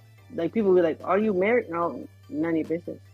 Yeah, are you? Yeah. I'm to the point now. Your motherfucking business. I'm to the point now I've where I gotten really don't comfortable give a fuck. with saying. I've learned how to say none of your business politely in so many different ways. Right, exactly. Right. That's where I'm at in my early 40s. I'm at this point in my life where it's like, you know what? I realize that a lot of things pertaining to me ain't for everybody. Yeah. Right. Yeah. Everything in front. You got to say everything that's on your mind. You know what I'm saying? Like when I was younger, I thought that like, you know, I'd get into a job and, you know, I was cool with everybody. And then, you know, you start sharing, not like all my personal business, but like just a little bit. And the next thing you know, motherfuckers is calling you into the office and asking you questions like, what? Like, what the fuck? Where does this come from? Yeah. Facts. It's a lot of snake ass motherfuckers. Well, then Like, I you can't noticed say that. nothing. I've noticed that even the jobs where I've tried to be honest with who I am in my situation because of the nature of the job or what I had going on, you know, say I had some legal shit going on or whatever, to where motherfuckers do need to know, hey, this is what's happening, this is what's going on. I've noticed very rarely it's almost weird. It's like a relationship. Very rarely has any personal information I've revealed someone has not tried to attempt to throw back in my face or use against me. Like that's a very rare thing. That's like why I learned when I'm working a job, and if I have a side job, I don't tell them nothing. Like, why the fuck would that be any of your business anyway? Like, why would you trip off of that anyway? But certain jobs get mad when you have side jobs. Yeah. They don't. A lot. No, I actually, just recently when I first left the company I was at, looking for a new and better situation, and I was just painting and everything. Dude was getting mad because, you know what I'm saying, when we're on break and shit, I'm calling and I'm getting calls about different interviews and shit. He's like, oh, you looking for another job? I'm like, dude, the whole time we were painting, you were just saying that after we finish this house and this business, you're not sure what you got coming up, so you're trying to line up something, but you don't have no real time because we're finishing these jobs. So realistically, I've got about another 4 days worth of work, and then what, I'm depending on you? Fuck out of here. I'm a grown-ass man. I'm going to go get me a job. Like, he was really getting mad about that shit. I work at a place that you can't even move to another department without telling your current boss that you're looking for a job in another department. I'm like, well, how the fuck is that supposed to work? Because if you find out I'm looking for a job in another department, then you're going to fire me. And then now I can't get hired in another department because now I've been fired. You know what I'm saying? They be Exactly. on that bullshit.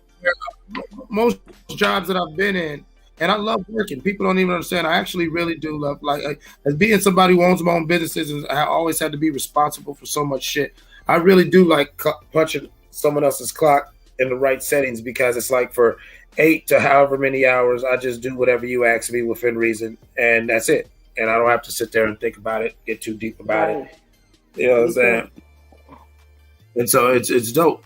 But a lot of these jobs, though, I've noticed it's been a thing about control. They get mad.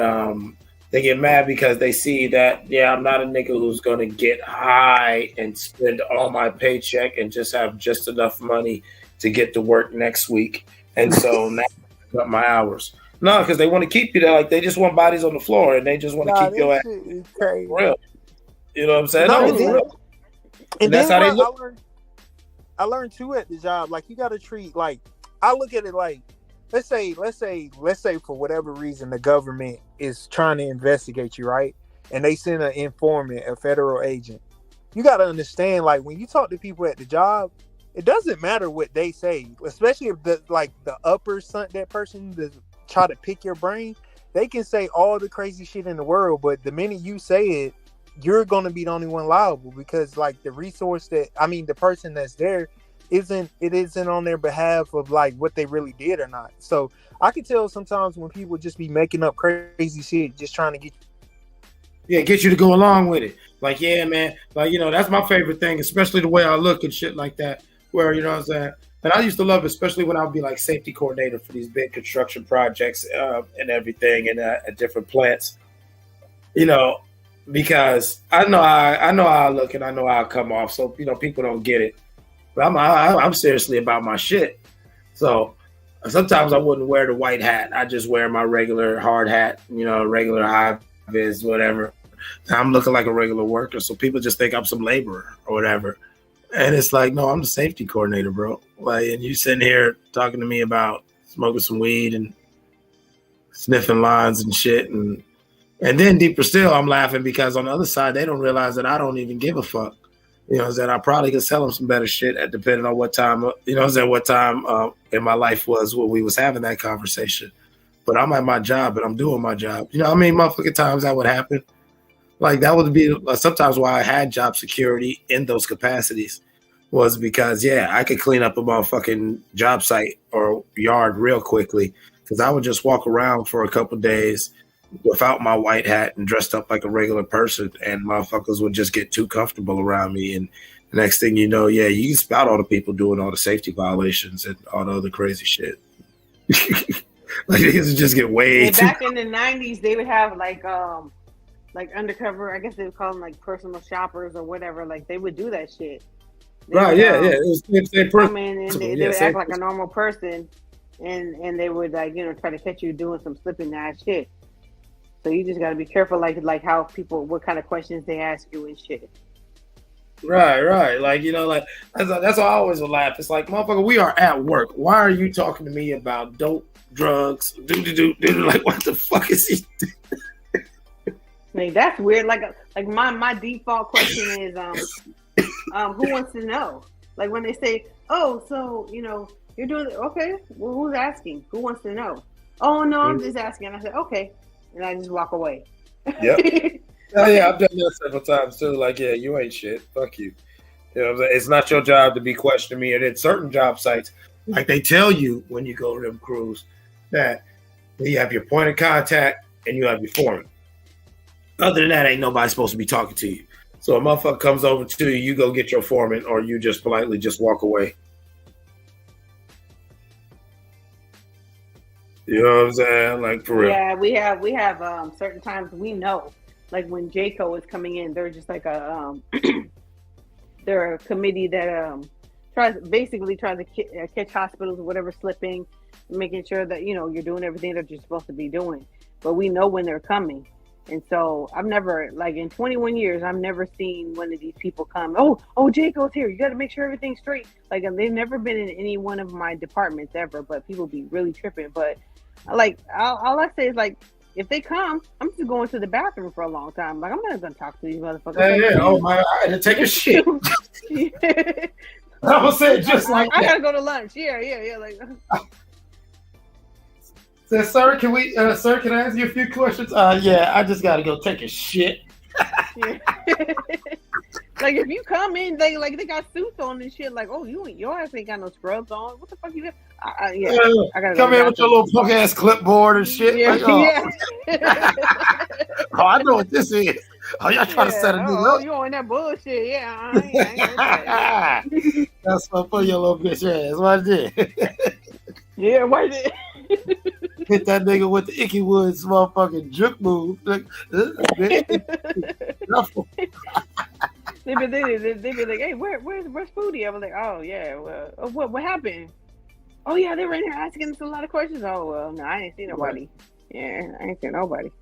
I love the jobs where, you know what I'm saying, you know, they got a good representation of, races and everything, and you have that moment where, you look up and there's just a lot of niggas in this department. And then you see that random white dude just come up. Hey guys, what you guys got going on over here? You nervous? What you getting nervous for? Take your bitch ass back to work, Willie. Yeah. Fuck out of here. Nothing. What you think we're over here freestyling? Get the fuck out of here. We're over here cooking crack, yeah. Bastards. Yeah, but people be on some bullshit. Oh, you got a whole gang over here. Oh, what the fuck does that mean? Yeah, but you people all right? What the fuck do you mean, you people? We talking about Schoolboy Q earlier. Yeah. Man, like he's underrated, man. Like out here on the West Coast, like he came at a time when Nip Hussle was really coming up. And, you know, they, you know, 60s and Hoover's beef. So Yeah, I already I think know. that's Yeah, kind of what. Yeah, he a Hoover to where it was like, and let's just be honest, like I ain't no, let's get it, you know, I ain't no Crip, you know what I'm saying? I just grew up around him, and you know, my brother was a 60, and I have my biases, but in my experience, like there's no Crip set that's bigger than the 60s. There's all sorts of big ass Crip bloods, but when you want to play the numbers game, it's like, yeah, they rolling. Right. Them niggas is rolling. Them niggas had the money, man, back in the day. Like, Yeah, because they were some of the first cats to really, you know what I'm saying, to really hit with the major distribution. And the Inglewood Bloods had a nice little thing. That's why you see how everything broke down between, you know, the color lines of them sets. You know, you started but seeing what's the so crazy is that, like, you never even hear about the 60s that were beefing with the Bloods. They were beefing with the A-Trays and the Hoovers. Yeah, A-Trays and Hoovers, like, yeah. Yeah. But that 60 like, A-Tray thing, that goes back to, you know what I'm Monster saying? Cody That goes and all back- them, yeah. Right. You know what I'm saying? But yeah, like, you know, Crispy, yeah, but yeah, look at Deuce, yeah. Yeah, like Inglewood had some major players, and so, you know, that's why when you see like, especially with rap culture and everything, like a lot of people don't know that some of these motherfuckers, yeah, they were Crips or they were affiliated with the Inglewood family, you know what I'm saying, or to the Jungle or some shit like that. You know what I'm saying? And that's, yeah. you know what I'm saying? You know what I'm saying? And that's the whole reason why that monkey ass nigga song was on the radio or his ass was on TV and shit like that, is because they had the big major players with the money who was able to go to these Hollywood motherfuckers and push their. I'm still trying to figure out like how Mac 10 got affiliated with Ice Cube and Dub C, because Dub C's from 111. Yeah, he's 111, and you know Cube a sneaky Crip. You know what I'm saying? Cube a sneaky Crip. You know what I'm saying? Yeah, you kind of, for the longest time, I was like trying to figure out like where is he from? Where's he affiliated from? Or where his people from? Southside. Where his people from? Southside. Like, He's sneaky Southside, sneaky Central, Kelly and I Park. have no affiliation. Yeah. Right. Yeah. He like Dre and them because you know they was around Ren and Easy and all them Kelly Park niggas too much. Easy, you know what I'm saying? Kelly Park and them Nutty Blocks. They already knew what it was. He a sneaky Crip. It's all good. half of hip hop was and still is sneaky Crips. Little do people know, you know, there's, you know what I'm saying? All the people who want to be Bloods and all the real Bloods, you know what I'm saying? Them motherfuckers, they brag about it, but you know, there's a lot of motherfuckers in the industry. Like, you know, that's the old joke about Jay-Z. I know you're like, Jay-Z, you old sneaky Crip. He ain't no damn sneaky Crip. I never heard any type of West Coast gang affiliation with Jay-Z. Exactly. Hey, you know they call him Super Jay, sneaky ass. Listen, you know, let's get on our hip hop shit. Like with Jay-Z, I was a huge Jay-Z fan. Like I'm more of a Jay-Z fan than Nas. And that's too. because motherfuckers was really not checking for him. And then I came around playing In My Lifetime Volume 1 and that You Must Love Me and not that Sunshine shit that he did with Babyface and all that kind of shit. But like You Must Love Me and what was that shit? It was all good just a week ago. Was it on there? That was on Volume 2? Yeah, it was all good. Just a week I ago. know, I feel what you're saying, but like you see what Deuce just typed in the chat. That's what I'm trying to tell you. I know a lot of them Brooklyn niggas like Biggie and all them. They were Crips. They were Crip affiliated, Crip adjacent. You know what I'm saying? Yeah. Like a lot of them Brooklyn niggas. Yeah, they wore red. WC's from 111. Yeah. Like them niggas. Like that's why everyone called them niggas sneaky Crips, and that's why they still trying to come after Puff for the Tupac thing, saying that he's the one who sicked them Southside niggas on him. And that was just all. It was all just part of a bigger. Oh well, yeah, that's well known that he was affiliated with the Southside Crips. Right, that's what I said. So they call a lot of them Brooklyn niggas sneaky Crips, and that goes. I remember being a kid hearing that and just laughing because there was truth to that. You know what I'm saying? Look at my older brother. Look at you know what I'm saying, and everything like that. Yeah, my rolling brother was a real 60 from out there, your side, but you know what I'm saying. Our dad being from Brooklyn, we spent a lot of time Midwest, East Coast, and he was bringing that shit out there, court niggas, because he was who he was. He feels like he could court niggas, and you know what I'm saying. In the 90s, that was so weird to hear about. Crip niggas in New York and on the East Coast or whatever, like they people existed. Are laughing, like, are you serious? Like, no, they existed though. It was a real thing. Like, are y'all some banging on Little Rock ass niggas, or what's going on here? Nah, but even the banging on Little Rock, the banging on Little Rock. The hip hop was not even. It wasn't coordinating. Like that shit ain't. No, it actually was. It actually was a different, because even the banging on Little Rock, niggas looked at it, all them niggas false flagging, them niggas fake claiming, but all them sets were put on by niggas from Cali who was out there through the dope trade and everything, or like always. Big U. Big U and them. Yeah, Big U. Like he has a Chicago connection. Yes, there was real crippin' in Missouri. There was real niggas. Was Freeway Ricky Ross ran. His son is from Cincinnati. That nigga, he brought Bloods to Ohio. That's why still to this day, there's a lot of GDs, there's some Crips, but Ohio for the most part is a very big red state. You feel what I'm saying? The point that I was trying to make is when Jay-Z came out with that Streets is Watching. That DVD, and he came out with Grew Up in Lund, where I'm from, Marcy's son, ain't nothing nice. And he had that like the light was like switching from red to blue to red to blue. So he's trying to get people to like which side am I on? Can you guess? Like I'm playing with niggas and shit. Like that's what I'm saying. Remember, like you said in the skit, is he blood? Is he Crip? Is he Yeah. Like that's what I'm saying. Like Jay been getting in, and I love that nigga for that. You know what I'm saying? Yeah, that's when people on the West Coast started really paying attention to him, because like, oh yeah, this nigga, what he trying to bang or what?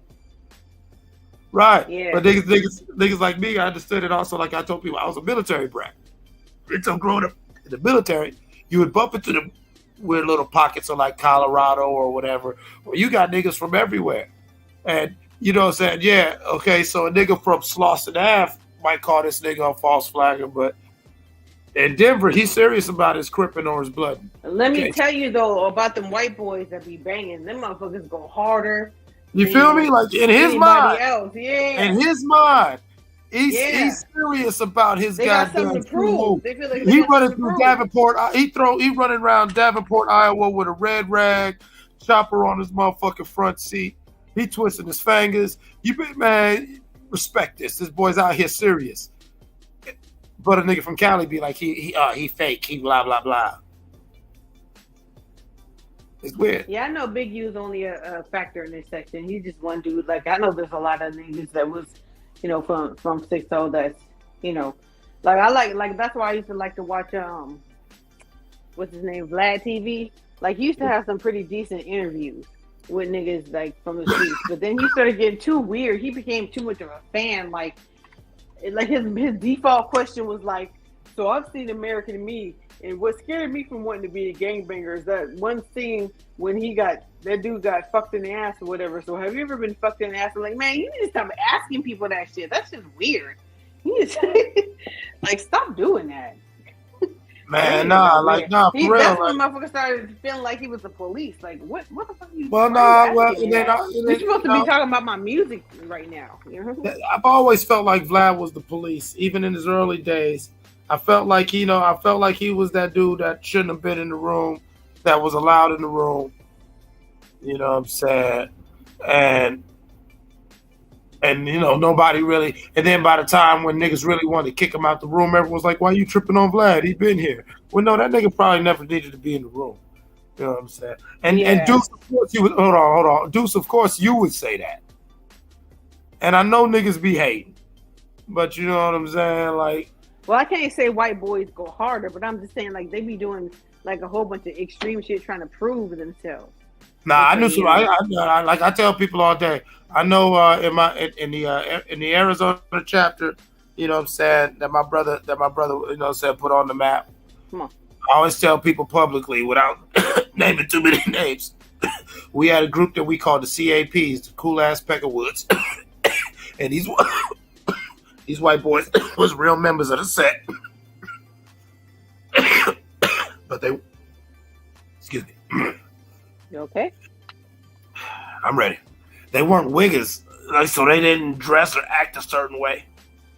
They just was white boys that, to the untrained eye, these white boys were around. But they were real members of the set. And I will say, for a certain period of time, a lot of the real crazy bullshit, a high percentage of it, that was them white boys. Well, out here in Cali, like you're more likely to see. Yeah, we know we took the white boy on. Like I remember, like this is like I'm in middle school, maybe a freshman in high school, and you know, what I'm saying we sitting there coordinating, getting these plays together. Where no, we'd make a point to go to the school dance or the VFW, and everybody's paying attention to it. So we're making a point. Niggas is, you know what I'm saying, doing their thing and blah blah blah. And the white boy would go do some shit and come back, and nobody noticed him coming or leaving. And you couldn't put that on us because everyone saw us at the party. Yeah. Well, I was saying, a lot of white boys go hard. So you know what I'm saying? I know some white to like gang activity on the West Coast, like if white boys were gonna pick a side or whatever, like you see more white boys with like the Mexican gangs, you know what I'm saying? Yeah. Not a whole lot, but sometimes you would see them like more kind of with like the SS, yeah, but that goes back to the prisons because you know on the West Coast and in the Southwest it's BMW and the Aryans and the Mexicans often ride together. So you know what I'm saying, like it seems more natural. Like a lot of people don't even know Shia LaBeouf is a harpy. He's a 13th Streeter, real deal. Like it's not like a nigga that's acting. No, Shia LaBeouf is a real deal harpy. Yeah. Yeah, I don't know. I mean, I thought he grew up with like money. Well, he grew up bad, but remember he was like a black sheep bastard son type shit. You know what I'm saying? You know what I'm saying? I know Leonardo DiCaprio grew up with like in that area, like in East LA or whatever. But yeah, I was about to say his mom kept him in like acting and all that kind of shit. So. Right, exactly. Yeah. And then so see, Shia didn't stay in them schools like that. So Shia actually grew up out there with the little essays, and you know what I'm saying, you know, he got down for a set, and you know what I'm saying, like he's still in some capacity functions and acknowledges because he still has his tats and he's still, you know. That was a fine ass white boy, man. Before he got on drugs, man. Who, Shia? He was in that first Transformers, man. He was fine as hell. You would have gave Shia the box. You would have threw it on him. He was like perfect looking. Like, is he real? Like. I ain't mad at you. You know what? I ain't mad at you because there's some white girls who definitely can get this goddamn. She can goddamn get this hammer. You know what I'm saying? I don't even care because I think back to the Transformers movie. I think that was when Megan Fox. Yeah. Yeah, that was when Megan was looking like, yeah, you will get fucking destroyed. You know what I'm saying? God damn it. Oh my God. Boy, the man, we said them MS-13s are savage, man. Don't nobody fuck with them. Like, them motherfuckers had something to prove. Like, they're not Mexican, and they want you to know it. But them motherfuckers... I was just about to say that. That's why they go... homeland. Like, them motherfuckers still, like... Them niggas are savage. Yeah, that's why they go so hard. Like, because... Public enemy number one, yeah. Yeah, but for so many decades, everyone looked at them as Mexicans.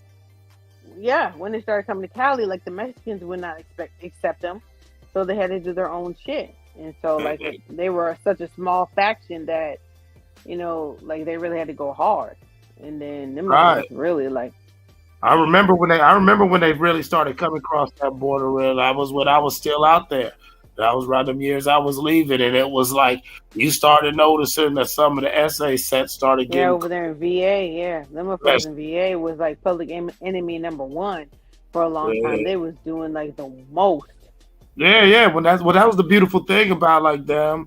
The different Guatemalans and you know the Colombians, like a lot of cats who like, especially on the East Coast, you would think anything Spanish is Puerto Rican, and on the West Coast, anything Spanish is Mexican. And so with these motherfucking different other Spanish groups would come in, like even the Trinitarios who are Dominican, when they would come into your neighborhood, oh yeah, they would definitely distinguish themselves because it'd always be a group of white or black dudes thinking that all these Puerto Ricans, all these Mexicans, thinking it's no, they don't give a fuck about you, and they will do it. Yeah, motherfuckers is crazy, man. Yeah, we don't have a lot of like Dominicans and Puerto Ricans or whatever out here in Cali. We got just mostly Mexicans. Mexicans are like still in Los Angeles. They're like 60% of all of the residents in California. Well, another in Los Angeles. Another example of different like groups bringing their gangster culture to a place that's not used to it is, do you remember in the early 90s when the Armenians and Chechens really started flexing weight in your area? Oh, we still got a lot of Armenians. Exactly, in LA. but remember the Yeah. shock. Motherfuckers really started realizing, like, nah, they ain't fucking around. Yeah, No, they this had is- AP Armenian Pride. Right, yeah, like, oh no, this is But their I never shit. really heard about them doing too much crazy shit though. Yeah, because they're staying in their little section, but it's like, no, this is their shit. Yeah. Don't get it twisted. This is their shit. Or like, Motherfuckers used to call them armpits because they. yeah, armpits, yeah. Or remember when the Koreans coming out party during the riots, when the Koreans all motherfucking banded together during the watch riots. They mostly was like the Armenians and the Filipino gangs. They would really beef over there. Yeah, in Armenians and Glendale. Philippines. Yeah, they used to do it. The Pinoys, yeah, AP, the armpits and the Pinoys. The Pinoys, yeah, Pinoy Pride, yeah. The Pinoy pride, Pinoy fucker. Yeah. Like, yeah, Them it gets motherfuckers was political. wild. They're Yeah, they're I told you, I used to live out there. Where you Samoans, better under Samoan, the Usos. Yeah, you better know the difference between these cultures, because you go running around there thinking that these niggas is Mexican. Nah, they goddamn El Salvadorian. That's MS-13, nigga. They would chop you up after they done motherfucking beat your ass and them fuck you. motherfuckers is crazy, man. You don't want But them they problems. started deporting them. The only way they got control of it is they started deporting them back. Right. Your ass to get deported in a heartbeat. Yeah. Right, because these little niggas is running. Like, for real, I remember that. I'm talking about different Mexican outfits. Oh, shit.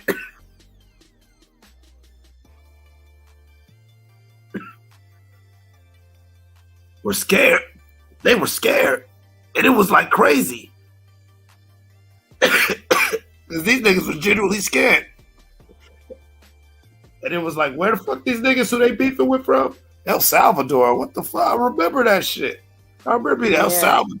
Like, what the fuck? And then, you know what I'm saying? Motherfuckers telling you, like, nah, man, nah, they call themselves such and such, such and such.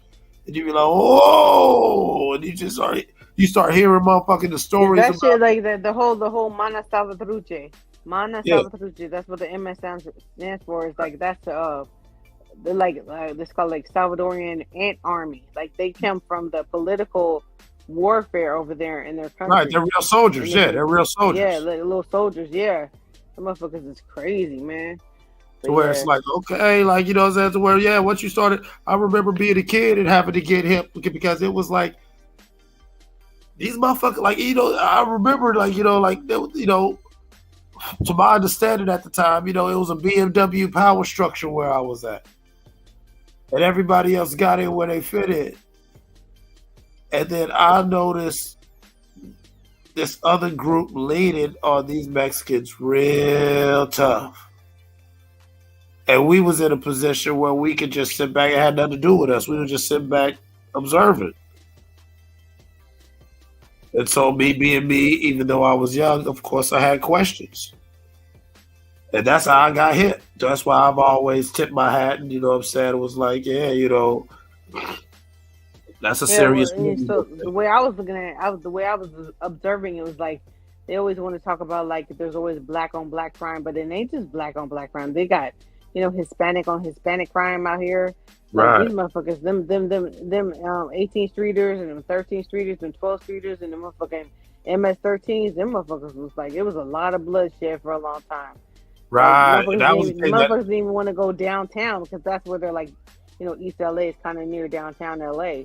Like, you don't even want to fuck with that shit. Like, right. That's why I know a lot drive of through that shit. a lot of black people were saying that during that period, especially when it was really, really heated, they was getting very mad that, you know, black on black crime and gang violence was getting so much whatever when nobody was saying nothing about what was happening on the brown side of things. And, you know, and they was talking about how that was really what had the city spooked. You know what I'm saying? I wasn't thinking. Well, what they would do is fucking take they would fucking, you know, look for young black men walking the streets. They would check your tattoos, and they would, you know, hem you up, arrest you, put you in the car, act like you was gonna go downtown, and they would drop you off in a Mexican neighborhood. Oh yeah. Like in Venice, yeah. Yeah. Like cops used to do bullshit like that up here in different places I lived. Hell, I had that happen to me a couple times, and I always tell people, like, thank God. Like, I ain't even about, ooh, that guy's hard or nothing like that. Just thank God these niggas was pussy. You know what I'm saying? and just didn't do nothing because we was already down bad, already beat the fuck up to where you know what I'm saying. They just wanted to really roll us. They could have just rolled us all the way down the hill. That shit, they already had plenty of us locked up in prison. You know what I'm saying? Like, that's just crazy. But yeah. You know what I'm saying? Like, like that shit used to be like, they drop us like with the essays, it'd be crazy because where I lived at, there was a barrio 7th Street, and man, like, and I was always over there because I was always fucking all they bitches. I you know what I'm saying? I like Spanish people. I don't care. Yeah, like that was saying. He said, didn't they have a scene like that in Training Day? Yeah, that's where they got that shit from. They dropped them off in the jungles. Yeah. That's like that's exactly what they did. They did that. They did that in this society too. That was an old tactic where they'll beat your ass and drop you off with the Mexicans, or vice versa. They'll beat this little SA's ass and drop him off in our hood because they know we beef it. Me and my Spanish friends used to always cloud that we always thought that the Mexican and black fights were coordinated by, the white people, because they always happen like clockwork. You always had one somewhere like late September, October, where it'd be like, a Mexican and a black dude would get into it and it'd sprawl out to a big old brawl, in the city. And then you had one near the beginning of the year to where eventually, at least when I was out there, how we did it was, like I said, we started setting up these little fights where we'd meet up out in the desert and niggas would fight. And whoever won that fight, you had the motherfucking park for, that year, that little summer until the next fight. And that's how we tried to keep down all the gun violence, because the shit was just too routine. You know what I'm saying? The shit was just too routine. Like, you know what I'm saying? Like, money make money. I don't know how they did out there in Compton and Watts, whatever. That shit was a little different, but now that's why I specified where I was at, because I know that whole everything is so gentrified now. Like that was like, man, growing up in LA must have been in the 90s. That shit was hard, motherfucking. Just a regular person just driving through town, you didn't even want to stop at the stoplight because you might get jacked for your fucking car.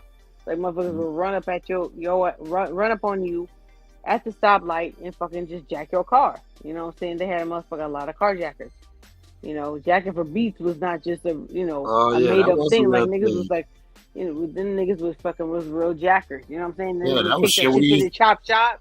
Back in the days, like in the middle school, high school days, man. Shit, shout out to the chop shop, man. Shit, man, you go, man. That was especially for a nigga like me who really wasn't good at hot wiring or some shit. You know what I'm saying? I'd take that shit. Motherfuckers would just say, they got to the point where like niggas would like just get rental cars and just like take that shit and never bring it back. That's before you had to have like a credit card and all that kind of shit attached to your rental and shit. So motherfuckers would just pay cash for that shit and take a rental car and get that shit chopped up. Yep. Ride that shit. Then right when it's time you need to turn it in, you go chop that bitch. Yep. Or you catch a motherfucker, or you, like she said, you catch a motherfucker just riding around like it's a beautiful sunny day. That was nothing, man. Motherfuckers just like, you just saw it on the news. Motherfuckers just get carjacked. And you know what I was thinking about? Like, I know you're not out here in Cali before, but I remember, you haven't been in Cali in a long time, but I don't see the ghetto bird no more. Like, I remember, like, because they told you, I've been told you that, sis. They replaced them with the nanobots. You got little fake mosquitoes, birds, and flies that are really transformers. You know what I'm saying? Out there, motherfucking like Agent Smith in the Matrix. You know what I'm saying? I'm telling you, watch, like, you know what I'm saying? Nigga be outside just chilling, barbecuing, and he go start smacking his bitch up. Then all of a sudden, the motherfucking bird just turned into Agent Smith. Mr. Anderson. Rolling on Slauson, Compton. Slauson is not in Compton. Slauson is South Central. Yeah. There's a little bit apart. They're close, but they're still, that's like 30, 40 minutes. No, yeah, they're like an hour and 15 minutes. They're not even close. Like, that's the 110 freeway versus the 10 freeway. No, well, the 5 freeway, yeah. Like, shit, going from where I'm from in the San Fernando Valley just to get to Compton, that shit is like, god damn, I didn't realize it was. Oh yeah, that is right. You are in the beautiful San Fernando Valley. San Fernando Valley, baby. where all All the the people, stars. where all the people who made Beautiful money people, from yep. all the people who made money from Simi Valley chose to live. Yeah. Yeah, all the cops lived in Simi Valley. That's where they had the OJ. No, not was it OJ? No, it was Man, that's what's the name of Rodney King. Rodney King. Yep. They had to move that shit out there. Yeah, but that was stupid. Like, and I still say that. Say his lawyers shit the bed on that. But you can forget that the lawyers answer to the judge, so they still work for the judge. They're not working for you. So you're basically paying a person just to, say you're getting fucked. But because you have a lawyer, you're getting a reach around, or if you're lucky, you might come. They're fucking but you he got a lot of money from that shit, Rodney King. I remember when that nigga Simi Valley was the one who acquitted. He had to go back to another they place. acquitted him. Yeah, Simi Valley was gonna let them cops walk. He had to go somewhere else to get his bread. But what I'm saying? Like, everyone. Yeah, they got acquitted on that shit, but he got paid for it. Yeah, everyone knew that it was bullshit. Like, that's what I'm saying. Why would you move a trial against police officers to a place like Simi Valley, where 90% of the people who live there, because they knew the 90%, niggas couldn't get out there. That's why. Them niggas. Yeah, and a lot of these people have ties to either law enforcement or city jobs within LA, and that's where they live. So that would almost mean that you got a prejudiced jury pool. It was stupid. Right. That's exactly why they did that shit. Now that was smart. That was very smart on their part. They wanted to be, a jury of 12 of your peers. So they wanted to make sure that they were not, there was no way that there would be anybody who was even remotely non-white on the jury. So they did that shit on purpose. That was a strategic move. So, and they knew that shit. But shit, I've only been to Simi Valley like once or twice. It was nothing out there in the 90s. Oh yeah. Oh man, shit. Like I told you, man, one of my last times actually being out there during that time, I got fucked up by them motherfucking crash ramparts niggas as a young kid, and what I'm saying, that just fucked with my head. Like, what I'm saying, that niggas straight beat our motherfucking ass, bro. Like, man, on everything. Yeah. Like, bro, like, sir, I am a child. Man, they beat our motherfucking ass. Took our goddamn guns and weed, and they motherfucking told us to get the fuck out of here, you punk bitch. Took my one nigga's rag and threw it on the ground and shit. Like, just because, what I'm saying, we was out there and they said we was wearing gang colors because my nigga had a rag. Yeah. Yeah, that was real hard on that shit. Like, back ooh, in the they beat our ass. Like he had a rag, but it was 4 of us, fool. It was 4 of us. One nigga had a bandana, and it wasn't even dripping hard. You feel what I'm saying? But he did have it. You feel what I'm saying? And we just out there bullshit, just happy to be, sneaking away. So we just, drove over there to Cali real quick. We out there bullshit. Oh, nigga, we gonna be in LA. Oh, man, so everyone nervous. They got a little motherfucker with like 2 pistols on us between the 4 of us. We think we something. We driving around like we really on some tourist shit. We don't know no better with dumbass kids. Ain't no niggas rolled up on us. God damn. God damn law. They didn't ask us for no ID, no nothing, man. They just motherfucking threw us on the wall and got to it. Hey, speaking of, remember when we heard about Devin Haney and that whole shit over there in Hollywood and how he got pulled over? Like, we ain't heard nothing since then. Yeah, it's been quiet. Yeah. Like, he must. That let you know the lawyers. That let you know the lawyers are working behind the scenes. And same with that Deontay. The same with the Wilder shit. Like, he got pulled over there in Hollywood too. That's why I told everybody. They was like, "Oh my god, nah, he gonna handle that shit. He gonna give them some money. That's all they want." Yeah, that's all they want. Yep. Oh, your black ass riding clean. Oh, you got money, nigga, huh? Oh, so you can pay this. Yep. Exactly. Like, that's all pulling up, and rolling in fucking pimped out Benzes and fucking Maybachs and shit like that at a certain time of night. They know white people ain't out, so who else got money? Them niggas. White niggas people got a gang of money. Listen, I learned this a long time ago. White people are asleep. Yeah. No, I'm gonna tell you this. Like what I say earlier, black people kick it, white folks party. I learned this a long time ago with the lifestyle I live in. When it comes to certain hours of night, white folks either in their bed or they somewhere where whatever they're doing is what they're doing. Hey, like somebody said in the chat before, they were like, when you hear, hey, you guys party? You want to party? Like, man, them white boys, when they say that shit, you need to say, nah, man. If you ain't with it, Yeah. no, You better, no, I don't think you I'm understand. cool, man. I'm going home. Yeah. No, like that's what I'm saying, because like no, the ones who really getting it in, like when it gets real late, they're already at that private party where, like I told you, like I've been, where it's like, bro, you either somewhere on some country road or we up in the back of this club, or you know what I'm saying? Yeah, there's people in this club, but don't trust me, there's another room, there's another floor.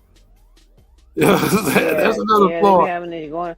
And usually that's the gay rooms where they be doing like the Well, no, that's one of the things that are going. There's all sorts of shit going on. Like I've been to the places where, you know what I'm saying, no, it's just the people with money who know they want to sit there and sniff their lines and not feel like a fucking feed in the bathroom. I'm too rich for this shit.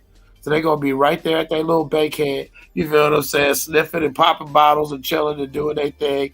And 9 out of 10, if they want to go start, you know what I'm saying, blowing some socks or doing some more crazy shit, they done paid so much money, ain't nobody gonna say no. They say Ninja better have an Apple tracker. Nah, they have NDAs. They make you sign an NDA. Yeah, you sign NDAs when you get in. I've been to parties where you throw your phone in a little pouch where, you know what I'm saying, a little pouch where your phone's up, blah blah blah. Like, yeah, you just go in. Like at a lot of the concerts now, they be having that shit, so you can't record the performance. Yeah, this is back in the days too. Like, you know what I'm saying? I've been living a bullshit civilian life for quite some time now. But yeah, I remember back in the days where, like, yeah, you'd go to some of these places and I'm talking about Stanley Kubrick's Eyes Wide Shut, great movie. You know what I'm saying? That's just the tip of the iceberg. I said it's going down. It's going the motherfuck down. Yeah. You know what I'm saying? I could not be nowhere, especially nowadays. I could not be nowhere where they tell me, "Hey, give me your phone." No, fuck that shit. First of all, I got way too much shit in my phone for you to be knowing. You don't need to know my business like that. You know what I'm saying?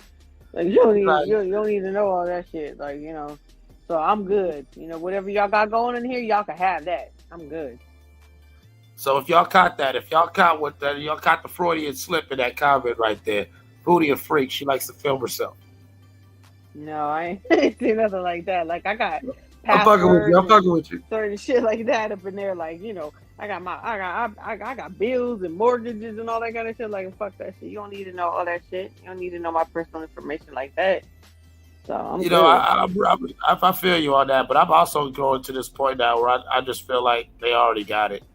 I feel like everybody's been hacked at least 50 million times, and I really feel like they got everybody, like. And it's just, is it interesting or worth it for them to get the fucking with you? Yeah, well, I mean, of course, those people don't want, you know, but I just don't need my motherfucking information like that. That's all. I'm not giving it to you.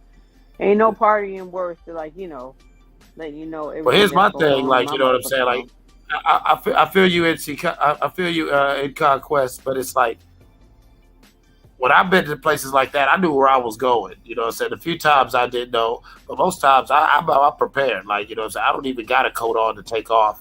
You know what I'm saying? Like, if I know it's a place where I got to give you my coat, you know what I'm saying? And if I'm going, I'm prepared. Or sometimes I was the person there who, because of what was going on, well, fuck you mean, nigga, I got my shit, but yeah, everybody else had to put their shit up. You know what I'm saying? Like, not trying to sound tough or nothing like that, because I ain't that for real, you know what I'm saying? Like, no big whatever, but the shit that I was doing, like, yeah, nigga, we'll walk around the metal detector. Fuck you, me. What the fuck are you talking about, nigga? I'm going up in here. Well, yeah, I guess it's a little different because they be trying to catch women slipping and, you know, get your phone and stuff, because so then you can't see. You can't call nobody when weird shit start popping off. That's the way I look at it. Like, y'all must be on some weird shit, because why the fuck would you care if I got my phone? Even if, you know, because when you're in a certain company, you know how to carry yourself. You ain't trying to. Right, exactly. Well, no, that's what I'm saying. Like, I know I was talking to two homegirls the other day. Oh, damn, Foodie dropped off. Oh, there she go. You know what I'm saying? I was talking to two homegirls the other day, and they was talking about, why do I need a pimp when I could go do this shit by myself? And I'm like, But that's the thing when you run around rebel like that, like when you start dealing with that real money, you know what you say you want to get. These motherfuckers ain't gonna be fucking with no chick who, yeah, I already paid you $3,000 and we had fun that night, but now that you got $3,000 out of me, you try to do some Me Too bullshit and come back, or you try to pull out your phone and do some goofy shit. So yeah, they would rather have a pimp, a madam, or some sort of agency set up. Go through a service, yeah. Set up something where there's some fail safes. That goddamn it is what it is. They're very specific with their desires. They want what they want, and they want to make sure that they're going to get what they're looking for, what they're paying for. Right. Yeah. And there's nothing's wrong with that. And I'm not saying that because of my past. I'm saying that because that's your free will, and then also that's protection of their privacy. Okay? This isn't a grown adult who's not trying to have sex with no child or no crazy stuff. It's two consenting adults. And yes, this dude has a fetish. Let's say it's some freaky shit like he want to get, say he wants golden showers. Or and they want to make sure that there's somebody that's down with that shit. Yeah. Yeah, man. Make sure everybody got their own specific flavor. And it ain't gonna be nothing that's gonna come back on her. Maybe this is a school teacher, but little do you know, she likes to get. But when you go through an agency and you pay a certain amount of money, you're gonna get what you paid for. Right, that's the whole thing. That was the whole thing with pimping. It was the assurance between the Trick and John that this transaction was this transaction. Now, if this transaction was to happen again, each transaction gets negotiated because said on Wednesday this motherfucker wanted to get choked. There's a price for that. On saying on Thursday this motherfucker wanted to dress up like a panda. And that's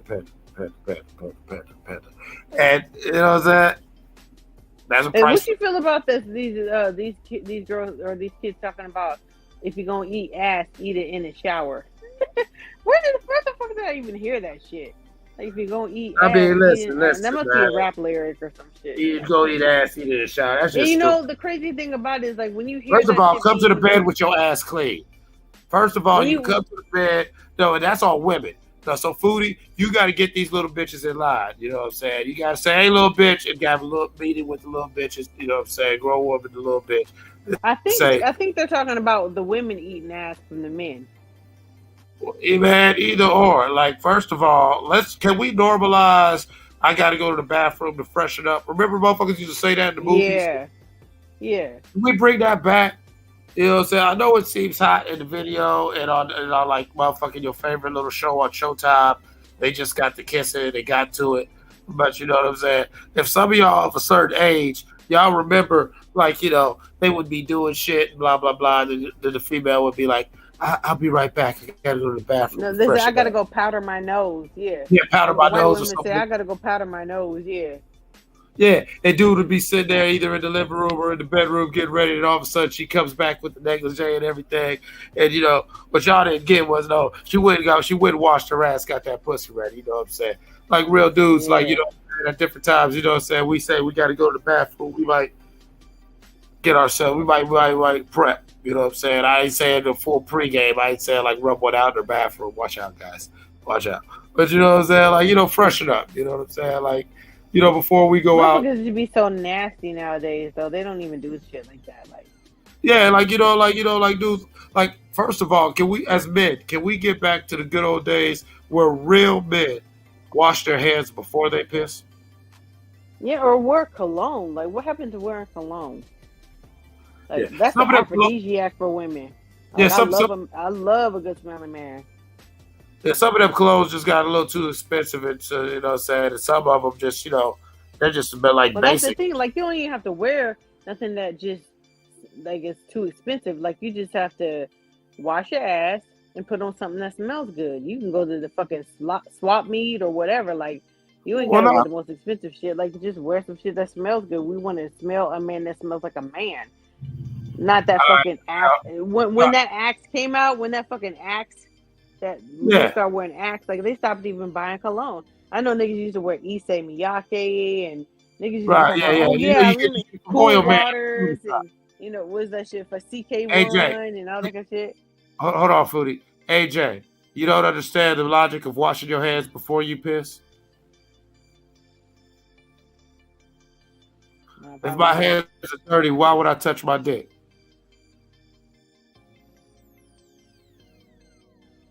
See, See, motherfuckers don't even say you gotta keep that shit clean. You wash your It's hands, sanitary, yeah. pee, and then wash your hands again. Yeah, you know, why would you touch your genitals? But yeah, like you know, yeah. See, you know what I'm saying? Cats who don't understand little basic principles like that. That's why you keep giving them girls yeast infections and shit like that. You know what I'm saying? You was at work, my Wash your guy. hands before you piss, yeah. Yeah, you was at work, my guy. You been touching oil and metal and whatever the fuck you do with your goddamn job, and you just run and you just. You know what I'm saying? Then you come home from work, say you pee 3 times during your little 8 to 10 hour shift. Then you come home from work, first thing you want to do is pull out, talk about, hey, babe, hey, babe. Listen, you know what I'm saying? Like, you know, she smells like you want your woman smelling good and showered and shit. You know, you're coming home. You want her to be showered and ready and shit, and then the nigga want to fucking try to touch you with some dirty ass fingernails and talking about, oh, hell no, Yeah, now you got dirty fingernails trying to play with the box and everything. Yeah, no, hell no, like And then they be talking, oh, she don't want to be bothered with me. No, nigga, you won't even cover the basics, like just basic hygiene, man. Like keep your nails trimmed and keep that shit clean. You keep your nails trimmed. Keep yourself groomed too. Like women want a man who's groomed down there too. Like we don't want you to be all fucking Africa Bambaataa down there. Like what the fuck is going on? Here's another thing. Like when it comes to that, like why did men start getting into manscaping? Because at some point in the mid 90s, you know, I remember it was in the early 90s when women started shaving, and it was the weirdest thing and everything. But it was just like you looked up and then all of a sudden I was all shaved. But you know what? As a guy, and especially being the guy that I am, I appreciated that because, you know, so one of the things that I enjoyed doing became even more enjoyable. Mm-hmm. That way. And so at some point by the mid 90s, us as men started, it just clicked on us, at least with me. It just clicked that maybe it works both ways. Yeah. Maybe. Exactly. You know what I'm saying, Food? Just maybe. Maybe that works. You're right.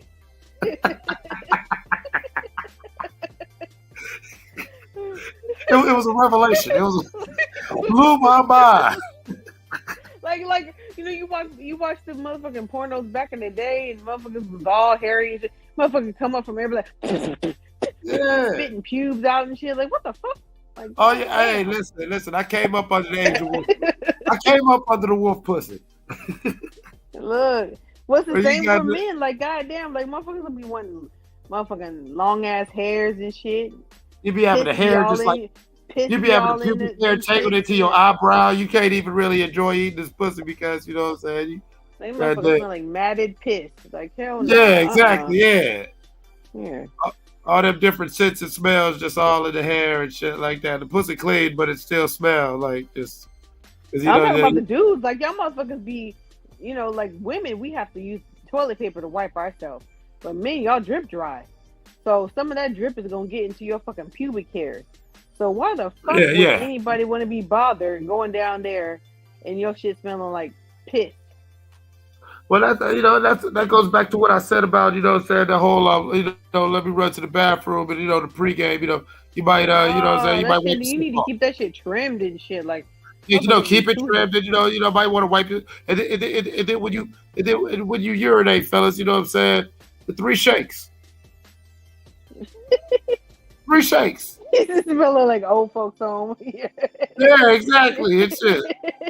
Smell like Uncle Willie. Uncle Willie smelled like a little bit of piss and some of that goddamn ripple.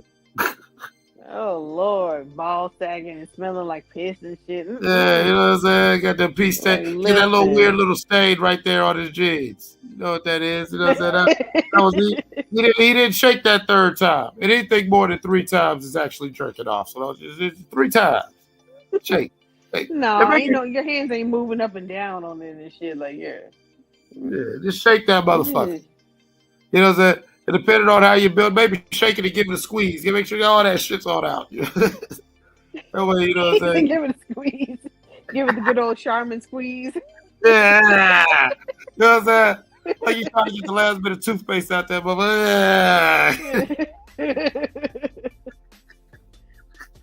wearing piss stains in your drawers and shit. Yeah. Like men, like men think like I've heard men talk about. Well, men don't have to shower every day. Women, that's a woman thing. You got to do that shit. Like, what the Crazy fuck? as hell. And then what is this with these youngins talking about? I don't wash my ass. That's gay to be touching your ass. Like, first of all, why are you touching your? Why you ain't got a washcloth?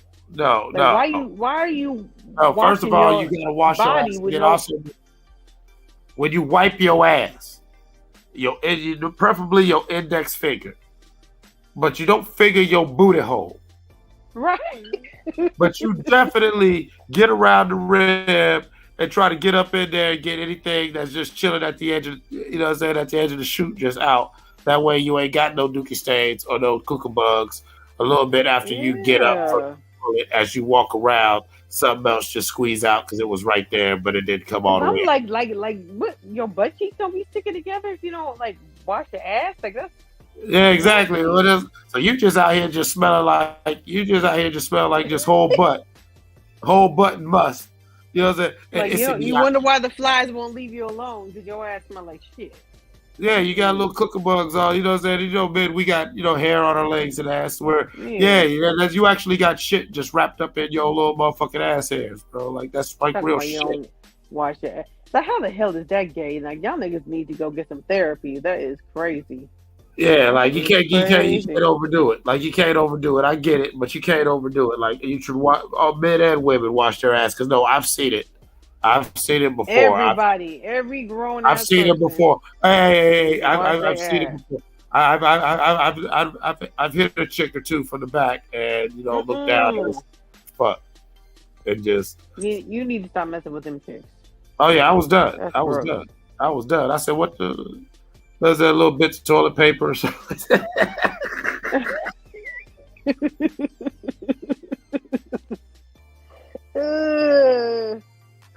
What the fuck is this? She all embarrassed. She all embarrassed and shit. Trying to put it back on me because you know how females are. You know what I'm saying? Exactly. But why would you even pull out check? this Like, done. I'm before done. you I'm even- done. It's a before wrap. you about to go there? Like, why wouldn't you even check and make sure everything is okay? Like, Oh yeah, especially you as a checking to woman. make sure everything's okay and everything. And No, you you're know, not if you got bits of toilet paper in your ass still stuck there. Well, I mean, I didn't expect her asshole because you know what I'm saying, I'm not one of those dudes who go to the butt first. I like pussy. No, I'm not talking about you. Like, I'm just saying, like, as a woman, you know, you about to have sex with somebody. Wouldn't you make sure that everything is copacetic? Like, make sure you ain't got no toilet paper stuck up in there. That goes back to what I said. That goes back to what I said about can we normalize ladies? I gotta go powder my nose. You know what I'm saying? Like, you know, I know you into it. Oh, he's playing with you. He's getting the foreplay's good. But at some point, as a lady, when you the confirmation, like that was the old school, maybe in my 80s baby mind. That was the confirmation that oh yeah, it's going down. This is consensual Go sex. wash up, yeah. Not some wild, we got into a moment and we just didn't stop until next thing you know, he's balls deep inside me. Then I asked myself, did I want this to happen? But no, because you stopped and said, oh, let me go to the bathroom first. And that way, if you came back and said, you know what, hey, this was cool, but maybe we need to stop. Well, but the whole thing is like before you even have company over, you're supposed to handle that. Oh yeah, you know you ain't supposed to be walking around just smelling like shit, and then you just But like, no, oh, you know hold on, let me exactly. go wash up. Like, No, like who goes on a date like just totally whatever. But Yeah. I'm talking about if something just was to happen, like you know what I'm saying, motherfucker was just kicking it, and then all of a sudden nah, something. you know when like women know when. Oh, yeah, women know when they can, invite yeah, I somebody know what over. Like I know he gonna call. Yeah, and I'm gonna be ready. I'm gonna be straight. Like you've been working all day. You know what I'm saying? You smelling like French fries or whatever. You know what I'm saying? Like the first thing I do when I come home, especially when it's hot, is I get in the motherfucking shower. Like I don't care if I'm hungry. I don't care if I'm tired. Like I gotta, especially I work in hospital. Like I gotta get all this fucking possible COVID and all this shit off of me. Like, and it don't Yeah, take plus- forever. You ain't gotta take a fucking 30 And minutes. plus, you know that young boy. And plus, you know that young boy you've been fucking on. He love that shit. So you know, what I'm saying he'll be calling you soon. Mind your business. His little young ass got her schedule down. He like shit. She get off at 6:30. I'm gonna hit that motherfucker 7:15. Goddamn. He said something about later too, man. I'm telling you. Well, motherfucker be trying to find out what time you get off of work. Oh, so what days do you work? Oh, you work 12-hour shifts? Okay, well, what days do you work? Okay. But now your damn business. Motherfucker trying to get your ass on the schedule. Like, This shit trying to time me, trying to clock my ass, trying to time me. Trying to time me shit. Yeah. Especially when you know you got that older bro, because you know it's all good. It's like, yeah, I'm going over here. I'm going over. She ain't got her kids. She ain't got her kids this weekend, nigga. Shit, you already know. Well, shit, you ain't got the kids. You better hurry up because I got other shit to do. Like shit, like hurry up. You try to be running around your. You try to run around your house like Big Ray's a baby boy. Hell no, nah. If you ain't got your own place, you can't come over to mine. We gotta go to the hotel. Nah. Yeah, that's also like, fuck I live. That's also like me as a guy. That's kind of my rule. It's like I don't even mind even like some of the first times you come hang out at my spot, but once we get to like past the third or fourth time and we ain't went to your spot or there's a reason why we can't or whatever, I'm pretty much cool. And hopefully the pussy was good, because if not, I'm already shaking. You know what I'm saying? I'm fucking with a homeless chick. Niggas be out here. You be fucking homeless bitches and shit. Well, yeah, like, you know what I'm saying? Coming to you straight from the shelter. Yeah, or you know what I'm saying? Or I don't do a lot of bitches who, you know what I'm saying, they couch hoppers, and you know what I'm saying, at the end of the day, that wasn't really you wasn't really in a relationship, bitch. You just really you know, you knew as long as you was fucking this nigga, you could be up in this nigga's crib to where all of a sudden it's called being a homosexual. Thank you, homosexual. Yeah. I don't know that you get that a lot in this area. You got a lot of chicks who, they buy or they whatever, but all they doing is really the bitch ain't, you know what I'm saying, since you left your mama's house, you know what I'm saying, you have not been in any four wall situation where you wasn't fucking to be in them four walls. That's crazy, because like back in my day, I couldn't wait. I'm talking about in her 30s, damn near our age, food revolution, and that is the reality of it. But no, she's an independent woman doing it because, you know, she helped out with 1 or 2 bills or whatever like that, and she finally got a car. You know what I'm saying? But it's like, bitch, no, that's not really adulting. Hope. That's not. Just stay at your house and fuck you in the state, and then you be ready to go to work. You're like, oh, no, I'm cool. No, but what they do, I'm stay here and clean up. No, but food, that's no food. But that's why, like, you know, that's what I always be talking about. Like, it's not an anti-woman thing, but I know a lot of men, you know, especially where I'm at around this climate, we're not, you know, we say things. What do you bring to the table? It's like, bitch, all you brought was pussy and a bad attitude to the table, like bad credit and needed help. Like, you know, like, but because now it you goes live both ways, yeah. Right, yeah, but because you live with me and you're a woman now, there's so supposed to be, oh, well, a man's supposed to pay all the bills, and it's like, duh, that's what I've been doing. The fuck? Like, you think this bitch really pays for anything? That's crazy.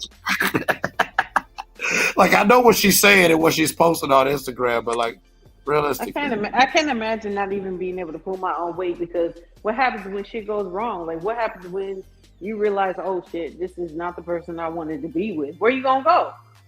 Like, most of them bitches can't go back to their mama house. Mama might not even have nowhere to stay.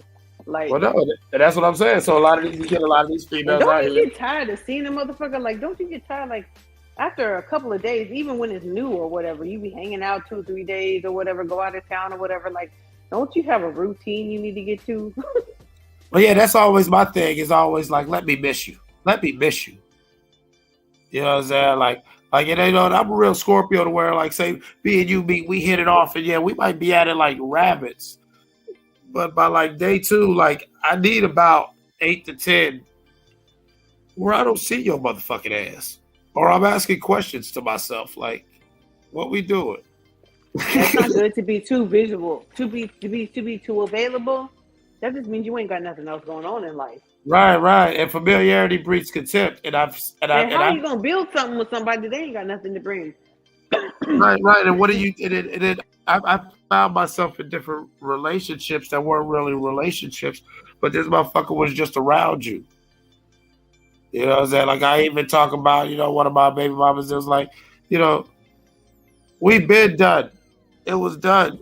And, you know, for years we played this game of, because I'm taking care of my kid, and, you know what I'm saying, all right, I'm gonna let you live. But we was like glorified roommates. Like, I'm, you know, you're my, you know what I'm saying, you're my baby mom, period.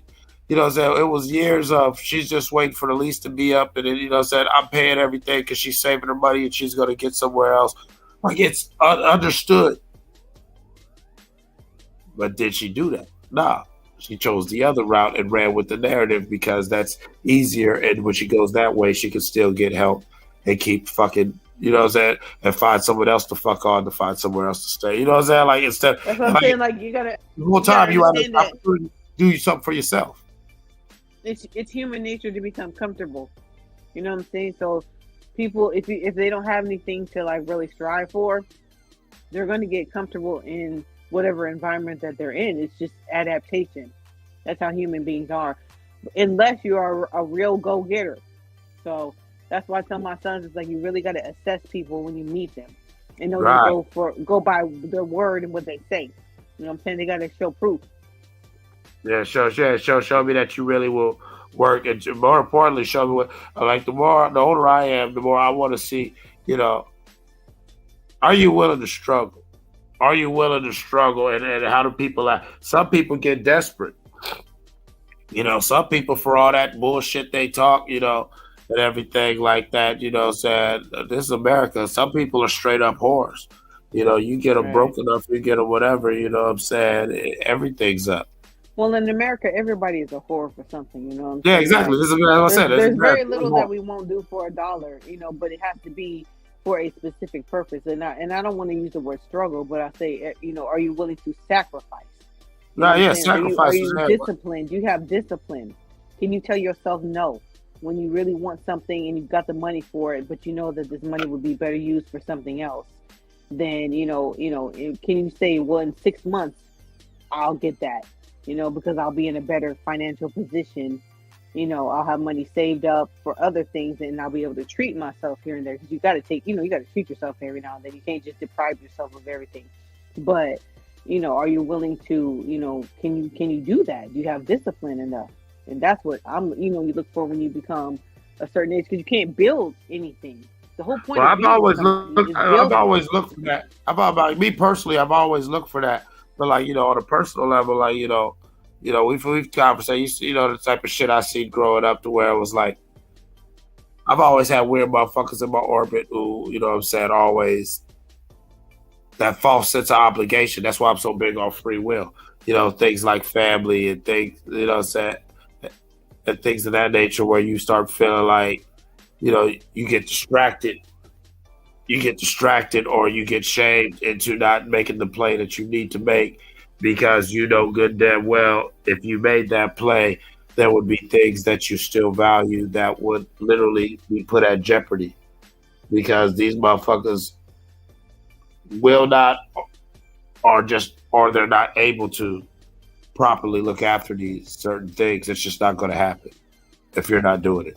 That was always me, like, you know what I'm saying, to where, like, you could have all the discipline in the world, but there were certain things that, no, I just truly couldn't walk away from at those times, because, yeah, it's you know, walking away from it would actually be highly irresponsible, regardless of how I wanted to word it. I really need to do me. I need to live my best life. Like, that actually would be a cop-out. The real responsibility was realizing that. But you get older, you have to realize that it's about self-preservation. You know what I'm saying? And it's not copping out because you're with another grown-ass person who, you know, is not aligned to you. That's why the Bible says you have to be equally yoked. Man, I used to say that. I said that to both my baby mamas all the time. We are unevenly yoked. Like, I'm talking about long before the kids and everything. Like, it just being cool. Like, people don't even. You have to want the same things that I want, and I need to see proof that you're actually going after them. Right. Like, yeah, like, I'm not saying nothing negative. I'm not trying to be negative, like, oh, bitch, you trash. I'm just saying, like. But some people you get with and they just don't understand it. And a lot of times when you come from that situation, you think like, well, maybe this person just needs a little bit more time or whatever. But, you know, you don't need to be with people who just need to get it together. After a certain point, they need to have it together when you meet them. The day that you meet them, they need to have certain things in order. You know what I'm saying? Otherwise, you're going to end up sliding back. They're gonna hold you back. You're not going to be able to move forward. Right. And I just don't see the point of being in a relationship with somebody when you can't move forward. You can't do better than how you're doing by yourself. You know what I'm saying? Like, I could do bad all by myself. I don't need no fucking. That's like how I feel with like the homeless people be out here in Cali, and like, you know, if you're just one homeless person doing the best you can, you know you're not well or whatever. Okay, But then why you have like a whole fucking home? You got the woman, the man, and the dog. That little skinny, sad ass dog. Like, why the fuck are you? How can two people not even like get enough money to get like a motel room tonight, or like what are y'all doing? Like, what's the whole point of even being together when? Yeah. I know when I was fucked up, like I had times where I was fucked up where, you know, that's why I would say I had certain females who will always be in my life where, yeah, we did our thing or whatever, but no, we was more or less partners in crime because we was both fucked up to where we out here like motherfucking Joker and Harley Quinn getting money because we're broke and fucked up. You know what I'm saying? We shared that drive, and that was our connection. We shared that drive and ambition and that end game of getting out of our situation. And then like you said, I've seen the opposite where I've actually been on something where I had some things going on, but yeah, this motherfucker really didn't really have a plan other than just, I don't know, having fun and getting some dick. I don't know what what was your actual plan? You know what I'm saying? Like, because the more with me, it seemed like every time we wanted to actually nail down an actual plan, I always say it started feeling like, you know, say, why the fuck are you here? It's like you stop sleeping with the enemy. Like, bitch, you know what I'm saying? Like, you don't share my goals, you know, whatever, but you don't want to leave. And I did not come to you. But you want to come here and, you know what I'm saying, try to just act like I'm supposed to be aimless because you're just still figuring it out. And that's something. Well, how you meet people is basically kind of how they are. You know what I'm saying? Thank you. I've been saying that for years. I'm an asshole for that. Yeah, you can't expect, especially an adult, you can't expect somebody to be on that party tip when you meet them and then expect that they are also know the business part of shit. Like, you know, everybody doesn't, like I said, have that discipline, you know. People can't balance it out. Some people just always they're running away from certain things. You know, it's an escape for them. It's not just a moment in time. It's an escape for them. So. Right. And then, you know, it's funny you said it like that because another thing I've often said to the different exes I have in mind we have this conversation is one of my common phrases was, bitch, I'm not your Disneyland. Mm-hmm. Because, you know what I'm saying, I felt like this is my life. This is my shit, real shit going on, my businesses. And you're just here just trying to have fun because, yeah, you know, a nigga like me, yeah, I smoke good, I do whatever. And, you know what I'm saying, I guess you enjoy, you know, other things. Like that, this should just be the life. Yeah, well, that would be wonderful if we all could just live like that all the time. But, you know, there's that's not reality, though, man. Like, you know what I'm saying? Yeah, like, and everybody always be like, oh, my God, chill out, you such an asshole. And, you know what I'm saying, motherfuckers be trying to put our business out there and put it to mutual friends. And it's like, man, fuck all y'all. None of y'all niggas was stuck with these bills. Or none of y'all niggas had to be in a situation where, no, that's something that's her shit that I didn't even know about. But because she had to handle it and spend some money, now I got to hear about it and somehow pay her back or reimburse her. Like, bitch, nobody gave me $1 back when I paid my electric bill. Right. You mean, bitch? Like, you know, what the fuck you mean? Like, if my car got a fucked up tire and I had to buy some more tires for this, like, you know what I'm saying? Nobody, you know, and I didn't run around mad at you for not trying to help me out. I didn't feel a certain way pouting around the house or something like that. Like, you know what I'm saying? Like, that shit's crazy. Like, how the fuck do you even function with that sort of shit in your mind that it's somehow someone else's responsibility to handle? Like me, I can't think like that, so maybe that's why I'm having trouble in the dating world. Is I get that the man's supposed to be a provider, but what kind of adult really runs around expecting another human being to handle their business? Well, my only advice would be to you in parting is that, you know, you don't let nobody know where you live. You don't let nobody drive, you know, definitely not drive your car or none of that shit. You just meet people where they are. You know what I'm saying? Like I said, you just get you a fucking room. You know what I'm saying? The first time maybe on you, but the second time, if that person can't meet you, you know. The only thing I really the only reason why I don't mind having people pull up on me different times is because where I'm at right now, like, you know what I'm saying, like getting a room and shit like that could get dicey because you could just be meeting up and chilling. But it could get played off like, you know, you still listen to some pussy depending on who this bitch really is. You know what I'm saying? Yeah, but you're just having fun, though. Like, if you're just having fun. Right, I'm just telling you, like, no, if they do one of them damn stings, like, say you get a hotel room and they do one of them stings or whatever like that, it's a real thing. They do the air. They be doing them on the Airbnbs because that's all. Like No, I said, if there's no personal money being exchanged, then it's not like a solicit. You're getting a room. Shit, for all they know, you could just be staying there, and then you could just have fucking a a phone bitch. call Yeah, with yeah. somebody, and then they just came over. Right. Like, To where, to where like I don't mind doing shit like that, but still, it's like, and then sometimes going over people's cribs. Like, yeah, I I'm don't cool. go to nobody's house if I don't know. Yeah, I'm cool. I'm cool. Hell no. I'm cool. Especially as a man, I would definitely not say do that because fuck a sting. It might be a whole setup. You know what I'm saying? Exactly. I'm These bitches be trying to cool. get you robbed and shit and killed for Yeah, little or nothing, you know?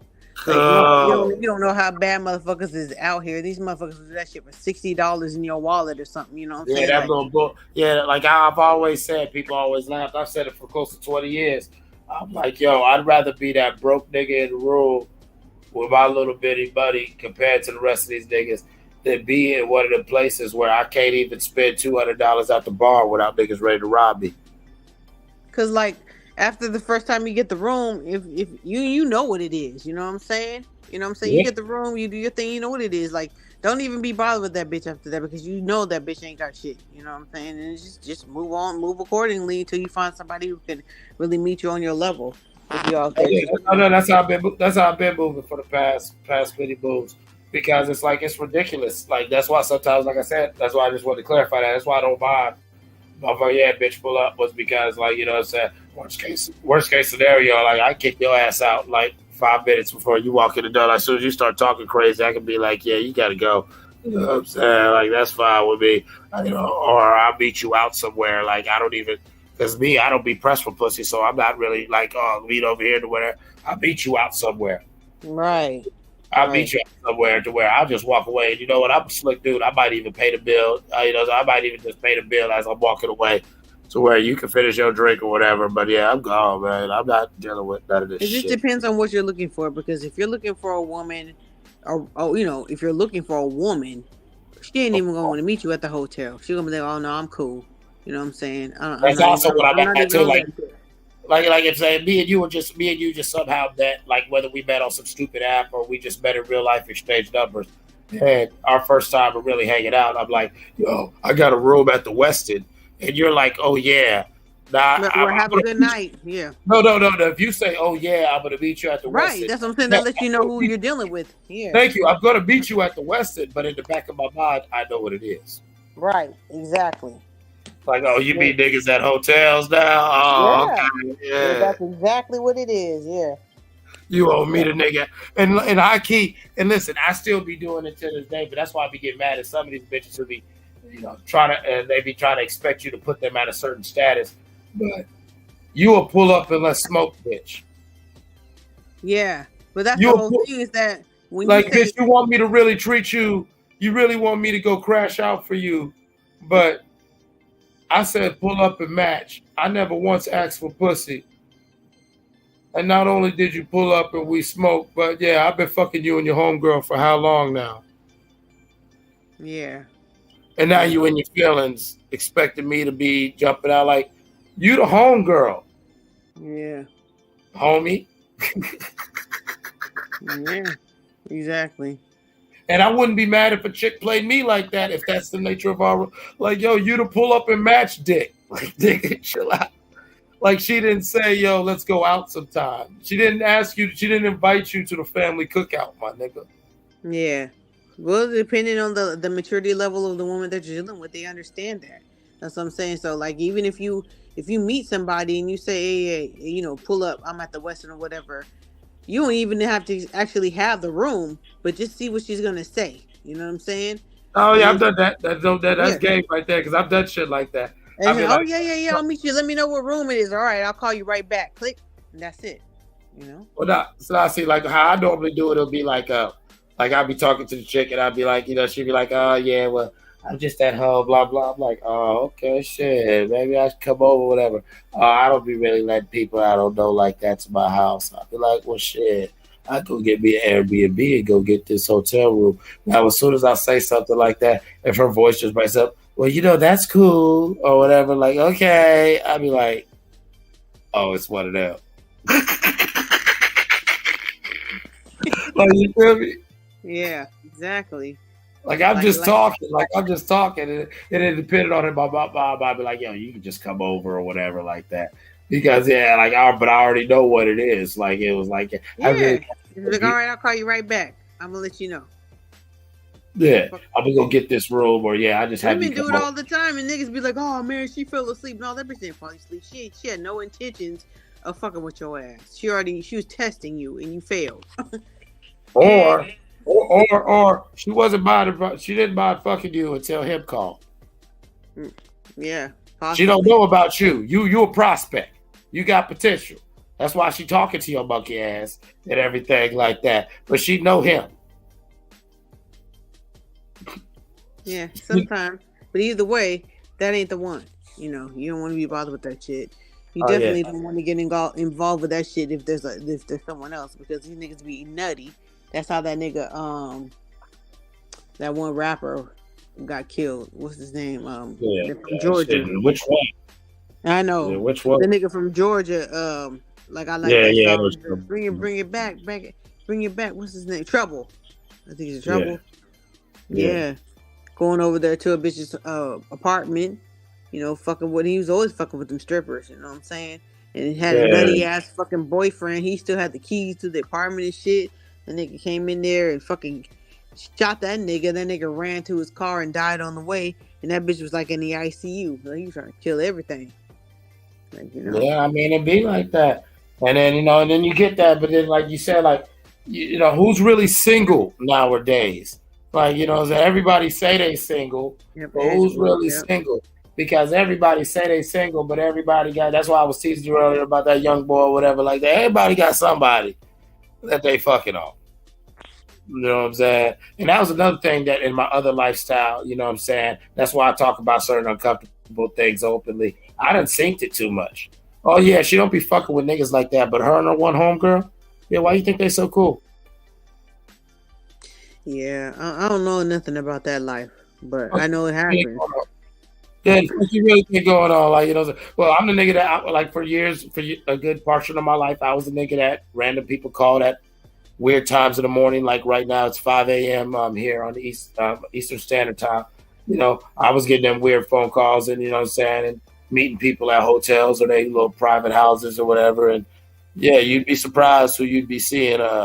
Yeah, I'm with you, Conquest. I'm retired from the bullshit. That's why I talk about it. These are memoirs from the merchant. You know what I'm saying? Like, you know what I'm saying? Like, I synced it too much. Like, you know what I'm saying? I synced it where, you went to go drop off. Not everybody is like, just because I know about the game don't mean I be playing the game. You know what I'm saying? Like, right, exactly. I just peep game. You know what I'm saying? I've never been with those kind of games because I just don't have any time. I've always been on my grind. You know what I'm saying? I raised my kids. And I was there and I was present and I did everything I was supposed to do. And then, now I'm doing my other thing. I'm, doing me. I've always done me, but I'm, taking care of myself and doing what I want to do in life and, doing my business. I've never had any time for the games, but I know how it goes. So I'm not knocking nobody for any, any of the decisions that they make or whatever, but I know there's a safe way to play it and there's a dummy's way to play it. You know what I'm saying? Don't be the fool. Don't get caught up, So right, yeah. So unfortunately for me, like, you know what I'm saying, like, I never participated in a lot of the fuckery, but I was always fuckery adjacent from a very young age. You know what I'm saying? Like, you know what I'm saying? It was always something I could never play dumb to or never act like this world or these things didn't exist. And there were even times where motherfucking, I ain't even gonna lie. There were times where I profited off the bullshit. And, the bullshit I don't knock nobody. I learn a lot from people like you. I learn a lot from, just peeping game and just seeing like, what to do and what not to do. And of course my upbringing, I had a very good upbringing, a strong upbringing. I'm not knocking anybody from where they come from in life. And that's part of like, being like a nurse or whatever. You got people from all different walks of life. You know what I'm saying? And you have to learn how to understand people from their walk of life in order to help them, because if you sit up there judging people, they're not going to want to hear what you have to say. They're not going to be able to take the information that you have to give them and make it useful in their life. You know what I'm saying? So right, exactly. Yeah, like that's why I believe everybody should be young and get out there and have their fun and do their thing, but there's a smart way to do it. You know what I'm saying? You have Well, to no, be it's like I tell my son and all my youngest, I call it the art of fucking up correctly. right. Because if you're not fucking up, you're not living life. Right. That's Yeah. I'm firm Everybody, believer. the way we learn is from our mistakes in life. You know Yeah. what I'm saying? But there's a But they there's a don't way have of to fucking be. up They don't correctly. have to be detrimental. They don't have to end up dead or in jail or Right. with 50, 11 kids. You know what I'm saying? Yeah, some of these things ain't got to go to their finality. You know what I'm saying? Because you've got to be very conscious of what you're doing. And you got to Even learn, while like you, just by human nature, like you said, knowing your triggers. You know what I'm saying? Knowing the right, things that when people say certain things like, "Ooh, that triggers me. That makes me want to do some shit I know I shouldn't be doing." You know, don't do that shit. Go the other way. You know what I'm saying? right, right. Stay in control of the situation. You know, don't let nobody else control you. Even though we all have to work and do all the shit that we don't want to do, there's a way to stay in control of your situation and get the outcomes that you're looking for in life. And that's I always look for a path towards how do I play this game in a way that's going to end up best favoring me in mine. You know what I'm saying? Because whoever's trying to pull the strings, they're doing it so it best favors them in theirs. You know what I'm saying? Mhm. Exactly. This whole situation is set up so that you can use me to get what you want. Just like with whole like the rental versus buying. You know what I'm saying? Like I Right. always thought about like, okay, when you're renting an apartment, yeah, you got a roof over your head, but these motherfuckers can kick you out anytime they want to. But they're taking my rental money and buying property. You know what I'm saying? That shit Mhm. belongs to them. That's something that they can pass down to their kids. So that's why my mom was like, make sure that you get yourself in that situation, even on the most basic level that you possibly can. So that's the way I teach my kids. Yeah, kids nowadays, they don't have the same ambition and drive, but even so, even if you don't have a whole lot of ambition or drive, there's still a way to control your situation, and work jobs only that the jobs you want to for the money that you want to, and you have to have your basic boundaries set. There has to be a place where you'll say, I'm not going to go any further than this. We've gone as far as we can together, and now I got to go somewhere else and get what I'm looking for, because what I'm looking for ain't here. So you have to Yeah. always be willing to shake the spot and move in another direction. And I've always been that person, even if it's uncomfortable and people don't want to face the uncomfortable truths, have the uncomfortable conversations and do the uncomfortable things. And you have to Right. shake yourself out of that. Like I said, it's Right. human That's nature me. to I'm be living comfortable. proof. It's I'm uncomfortable. living. Human nature, you don't want to be uncomfortable. We never do. But that's where the growth happens. You know what I'm saying? Mhm. Growing hurts. If you've ever Yeah. talked to somebody who's 6'9", they didn't get to 6'9" overnight. They said when they were like going through puberty, that shit fucking hurt, man. You know what I'm saying? That shit was very painful. Your joints ache, your feet ache, everything hurts. But that shit, while you got through that shit and you were honing your craft in basketball or football or whatever, you were happy that you got through that shit so that you could see like success on the other end. That's the only way it works. That's the only way it Oh yeah, works. man. Power comes from pain, and so like That's I just mean, the I only don't know. way. I'm just a firm believer in, what I'm saying, that there's ways of growing, and there's ways of making mistakes, but there's also like, the difference between knowledge and wisdom. Knowledge comes from, experience, but wisdom's the ability to take the experience and knowledge of others and apply it to yourself, to where like, if you see me do, like, that's why I always tell my son and my youngest this. When I tell you these stories, and I often say this on the show and this platform, since I'm very open and I talk a lot on the show, is when I say these experiences, instead of sucking your teeth saying, yeah, right, you know what I'm saying, just suck up some game, and if you find yourself in a similar situation, try to make better decisions. You know what I'm saying? They'll hear you. They'll hear you and they'll listen to you like, oh man, my dad was trying to tell me this is what I should look out for. Now I'm in this situation. What do I do? But because you put them up on game, then they'll remember. But you Right, can't force, yeah. you can't Yeah, I force don't it. force nothing. We all I have don't to go force in it. I our let own them live their time. life. Yeah. I don't, like I Yeah, said, yeah. I don't want to cheat. I don't want to cheat nobody of their journey, because you got to get there on your own, one way or the other. You feel what I'm saying? Like, so even if I could, I still could only carry you so far. You know what I'm saying? Because if I did that, then it's not your journey. Then you're just, you know what I'm saying? You're just a passenger on my journey. Right. You know what I'm saying? Your journey begins when you are taking those steps on your own.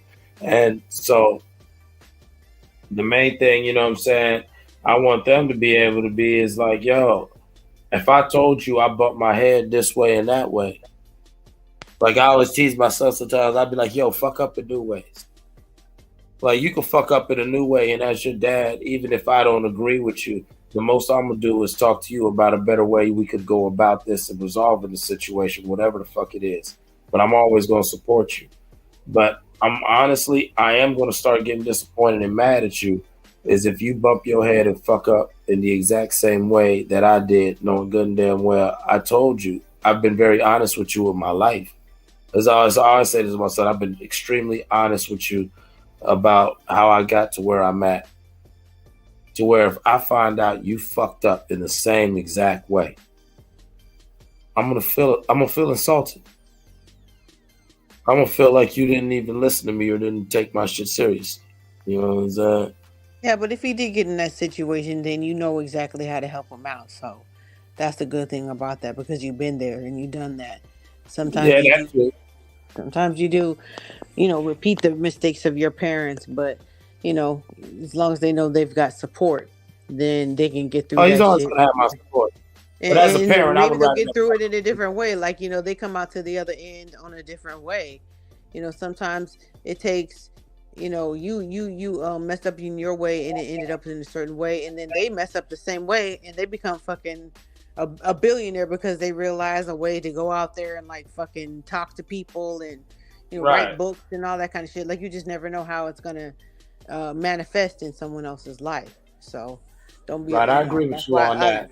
That's what I learned. I learned, like, I'm not going to knock my kids if they ended up like young and, had kids, before they were ready or whatever, because I'm going to help them through it. And you just never know. Shit, they might be fucking daycare billionaires. You know what I'm saying? Like, open a string of, daycares or whatever. Like, you just never, what the fuck, you just never know. So there's no such thing as a bad mistake. You can always, find your way out of it. But we do I agree with that. Dead or in jail or, strung out on some drugs or something crazy like that, because those are really I hard agree with that. setbacks. I often tell people that obstacles are just opportunities. Right. One way or the other. You know what I'm saying? For better or worse, it's an opportunity. And thank God my kids so far, they so far so good. They, and I'm grateful for all the opportunities. And when it comes to my babies, they're always going to get whatever support they need from me. And like I always say, even if I disagreed with shit they did, you know what I'm saying?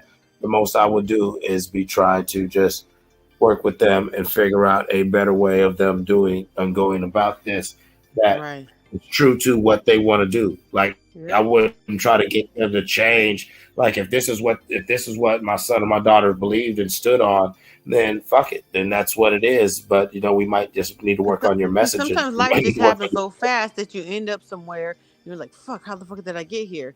And then you just need somebody just to say, it's okay. What do you want to do from here? Where do you want to move from here? Sometimes it just takes that whole time to just be like, somebody to just sigh and be like, damn, I never really thought about what the fuck it is I'm really trying to do out here. I'm just doing, I'm just moving, I'm just going. Life can just no, that's very true. I've had moments. You can just avalanche down the hill, you know what I'm saying? But then you realize I'm okay. I'm gonna make it. I'm alive, and as long as you're alive, you won't be able to, shake out of that shit. It's all good. Just don't give up. You just don't want people giving up, and that's where you see a lot of kids. They just kind of giving up nowadays. But I think it's all gonna end up. We're gonna end up where we're supposed to be. As a human race. We all this shit, like, there's nothing new under the sun. We've all been through this shit before, just in different ways.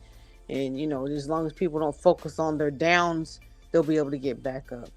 But I'm about to go to bed, man. Yeah, I was about to say, I'm about to end this. I'm about to end this. This is a great chop up. Really, I love you. I will talk to all y'all. Good talking to the folks out there. Whoever's listening right now. I'll catch up with y'all on the next tip. All right. Peace. Peace, y'all.